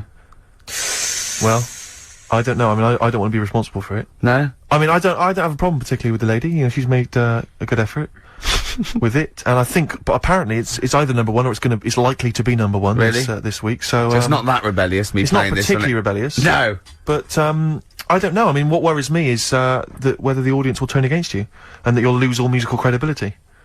Have I got any? No, Have I did have any? very little. Really? I had an email just now, and I think maybe this answers why we didn't get very many calls about the give us a crazy band name or an album title. Think about the number? No. They think maybe they're all at the march, the big march, which makes a lot of sense because I would imagine a lot of the sort of losers that listen to our show. What's the march Probably about? also agree that they should go and protest about a war. Oh, it's the anti-war march, yeah. It's the gangster war. So, well, I don't really know the ins and outs of this whole thing, really. I mean, it sounds like it's a long way away. I don't know if they suppose wanna it's bother like, bomb it. yeah. They were asked if they wanted a war, and they said no. Is Yeah. that so bad, Steve? Yeah. Do you think No, that's I mean, good luck to them. I don't think he's going to have much effect, to be honest. you don't think? No, I don't really believe in all Bushy's that. listening. I don't think he's worried in the slightest. A couple of No. sort of dropouts and some sort of junkies are in the streets, you know. Well, you And a couple say of that, old you say ladies. that, but what's their names? Specials, Free Nelson Mandela. 8 years later, he was out. That's true enough. So That's absolute. I've forgotten about that. I think they were. Yeah, Well, and Live Aid sorted out world hunger. yeah. That put an end was to done. that. So that was. But I see the difference there is Ebony and Ivory, no more racism now. but musicians. That was done. Rick, you see, musicians were involved there. Yeah. I don't think any musicians are involved this time. I think Of course David they are. Albarn's there. They've, but they've probably taken their bongos and their didgeridoos. tablas. You Is that can what see they're they're walking down now, loads of ponchos. Yeah. You were going to wear a poncho once because you thought it'd make you more of a hit with the ladies, weren't you? Oh, but they're so now, ponchos. They are, In are they Topshop, really? they are so now. So you'd have been ahead of your time. again. as ever. You see, I think if you wait a couple of years, those clogs will be in. Exactly. This is what I'm hoping. You What just about this pipe? I like to think that the pipe is definitely on the way back at some point. The Yeah, pipe's got to the come pipe back. with What the do you think of a children. lady? Sorry, as a lady, what do you think of a man who smokes a pipe? I think it's lovely. Do you think it's quite very sexy? sexy? 'Cause Yeah. I think it's quite I wouldn't want to distinguished. snog It takes your breath away. What? because I've given up smoking, Steve. Yeah, it takes. Well, I wouldn't be giving you a blowback. I don't know what that phrase is, Rick. I gambled with that phrase. I don't know if a blowback. I think that could be obscene. I've got no idea what a No, blowback I think it is very, very sexy in a sort of a Val Dunican kind of way. He never smoked a pipe. Not Did he Val, not? nothing. No, he smoked a goat. Oh, right. Well, he sang about smoking a goat. But what About worries Paddy me, McGuinness Claire, goat. It blew up. if you look at pictures of the great sort of thinkers of our time, and, you know, maybe they're at college or university in the sort of 1930s, you got those great, you know, the great thing of people who became the great artists of our century, and you see pictures of them in Oxbridge when they're 19, they're all smoking pipes in tweed suits. Yeah. No young people now are smoking pipes. I fear that it's going to be dead in like 15 years. I don't think anyone's going to be smoking pipes. But I think, again, you I feel are like way maybe it's ahead maybe of with a your certain time. profile. Yeah. Maybe I've got to try and bring it back. Bring it back. I You think know, so. and then we could be seeing kids in Top Shop on a Saturday. And let's not forget sniffing snuff. Some snuff. My nan used to sit there with 2 brown stains just dribbling from her nose. Lovely. Yeah, and that bit of snuff and some gin. Well, this is it. Because my friend always said if he won millions of pounds, he'd spend it all trying to bring back as a fashion accessory the cape. The cape? Because I think See, the I cape, quite like because the you can cape, make and such an entrance with the cape. And a can't you? cane. A cape and a cane, yeah, and a top hat. I wish people had to wear hats now. See, I couldn't I carry love it off because of my shape and size. I look like Bertie Bassett. Whereas you look Basil Rathbone. I'd look pretty good at all sort of you'd cut a Christopher good- Lee. yeah. in a And cape. wow, you But would. because I'd sweep into a room, you know, I know. bellow Yeah, behind see, me. I think you look like. And don't get this wrong. Don't take this wrong. Like we're mates. I think you look like a freak with a cape on. Okay. So- all right. Well, And at which point would you take it one step further and add the deerstalker, you know, and go the whole Sherlock Holmes so route? I'd have the cape, the pipe, the deerstalker, and Yeah. I'd solve crimes. It'd be great. It'd look like some sort You of. could be my fat companion. I could be. What sort of like get padding and stuff. Yeah. No, I like that. Yeah. I'd like to solve. I'd like to solve more crimes. If I'm being truthful, I'd like to. I would love to solve crimes. Just to solve one crime would be Oh, great. I wouldn't matter if I solved it. If the police came to me and said, you know, I'd just look at the first one, go in, Yeah. just get it off the street. You know what I mean? Just like tick, done that. Sure, yeah. But I You just know. feel there'd be something. I feel like maybe because you know, like in TV shows, it always used to be, you know, they were a doctor who also solved crimes. They were a plumber, they solved crimes. Quincy. You know, Quincy, things like oh, that. yeah. Well, you know, a couple of sort of BAFTA-winning writers. What did Heart comedians to who Heart also do? solve crimes. That's good. That'd be good, wouldn't That'd be it? great. What did Heart to Heart do? They were just millionaires. They were just a weren't couple, a millionaire couple who would invariably you know, what was But they the Murder She did Wrote? that She was just a every novelist. week, though. Every week, heart to heart. Murder She Wrote. Murder, She She wrote it and she solved She it. always solved it. It's brilliant. Murder She Did wouldn't have been such a good sort of like thing. No. But this is what you don't seem to get that anymore. You know, people who do one job for a living. You know, DJ who also solves crimes. Wasn't the DJ who solved crime? That was Shoestring. Was he a DJ? Yeah, He was Eddie a private Shoestring ear, wasn't he? He was a private DJ who was ear also a on the private eye. radio. Is that what was that the thing they did? Not private eye, private ear. Is that what they said? Yeah. And how did he solve it? He worked out clues Yeah. for call-ins and stuff. Yeah. No, he used to leave the building. He didn't just sit there and play records and then try and guess. That's great. Give us a call on the usual number if you've got any idea who murdered. Now it's Snitch Hour. Got a letter here. Who Well, reckons because she knows? I know a lot of my friends are big fans of Midnight Caller. Do you remember Midnight Caller? Was he a DJ who solved crimes? Yeah, it was one of those late night things in America, wasn't it? But was he a DJ? He solved crimes, didn't he? I don't know if he'd solved crimes or just solved. If you've ever solved a crime, email solved us. puzzles. he had one of those puzzler books. Weren't you on the front cover of Puzzler once? One of those things you get. Weren't you? Puzzler. Were you? Was I? No, I don't think so. Oh, it was your other friend. A friend who's of mine, DJ. yeah, Yeah, it was on the cover of Puzzler magazine. That's it. Yeah. So was Puzzler a rude thing? No, it's one of those things that you Those do- puzzle books you can buy in You, the Oh, museum. actually, it's a you puzzler. do Oh, I for see. coach journeys, and they just put people's pictures on without permission. Yeah. I know people are just like, well, I didn't give permission. They just find like celebrities, and they just get their picture and they stick them on the Well, they front. would have used me then, would they? Well, I Celebrities. forgot. I didn't. Hey, Pink. Should we play Pink? Yeah. Oh man, I don't live by the rules. Be on your head. Here we go.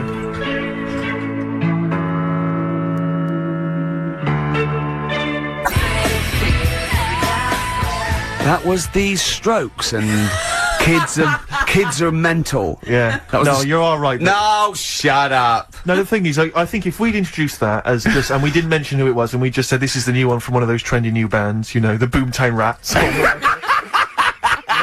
I'm sure these listeners would have happily accepted it. Yeah. As it was, they knew it was Pink, and the phone lines have gone crazy. We had upwards of 2 calls. I'll tell you this, we had between 2 and 4 calls. And and they've not enjoyed it. Why They've do not we enjoyed do it. this show? They've We not don't enjoyed need to do this show. Because you love us. We could be on Radio 1. Oh, man, alive. We could be on Radio 2, probably. Yeah. I don't know. Virgin, I think, called once. Someone's Ages ago. just emailed, they just said, Pink sounds like Run for the Sun by Bucks Fizz. I can see what they're thinking. I can see what they're thinking. What do they want, then? Well, yes. Okay, what's the phone number don't again? be- you know what people like? I never understand who phones a radio. Who tries? It took us like 2 hours to fail to get through to Chris Moyles. People will phone radio stations. Can you please play the new one by The Strokes? You just buy it, or you'll have the album. Why have you got to hear it on the radio? What difference does that make? Some guy talks at the end and the beginning of it. Yeah. Partially ruins the song.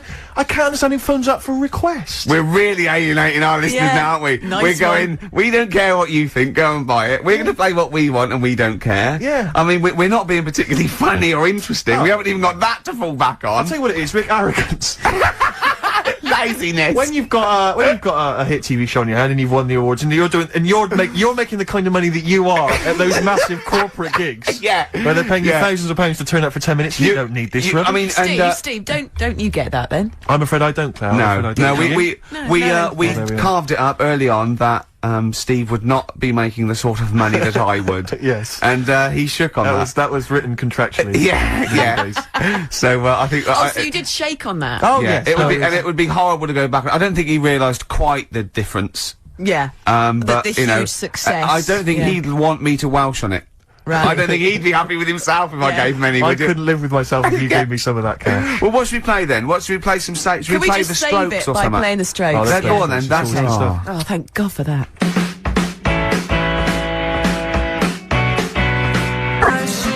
Electric Soft Parade.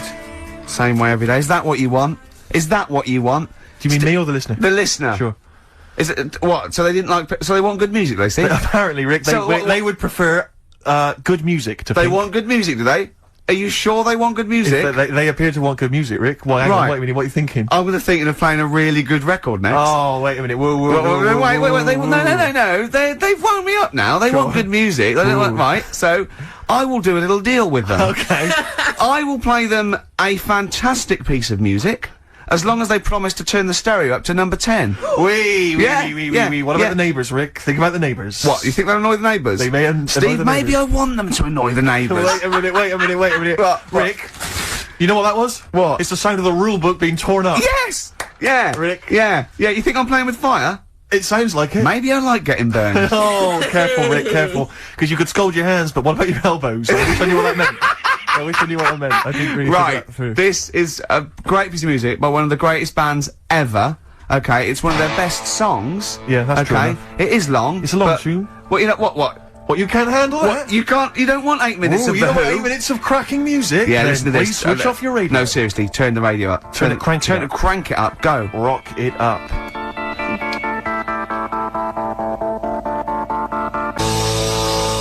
That makes up for Pink, doesn't it? Oh, man alive. Oh, It's an amazing track. It's incredible. And it is, I mean, incredible. It's textbook rock and roll. But when I was growing up, I had two favourite lyrics of all time, and one of them's in there. Meet the new boss, same as the old boss. Yeah, it sends a shiver down your spine. It's fantastic. And the other one was, it's on America's tortured brow that Mickey Mouse has grown up a cow. Nice. You know that is? Nice. Ooh.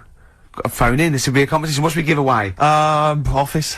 We haven't got any, have we? Why don't you just sign your signature on a piece of paper or something? That's got to be worth something in a couple of years. £4. Yeah. £4 you get on It would eBay. cheapen the piece of paper.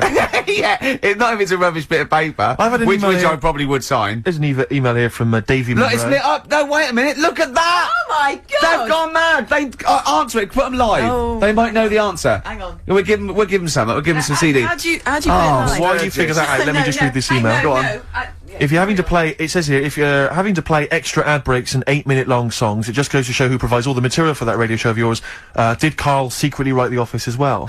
And I think to myself, it's like, what do you want from us? Just see if someone's on One the of the phone. most incredible rock and roll tunes ever laid down on vinyl, and you're whinging? I know. Because you'd rather have our inane banter. What kind of a person are you? No, they'd rather have Carl's inane Well, banter.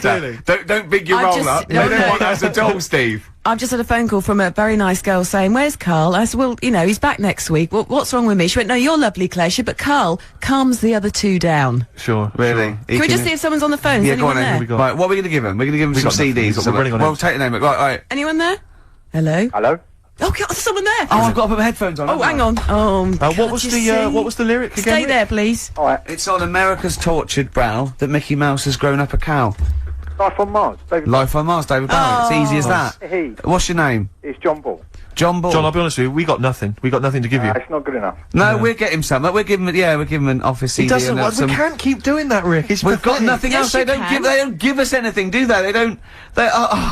It's no wonder we get into the building. No one's know, around I know. on Saturdays. No one cares. Office DVD. Yeah. What would you really like, though, if you could have anything? Yeah, Office DVD. See? There you Fair go. enough, fair Brilliant. Okay. Stay on the line, mate, and I'll get you details, okay? Excellent. That was a competition. We did. That was like real radio. Well done. It was like real radio. Now we've got to play David Bowie, haven't we? That's what they Calm do. down, Rick, you are- I can see what you no, mean. but Foxy would have it Well, lined up. Rick, you're gonna have a heart attack. Am I? Live on air. I mean, Yeah. it'll be dramatic radio, and that's Sony Award winning. I know that. Any kind of.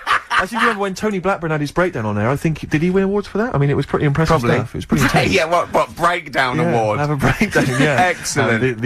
This year's best breakdown on radio. Tony Blackburn. Yeah, but Or Tessa, marry me. yeah, it was something like that, wasn't it? Yeah. Did he play the same song again and again and again? Must Did have he? been fascinating radio. Uh, That sounds like Capital Now. oh, it's that satire. High five. Is that nice We've one? done there. Oh, well done. Well Oh, done. Are we owned by Capital? You've We are, got, aren't we? yeah. Remember what happened last time? Sure. And now Richard Park, who owned Capital, is the Grandmaster. What? The Grandmaster? He's grandfather. No, he's a Headmaster. headmaster of Fame Academy. Oh, is he? Yeah. Okay, let's play a record now, because you have to lie down, because you're just getting so worked up and now. I can tell when there's an excitement and enthusiasm, and sweat, beads of sweat run down Well, your it brow. started off so badly, we had nothing, but then I did a competition, gave away some things. You've got an email that really annoyed you, haven't you? Well, we can talk about that later. Yeah. But yeah, whenever I see beads of sweat, I know, because that's not the Jeez. Ricky Gervais I know. Okay. It worries me. You never work yourself up into any kind of sweat. Okay, so you need to let's just play chill it. out, calm Let's, down. we're going so well now, aren't we? What about a bit of Beck? Would Let's play that a lovely bit of Beck, just Yeah. to chill everything out, just Yeah. calm everything Yeah. down. Yeah. Yeah. Alright. Yeah. Alright, relax. Yeah. Okay, Yeah. there you are, you Yeah. see, he's gone. Yeah. Yeah.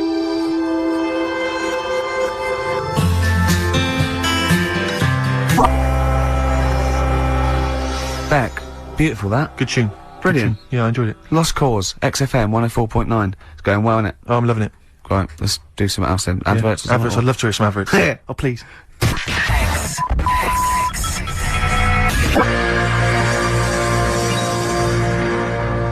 There it is. Life on Mars, with that great lyric by David Bowie. Indeed. Yeah. Although, it's not quite as good as, what was the one, was it Jeff Lynne?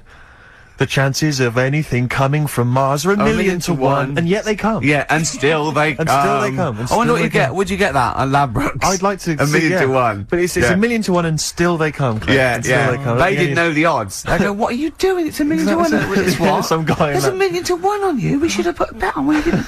You didn't tell me you were You should have coming. notified us. We could have split it 50-50. We I could have made a fiddled it a little fortune. bit. I could have gone, wow. I could have probably got them up to a million and a half. Gorg, what were Now you you're thinking? here. We're never going to get good Oh, odds. Gorg, the chances of that. Gorgie. The chances of that happening were a million What to have you one. come for? They've probably come for that. Well, why didn't you quash. sneak in? They've come for that quash drink, haven't they, again? You could have snuck Oh, down. what are you you could have doing? let us know and flown back and then made another. You know that fella? We come for that drink you call quash. I bet he'd get off with snork. Wouldn't he? Possibly. He'd meet it Are on you thinking stage. of weird stuff again? You're thinking of crazy ideas again. What about those smash aliens? What, you got something on them, have you? The Yeah, little- you know, they went out, right, without an umbrella. Oh, Poured down, it they rained. I knew it would. yeah. I knew it would. Anyway. Oh, anyway, David Bowie, No, look, beautiful. this is spiralling. Can I just mention Lynn, who's just phoned because she was queuing up all night outside the Apollo for Bowie tickets, and she got a pair, so Oh, she's well dead happy. done, Can you excellent. dedicate that to everyone who's queuing up? So Yeah, so best do of luck that. to them. And I wanted to tell you about the time Bowie came into XFM to talk to Zoe Ball. David came in, did he? Was this recently? Yeah. Oh, yeah, I remember. Yeah. I'm not going to mention her name. She works in the office, Charlotte. When he walked by her desk, which you have to do when you come to the studio, she didn't actually meet him, shake his hands, or make eye contact, but she actually cried because he was in her vicinity. Really? And she actually burst into tears when he walked by. Isn't Rick, that? I I've love made that. women do that. So, you know. You've got something in common. Well, a little something in common with David Bowie. They whimper and weep. when you're you know what I mean? It's sort of like There's a lot more screeching as well. yeah. A lot of screaming. Tell them about that email you just Well, got. this guy- Right, I got to tell I nearly said the fans. People who happen to be listening to XFM, waiting for the person after us. Who's on next? Natasha's not with the football show. Right.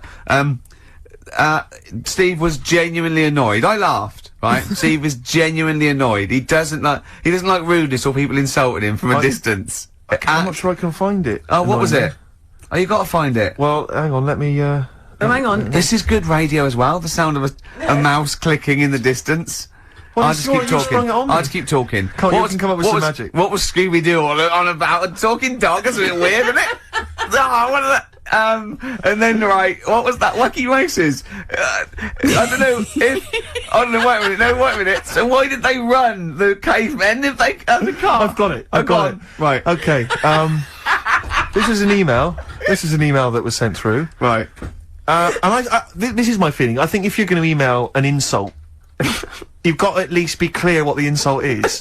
You can't make me do the work. You can't make me try and guess or figure out. No, it's like sending someone hate mail and they have to pay postage. Yeah, exactly. You go, well, if you're gonna, exactly. Or making an obscene phone call, but collect. The postman asks you 25p before he hands you a letter bomb. Yeah. Go on. It says, Merchant. Merchant. It opens with Merchant. Who are you, call sad! Exclamation mark. At least my mother still don't cut my hair. Merchant. Who are you, call sad? At least my mother still don't cut my hair. Is it an anagram? I don't know. I feel like it's been translated from the French. Yeah. It's a Japanese fella who hates you. Exactly. And he's got a Japanese English dictionary. It's just literal. Yeah. So how does he know your mum cut your hair then? You've never said that on there, have you? It's not true, Gervais. Actually, can I just say, I think your hair looks really nice, Steve. I've known you for about 5 years now, and it looks lovely. I laughed at you needing someone to say it. It looks fine. Yeah, it looks good. What do you mean it looks fine? It does look good. It looks good. He's got a little bit of product on it, hasn't he? Yeah, it has. Maybe I have. A little bit of hair gel. What do you use? Maybe Gavin had his fingers all over it yesterday. Yeah, I have my hair cut by Gavin of West Hampstead. Is it called? Is what it's called, Gavin, or is he a bloke who works in? It's a Gavin who works in. Do you use that fudge stuff? Sorry, no. But seriously, I use a form of clay, a moulding clay. Yeah, that's Gavin recommended it. Yeah. Gavin recommended it, and I've been very happy so far. Hold on, though. Rick, what do you use? I don't. Yeah. Don't. I just sort of. Well, that's obvious. No, I just sort of like comb it back and whatever way it falls, really. Yeah. But you had more questions about Gavin? Yeah, no. I was up seeing Gavin yesterday, just having a haircut. There's nothing untoward. and I thought I popped past Habitat. There's a Habitat, and it's quite a trendy kind of, designer furniture shop or whatever. Sure. And I popped in there. I thought I'll pick up the sort of brochure, the catalogue. There was a big stack of the new catalogue. You were stunned by the prices you're going to tell me, aren't you? No, I'll tell you what, I was about walking out with the guy went, hey, where you going with the hair? It's a great looking haircut, but where are you going with that catalogue? I went, what do you mean? He went, it's £2. You've got to pay £2 for a catalogue from Habitat. And I said, well, I could go down to Argos. I can get as many as I want for free. I can go crazy in Argos. I can get them Littlewoods, the mail order people. They'll send it to my home. Yeah. I got to pay There's lingerie in that one. You know, you've just got like some furniture and stuff. And I'm paying £2 from it. If there were some ladies draped over the kind of filing cabinets, I'd be interested. I'd pay £2. The fact that you. Then what did you say though? You didn't say I can go down to Argos and get as many as I like. What did you say? Yeah, I did. I said, well, what are you talking about? This is, why am I paying That is a bit weird charging for a catalogue. But this is a catalogue just to tell me what I might want to buy. It's sort of their calling card. It's like paying for a poster or a sticker. Exactly. It's almost like paying an entrance fee to go into the shop. Yeah. That's a good idea. It's a good idea. Because it's good to just walk around and browse. So, I'd pay £1 to walk around a really good shop. Yeah, but I'll tell you this, if Habitat maybe had some kind of, like, sort of centrefold. Why don't you do this? I'd be interested. I'll tell you what, in a great shop like Habitat, you pay £1, right? If you buy anything, that comes off the thing. If you don't buy anything, you've paid £1 to stop wasting their time. It's an incentive to buy. I wouldn't like it. Sure. I wouldn't go in there. I think it's a terrible idea. Well, anyway, that's what should we play? That was a sideways look at the world of high street shops. I think you should play the award-winning Ms. Dynamite. Yeah, go on. She's cracking. Yeah.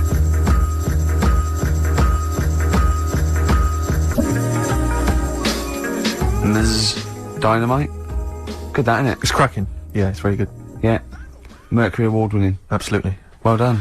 Yeah, good luck to her. Good luck to her. I must admit, I wanted The Streets, but I love The Streets. she's a very good second choice, and you know, wish you all the luck in the world. All the luck in the world. I'm looking at your hair. It's not right? bad, is it? And you have bigged it up, so you're quite. So I assume you didn't go to a barber. You've gone. This This actually is a proper- hairdresser's. This is Right. Gavin of West Okay, Hampton. I'm going to ask you now, Yeah. right? And I'm not going to take the mickey, even if it's £100. I'd think you're a fool, and I know you wouldn't pay that much. But it's obviously more than the £5 then, isn't Yes. it? How much did you pay? Ricky Gervais, for this haircut, I paid the princely sum, and I was proud of it, 22 notes. But That's all right. But I went up to 24 because I was pleased with what I had. Little tip for him. £2 tip. £2 tip. I could have just given him one of those Habitat catalogues. He'd have been pleased with that. I love Just about slap that on the desk. Yeah, and he'd have gone, thanks very much. And you'd like to go, I'm going to be honest, Gavin, that is not free. Exactly. If that had been an Argos catalogue, then throw me out of it. It'd be an insult. exactly. Look at the price. Go £2. You go, yeah. Yeah. That £2 is yours. That's yours. You're taking that home. Would you prefer the money? What should we do? Yeah. We're going to usually play a new one around this time. What new adverts have we got? We've got plenty here. Oh, come on, let's Come go. on. Are you in any? No. XFM.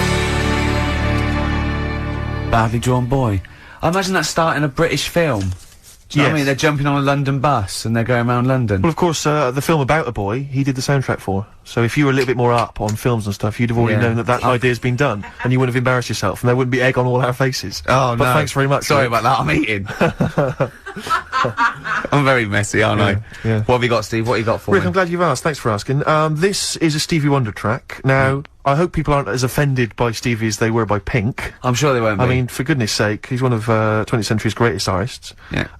This is from an album, not one of his more famous, Fulfilling This' First Finale. Yeah. And this is a track called You Haven't Done Nothing. But Rick, here's a little quiz for you, a little pop quiz for you. Oh. There is a very famous backing vocal group here. I mean, they were famous in their own right, but here they're doing backing vocals. I'd like you to identify them. And there's an Office DVD winging its way to you, Ricky. If you can spot who it is. Let's Right, hear it. okay, the pressure's on. Oh, magnificent. Do you not enjoy Brilliant. that? Excellent. Yeah, Fantastic. Stevie Wonder, You Haven't Done Nothing from Fulfilling This' First Finale. It's quite tricky, that, the backing vocals. Well, They're I not never get particularly that. prominent, well, are they? and it could be anyone. So I'll just go for someone that's a vocal group with, I don't know. Is it obvious or is It's it? very obvious. What, that it would be that they would back him? It's not obvious that they would back him, but it's obvious that, I mean, they are huge stars, or they were huge stars. And what is, was it, what's those, what, mid-70s? Early 70s? Talking mid-70s. 1974 is the album. There's an Office DVD winging its way Not to the you. Jackson 5, was It's the Jackson 5. Is it really? There they are, well done. Well, there you They go. are, yeah. I mean, that's how done. big Stevie was, that he could ask the Jackson 5 just to stroll in There you go. with some fairly See? nondescript backing vocals. First, stuff. first, album I ever got, Jackson 5. Was it? Which Yeah. one? It was the one with Rockin' Robin on it. Nice. Did you rock to that? I imagine you did. I walked Grooved around to that. How old were you? What were you talking? 18? I was about, I suppose, I don't know, 11 or 12, and I had one of those little cassette players when you had to press down play and what's it, and it had a little handle that came out. They're brilliant, yeah. And I had one CD with it. And Well, one tape. One tape, yeah. Sure. And you bought it yourself, did you? Or No, did no, you- that was a Christmas present. Lovely. Yeah. And that was the only one you had for, like, I imagine, like a year or something. Just Well, that one it's- tape, yeah, endlessly played. until I- What was yeah. your first record purchase? It was Sophie? a Disco Fever compilation. Well, actually called Disco Fever, and I got it because I loved Yes Wait a Sir, minute. I Can What, are you Boogie. embarrassed about having your mobile on, or what? Something's oh, vibrating, and I'm assuming sorry. it's a mobile. Oh, so it's my boyfriend. Oh. I did turn the ringer off. Oh, sorry. So what, is a Disco Fever compilation? Yeah, featuring Baccarat, Yes Sir, I Can Boogie. Cracking. Yeah. And Space Float On, I think, which is what I want. What I wanted. Float On, that yeah, one? that's one. Yeah, That's the Floaters, isn't it? The Floaters. Yeah. yeah. Always made me laugh. Larry. Yeah. My name's... I yeah. don't know. Magic Fly by Space. Oh, right. Do you remember that no, one? I don't. No, yeah. No. I Okay. don't know if my first purchase is cool or not, really, because I suppose it seems like it is. It was the greatest hits of the Stranglers. That is so we're cool. talking the Stranglers different- quite cool? That's Yeah. scary, because, I finished school by the time that came out. I think that's scary. The Greatest of the Stranglers. No, I was I never think a that's more to do Stranglers with the fan. fact that my parents didn't have any records in the house. I think they had the Jeff Love Orchestra plays big war theme tunes. That's how they had one of those Top of the Pops albums with a woman wearing a neckerchief on the cover. Yeah. And that was pretty much it. And the 1812 Overture, you know, played on the fiddle or something. I had one of those with Mozart's 40th on it because that was released at the time. Oh, that wasn't obviously Mozart's 40th birthday. That'd have been a wild swing. I'm not If he'd that made old. it that far, that'd have been a wild. That'd have been great. I'd love to hear wouldn't that on record. How old was he when he died? He was quite young, wasn't he? I didn't live long that 18 time, did I? or something? He was a genius. No. He was a boy wonder. Yeah, He's one wonder. He blew But up. what people don't It was like Alan Jones. It was all over by the time he was 11. What a lot of people don't realise about Mozart was that he also, in his spare time, used to solve crimes. Yeah, that was why he was so. That was what musical crimes. He would often say plagiarism full issues, things circle, like that. haven't We have we? indeed. We've Yeah, brought that yeah. right back. We should. Actually, yeah, I hate to interrupt you, boys, Go but on, we sit in have again. got to squeeze one more song in Got a before. wrap up, Well, Yeah, break. what should we do? What should we have? What have we got there, Claire? Well, We haven't I've- thought this through. I've got this one I want to play you. I want What is to it you do wanna it play? by What is the it? Electric Six. It better be good because if you end a show with it, I mean, we've had lots of faux pas This and really is going bad to bits. be possibly the biggest song of 2003. You think so? Rick? Go on then. Man Yeah. alive. Electric So this is it. Six. Thanks very much indeed, Claire, for Cheers, coming down. thank you. No, it's a been pleasure. No, it Is really was Carl good back fun. next week? Yeah. But yeah. Yeah. Yeah. Oh, just he doesn't care, does he? Yeah. Can we just quickly say, so you're on Parkinson tonight then, Ricky, yeah? Oh, yeah. Okay. And the office starts, what is it, Monday? This is easier, this, isn't it? And there's a DVD winging its way. Hey! I guess I do want one. See you next week.